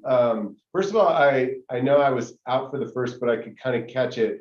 You were interested in this sort of larger urban scale idea where maybe a few threading of these projects would be what might weave your plaza together with some other projects that may be in some further development ideas. Is that correct? Am I right in that? Yes, you're correct. So it's like, because we can see there's a lot of like empty space, so it's the potential to like chain them up to create like a workable blocks. So I love the way, I love that idea. I mean, it's a very ambitious idea to think about how your building could either spark the idea of this community connection, but not just how your plaza integrates with your plot within in its bounds, but how does it integrate with a series of potential urban scale like interventions. I think that's a really interesting idea. It's ambitious, but I really like it. When you get to the idea of this skin, and what it seems to me like in the real core of the idea is that you've got one type of skin that's wrapping the exterior of the building, and then as you carve these things out, you have this internal thing. It's right, and that's kind of the way. What made you go from like the wood facade, and then on the one side on, is it Rampart? Is that this facade on Rampart with the metal panels? Yeah. So why did you change? Why did you change to the copper panels on that side? So I should expand that earlier. So the idea here is that I'm creating like a more like a watermelon type of skin. So the exterior, which we can see is the metallic panels. This one is more, just give me like more like an office, regular daily idea. So this is a non-game day regular building when you're not go inside the plaza. I'm trying to like reinforce the plaza and trying to different the plaza areas and the regular one. So like the exterior of the building will just look very comfortable inside of LBC area, but then the plaza is just something pop up with a very colorful and strong symbolized idea. Right, but am I understanding that correctly? Like all of the exterior facades, like if I look on your sun study, for instance. Okay. If I look on your sun study, which is sort of like an axon of the whole building. Yeah. Are the rainbow facades on the Poydras facade as well? Yes. They are, okay. Yeah, you can see this elevation. That's the view you can see from the Poydras. So I see. It's a Poydras Street facade and the plaza facade. It's rainbow color, and the rest will be the regular metallic panels. Okay. So now I'm a little, I thought, and forgive me, but I thought that the exterior of the building was the wood panels and then the interior was the rainbow. So maybe I'm a little confused because now I'm sort of like, I thought it was this sort of watermelon where it was like the exterior was something, and then as you carved into it, it became something else. But I'm not reading that right, or am I? I'm confused. No, you're right. So it's like L shape. So the plaza areas and the Poydras facade. So that's the idea of like those spaces are the first view, the first thing you can see when you close to that areas. And that's the point to attract people to go inside. So I make the Poydras facade same as the plazas.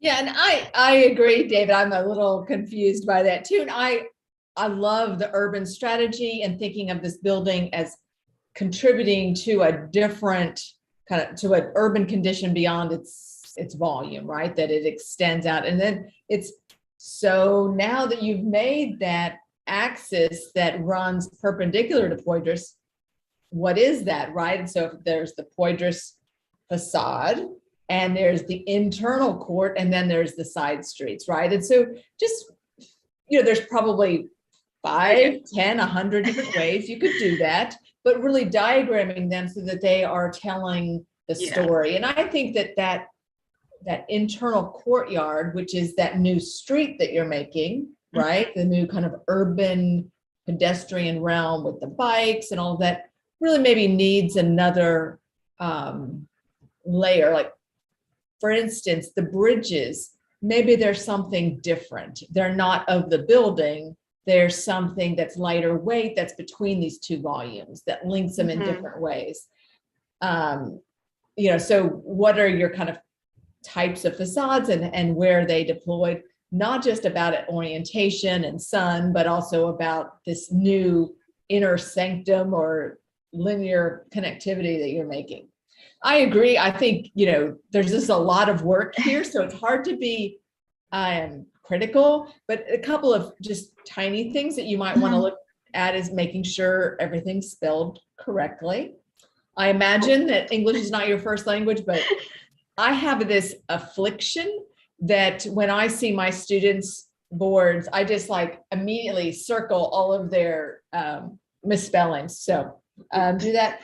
Perhaps in your sections, I don't expect your wall sections to like not leak, right? I mean, that's not the point of the integrated studio. These can't be built yet, but maybe the W section, the steel, is a little too fat.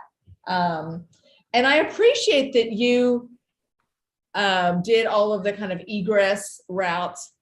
For me, on the third floor with the library, I mean, it may work. It just seems a little bit counterintuitive that you'd come all the way back and angle back to exit to the other stair. So I appreciate that you're doing those things, but there are a few things that just intuitively maybe you might address. And it may not pass muster when building officials are reviewing too. What was that, David? I said it also may not pass muster when it goes in front of the building officials. Right? Yeah, and again, I don't think your professor requires this to get a permit, right, to pass this class. I don't know, Ruby, you're close. You might have them get permits for all these. I don't know. Yeah, that's next year. But great job. Thank you.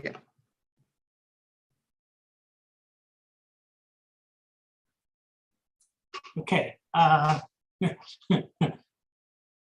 was wondering what I should say on this one. Again, congratulations. It's pretty well developed. I think maybe a facade thing, yes. I mean, it's an interesting use of angles. And the one side is wood-ish, and the other side is colorful, and trying to utilize the perspective to sort of emphasize certain things, I think is a nice try. I would say, materials wood. Could you use wood here as an exterior condition in a exposed way? Maybe. I know there's laminated and artificial panel system that produced in Spain that you can apply maybe. But nonetheless, those are, relatively minor things. I think one thing, perhaps the missed opportunity I was looking at in elevation is the bridge. And the bridge as a threshold bridge, it's just kind of stuck between it. It doesn't, I think there's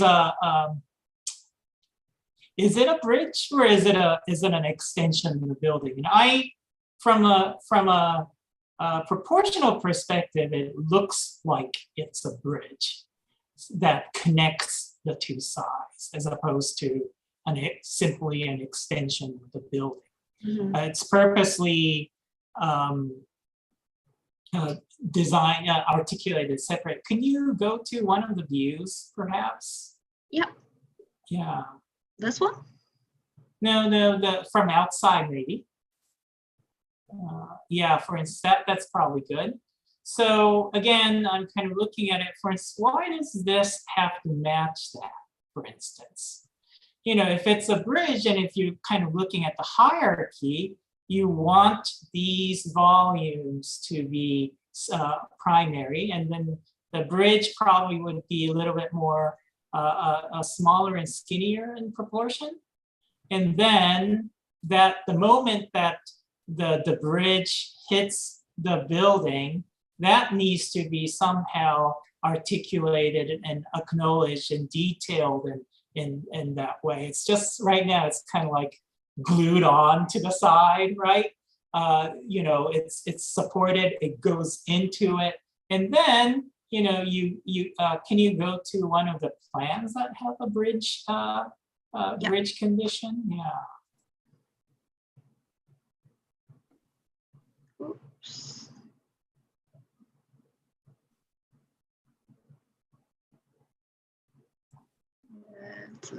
plans. Yeah. Here. So, I think, these moments, these things actually maybe interrupt into it. That's one way to articulate. The other one is that, this stops here and there's a sleeves that comes out to engage or something. There's multiple ways to sort of emphasize the fact that you're stepping into this area, or you're stepping out of the building and stepping back in to celebrate those moments, and or transition dangerous into that, moments, right? Yeah. Like, I think there's a kind of a drama that you could create and emphasize the program around that moment relative to the function of the building, so to speak. Carl, I think your comment first was interesting, is this just a bridge or is it an extension of the building? And really right now they are, they're ADA compliant with hallways basically that are cool spaces. But if each one of these widens up by double, does it also become another programmatic space? That's right. One side of it or both sides of it have these benches with, places where in these kind of co-working spaces, people could go and take their laptops and Wi-Fi's everywhere, and they could sit in the bridge and they could work for a couple hours or something like that. So instead of it just being circulation only, it's an opportunity for it to become a programmatic element that starts to become an experience, a space, not just for movement. And maybe that happens in two of them and one is only for movement. I don't know, you can start to look at them all in different ways depending on the spaces they're connecting. But I thought that was a really interesting comment that Guntaro made, is it simply a bridge or is it an extension of the building? So I think there's an opportunity there where it becomes less just about circulation and more programmatic or experiential or whatever. Or if the intent is for it to just be circulation, it can just be that too. That's all right too. I totally agree. Because at first I was thinking about to put some chairs and table inside, but then it's still like I don't want those like things up on the sky to be so strong and so big, so it will make this plaza looks a little bit heavy. So that's why I make this bridge like thinner. So I feel like it's a little bit narrow to have chairs and tables. But they could be different, right? They could be very particularized for what they're connecting. Maybe in one condition, they are just thin bridges, and other rooms, they're really rooms or spaces that people could slow down and inhabit. So I think there could be lots of different things. And maybe even it's not necessarily that it's like all of a sudden it becomes as wide as an office space, but it's a place where circulation can happen and there could be a bench where people could come and do mobile work, right? So maybe it gets just a little bit wider and it has this opportunity for that. So there's a bunch of ways to slice that up, not necessarily just one. Yeah, thank you.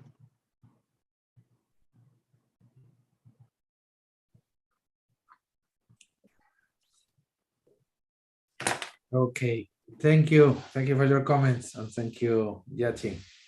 Excellent work. So now, last but not least, in our afternoon session, Erika.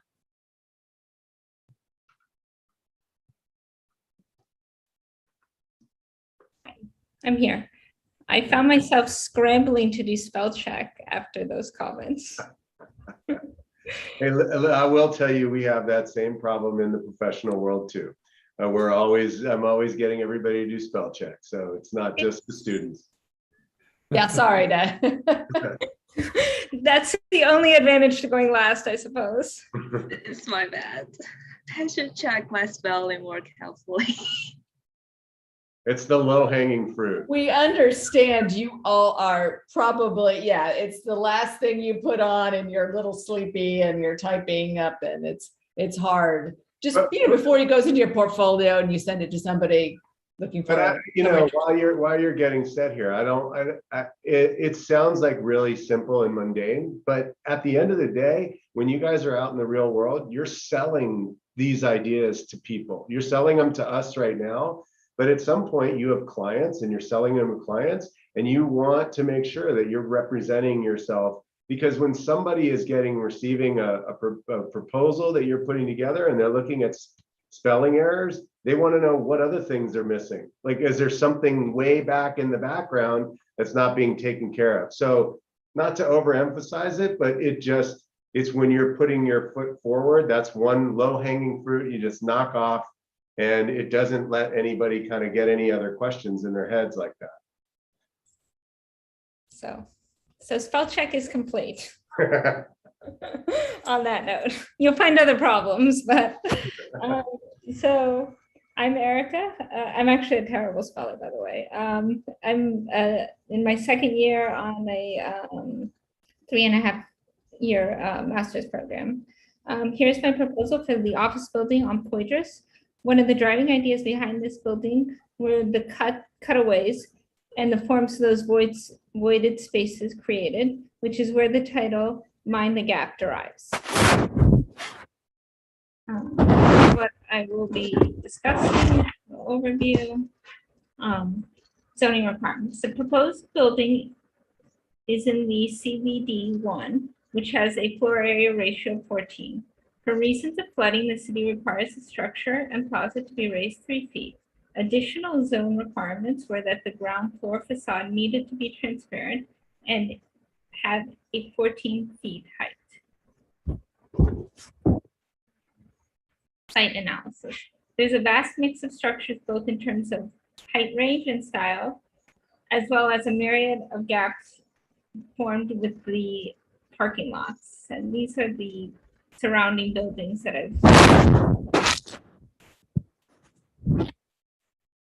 I chose to push the footprint towards Poydras to line with the 930 residential building and the party lining up with the existing building on the site.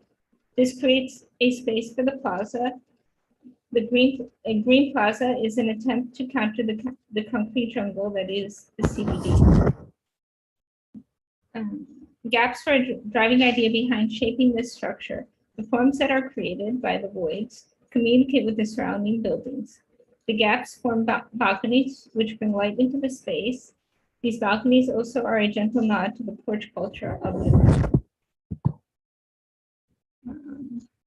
This is the program diagram. The ground level features retail that line the perimeter and a lobby that opens to the plaza. The vertical floors are accessible from this lobby. The upper 4 floors feature a mix of shared office space, meeting rooms, and various amenities. This would be the vertical core, and this is a diagram of just the ground level, which features a accessibility both from the back, from the rear, and from the front with a wheelchair.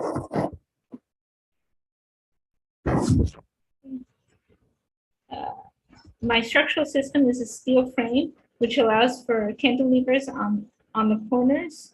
A series of large trusses on level 3 support the atrium at the center, and concrete panels are lined at the core, at the vertical core, as per code, a 2-hour fire rated staircase. This would be the yellow features the, this is the ground floor plane, and it features the concrete panels.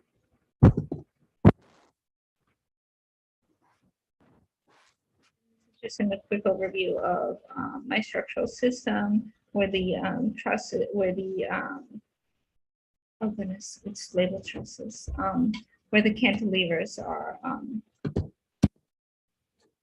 These are where the trusses are. And then the mechanical system, I opted for 2 stacked air handling units that ascend vertically and snake through the floors.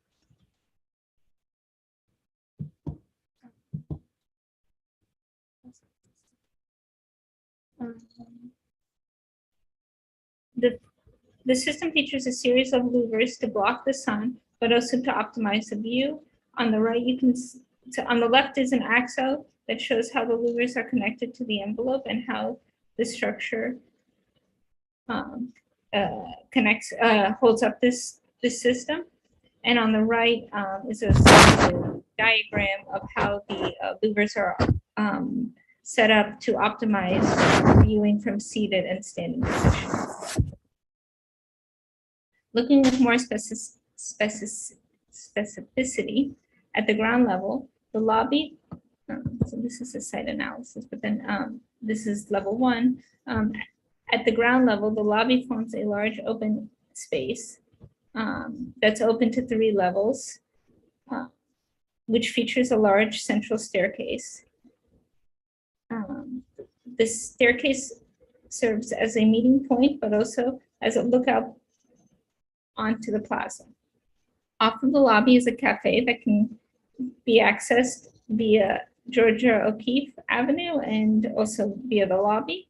And then the perimeter is all retail space and public bathrooms. On the second level are smaller offices and a centralized On the second floor is meeting rooms and a centralized office space. So sorry. Moving up to the 4th and 5th floor, the west end features open office spaces with stairs connecting the 2 levels and balconies facing the southwest side. At the center is an atrium that will give employees a space to congregate outside. And then this is the 5th level, which has views onto that atrium and then has space to look below, and this is all open office. Here are the elevations. This is from Poydras Street. This would be the elevation facing South Amherst Street.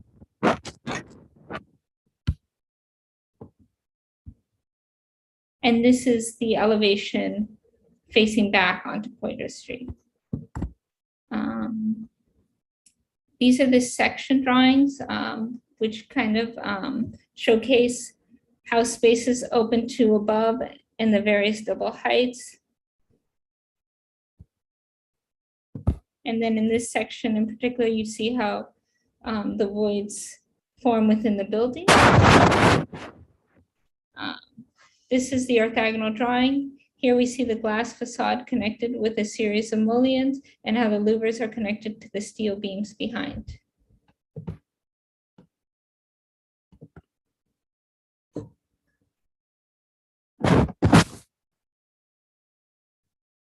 Oh, this is so upsetting. I don't know why this is not showing up. This is literally my best drawing.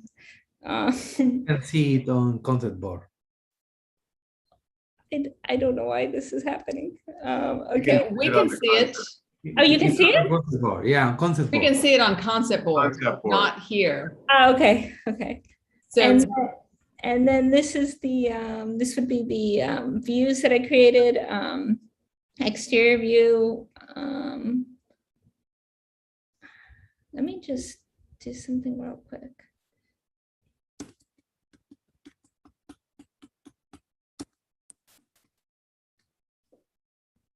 I guess you'd have to see it from concept board, actually. I don't have it.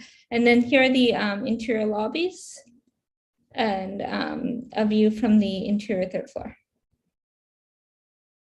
And then we have it. Thank you. Thank you. We can see those images on concept board, Erica. Okay.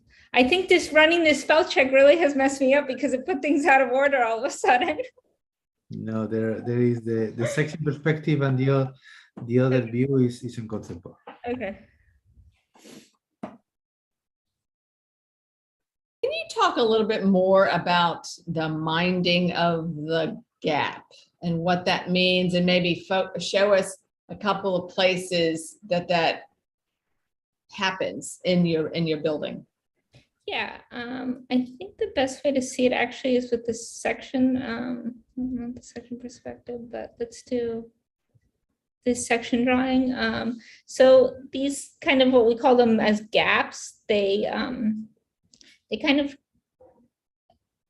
to use Jackshi's term again, like I kind of was thinking about it as a watermelon as well. And then the interior balcony area is kind of the inside of the watermelon. And they form these different balconies, but I think it's an interesting way to kind of create and bring light inside. But I kind of mentioned making connections to the surrounding buildings, and then I just want to see from the elevations, you can kind of see this better. So like this balcony, how this would connect to the residential building, and then over in this one, how this building kind of communicates with the buildings next to it. Those are occupiable roofs? Yeah. I really, you're done, you're muted. You're muted. Oh, sorry. I think your term of porch is maybe better than gap, because porch is connector, right? And gap is like separator. You know, you could argue about that. I will say, I think your order of presentation was a little bit odd. Like you really got us into the weeds a little too quick. I think you could have that as a backup. And I think you're right. The drawing that you didn't see that we could see of the you call it perspective view, and even the view of the exterior perspectives. To me, those are very convincing of what you're doing. I want you to go build a physical model because I think this building, I could really see it connecting at multiple scales to different viewpoints. I found your elevation drawings perhaps not so useful, right? You could make those a little bit more diagrammatic and use those. I'm going to draw on them, draw it to make the, oops, I'm going to pick a different color. Make that connection to the street or some kind of, dash line or something like that, and use some text to really communicate why they're there. I think your three strongest drawings are those perspective drawings that really show the kind of space that you've created. But I think the floor plans were, for me, a little bit hard to read. I don't know what you're drawing in. I'm assuming you're using a 3D software? Yeah. Are they really hard to say? I did them in Rhino. Yeah, I mean, for me, when I look at like Plan 5, I see the blue and that reads, but everything else just, I can't really understand the space and how it's held. And so I think really developing how to make the floor plans read like your section. I think you have the ideas there, but the base drawing of a floor plan isn't communicating it yet. And it could be, things aren't turned on correctly or whatever, but they seem a little bit underdeveloped until I look at your 3D views. And then I see it all like, oh, that's what she was talking about. I was just kind of believing you for a little while. I think on concept board, I may have dumbed down a little bit too much the files. And I think well, even here, I can't really see the structure or the syncopation of the facade rhythm. That would show up, I think, at this scale. Yeah. Yeah, I would agree that, I think there are lots of really compelling drawings you have in your presentation that help your idea, and your plans are not helping. Some labels. Off the screen. First of all, some labels would be really great, so that as we're going through them, you could read what spaces are what. Either a key, key labels or word labels to say what spaces are what would be helpful. Because those are the drawings that everybody's going to look to quickly and kind of identify where spaces are and understand. It's the key to kind of bringing your whole presentation together. We're looking at the plans, we're identifying where the spaces are, and if we can't read them, we can be like, oh, well, she's got furniture in there, but I don't really know what that is. So labels are very helpful. I am, first of all, I think your presentation is really cool and unique. I think your quality of your drawings are, your 3D drawings, and I'm looking specifically at that section, perspective drawing, which I think is fantastic. And I'm also looking at the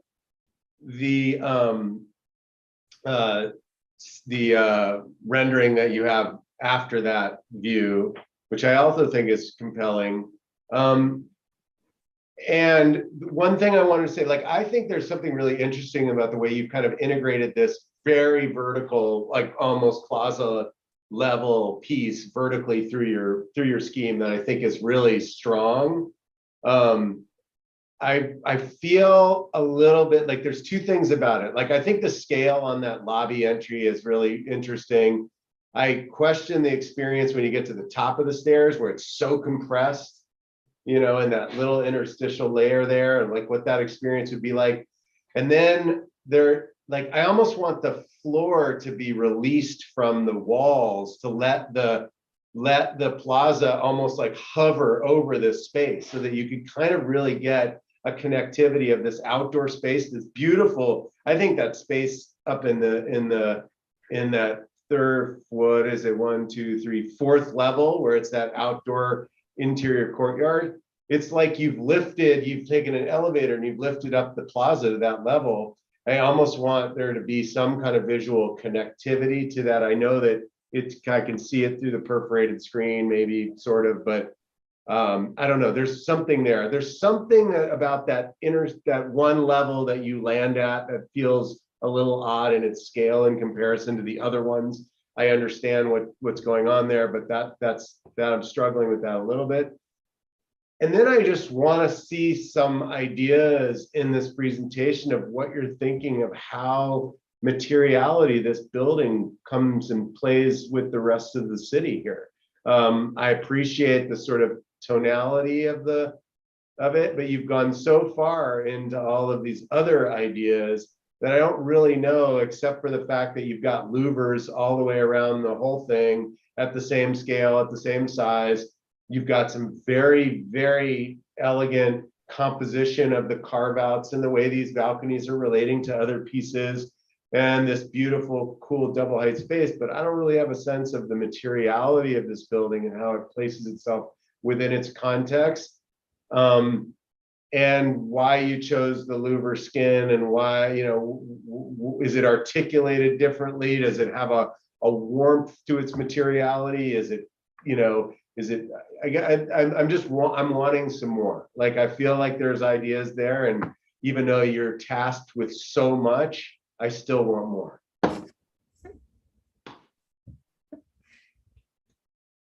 So I'm kind of curious. I mean, yeah, I agree with everything that's been said. I'm curious that you're so, how can I say, facile with the 3D views, the perspectival view, and the sections, and even the structure models, very convincing. And then you focus on the 2D sort of reflection and working out things. It seems like, you know, I don't know if it's just a lack of time, or is there something fundamental about the way you understand drawings that we can help you with? I'm just curious. I honestly was time constraints. Okay. And where time went into and where it did not. Right. Right. You know, welcome to the rest of your life. Don't tell me that. I've had a miserable week. Don't tell me that. But I think the issue, the thing I sense is, if you can produce this kind of this, I'm still looking at your perspective, exterior perspective, nuanced line weight, the color, you know, you know, the tonality, the scale, delicate drawings, I think you can do that in plan too. And sometimes, you know,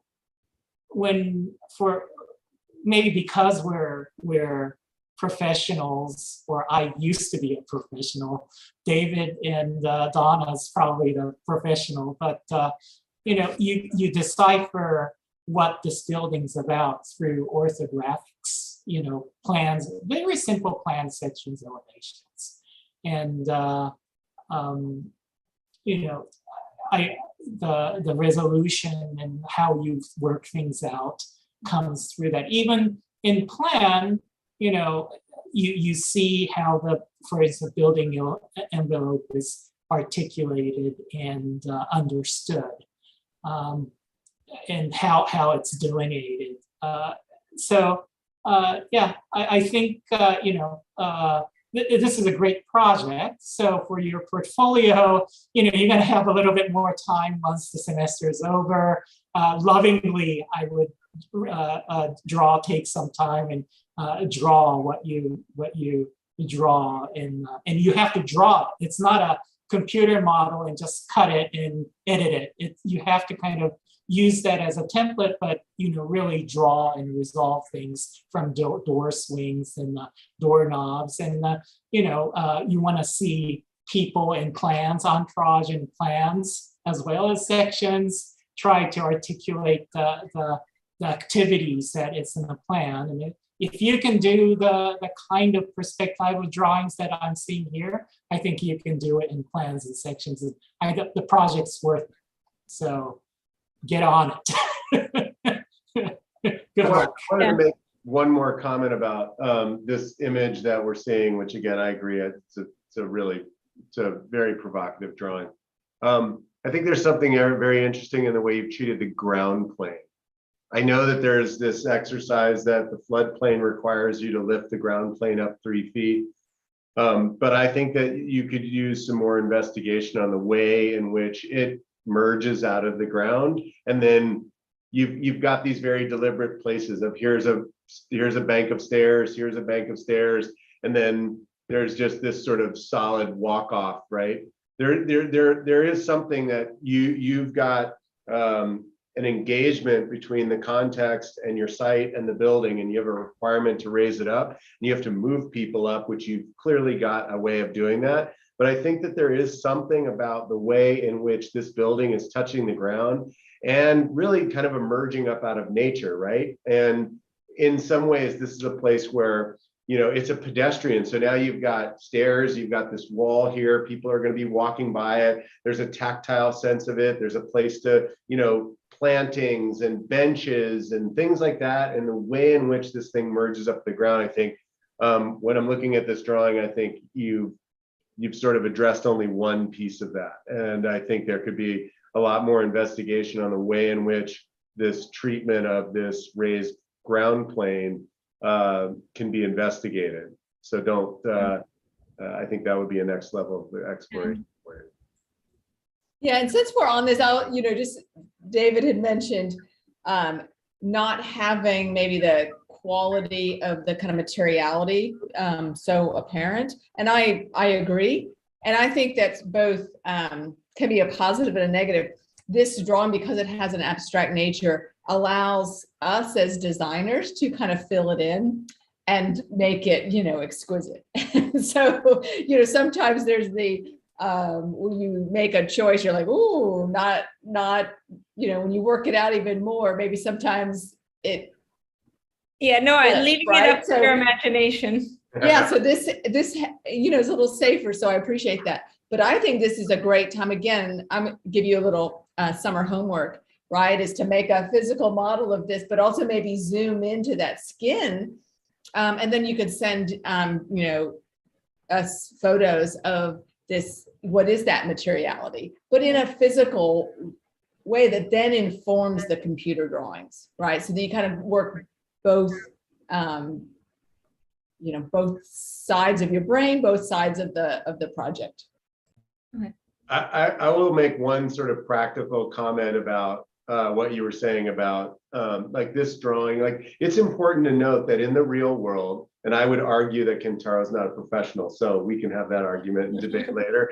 But in the professional world, there is often we have the ability to make all these kinds of beautiful renderings and things like that. But sometimes these types of renderings are deliberate in how when you are addressing something with your client, you may not want be talking about the materiality of the building right now. You maybe want to talk about the form and the shape and those things. And so deliberately, sometimes we have to curate the images we put in front of them so that we make sure we're talking about the things we need to talk about at that particular moment. And so, you guys are, ending your studio, you're supposed to be telling us everything about it, but that is a reality in the real world that we come up to all the time, where we're like, hey, we don't want to talk about the furniture in this room. We want to talk about the form or whatever. And so we deliberately leave that stuff out in order to not have that conversation, because we've had conversations go in the opposite direction of things we don't want to talk about. So that happens all the time in the real world. So yeah, exactly. And I thought Erdon's, renderings that you'd mentioned also, David, that were so beautiful and photorealistic, right? Again, you could present that to a client. And if you're not exactly sure of all of that, the client expects their building to look like that. Yeah. Right. And then you're like, oh, how am I going to figure out how to deliver that? Yeah. So there, we, architects develop strategies for just these situations to kind of lead the client along and make sure that they don't approve something that we haven't actually figured out yet. Yeah, we deliberately here in my office on our schematic design presentations, we make our 3D models in 3D out of cardboard and chipboard, just like you're building a physical model. We put it on a table in 3D, and we try to remind the clients of what they're looking at, because we don't what we want to be talking about. We're definitely curating that. Yeah. So, anyway. Yeah, but you all really had so much to talk about. We could have dove into, any of these issues, and one should. I mean, this is how many weeks? 14? God, it feels like 3 years, to tell you the truth. But I really appreciate your feedback. Like, I know that that it still needs a lot of work, and as well, it should. Any building of this size wouldn't be done by one person in 14 months, right? And so you would then take this and okay, now let's go back to the original idea, the urban gesture, the kind of massing strategy, and finesse it, over and over and over. A building like this would take many more weeks and many more people. So you should all feel very proud of yourselves for the level of work and the kind of consistency between things, and there should be things to improve. I mean, that's like a given, right? But it's great to see the work, and the kind of fullness of the presentations was really a treat. Thank you. Yeah, so I agree that it applies to everyone. All schemes are great. Today I saw just 4, but congratulations. You have some are more advanced than the others in terms of the resolution of the project, but everybody could still be proud of it and keep working on it for next month or 2 for your portfolio. This is what the office looks at first and foremost, and I think you have a good, really, really good foundation. So yeah, again, thank you for having me, and Ruben, nice job. I was going to ask for a final comment, but you have already started to give it to them. Well, the good thing is that all of them, they have a few more days just to finish, to keep working with this great feedback, to update, because the final grade will be given based on the final portfolio. So that is really great. So we have a few more days to Well, I would say you guys packed a lot of stuff in, and it's impressive to kind of be able to put all this stuff into all this. I mean, on your own, it's not easy, and it's impressive to kind of put it together. And I think you guys are on some really great ideas and some good techniques and things like that, and just keep plugging. Well, thank you so much. Sorry, Donna. No, I was just going to say, great job. Yeah. Well, I think that maybe what we can do just to wrap up the session, and thank you, Donna, David, and Kentaro for your time and generosity and all this great feedback that the students will apply in this couple of days that we have until the final portfolio. Now, well, jokes apart, thank you again for your time, David, Donna, and Kentaro. Thank you so much. Yeah, you're welcome. Good luck, students. Thanks for nice to including meet you, everybody. Nice to meet you. Hey, everybody. We're neighbors. Nice to meet you. We're neighbors. Yep. So Yeah. We'll do this in person hopefully soon. Yes, Yeah, sounds great. In person. All right, everybody. Thank you, Right, guys. thank you so much. Thank you. Bye-bye. Bye. So the students, if we can just stay a few more minutes. Erdon, Karim, are you there? Erika, what happened with these beautiful drawings? The most beautiful drawings you don't have on your PDF. No, but here's the ironic part. I just circled back to the hold on. I'm going to do it right. I know everyone wants to leave. I know. I had my content board No, here on the other screen. So I just went back to the document and it showed up. I believe you. I believe you. I But, don't know. well, anyway, guys, congratulations. I think that you have done an excellent work, all of you. Okay, so I'm really happy with you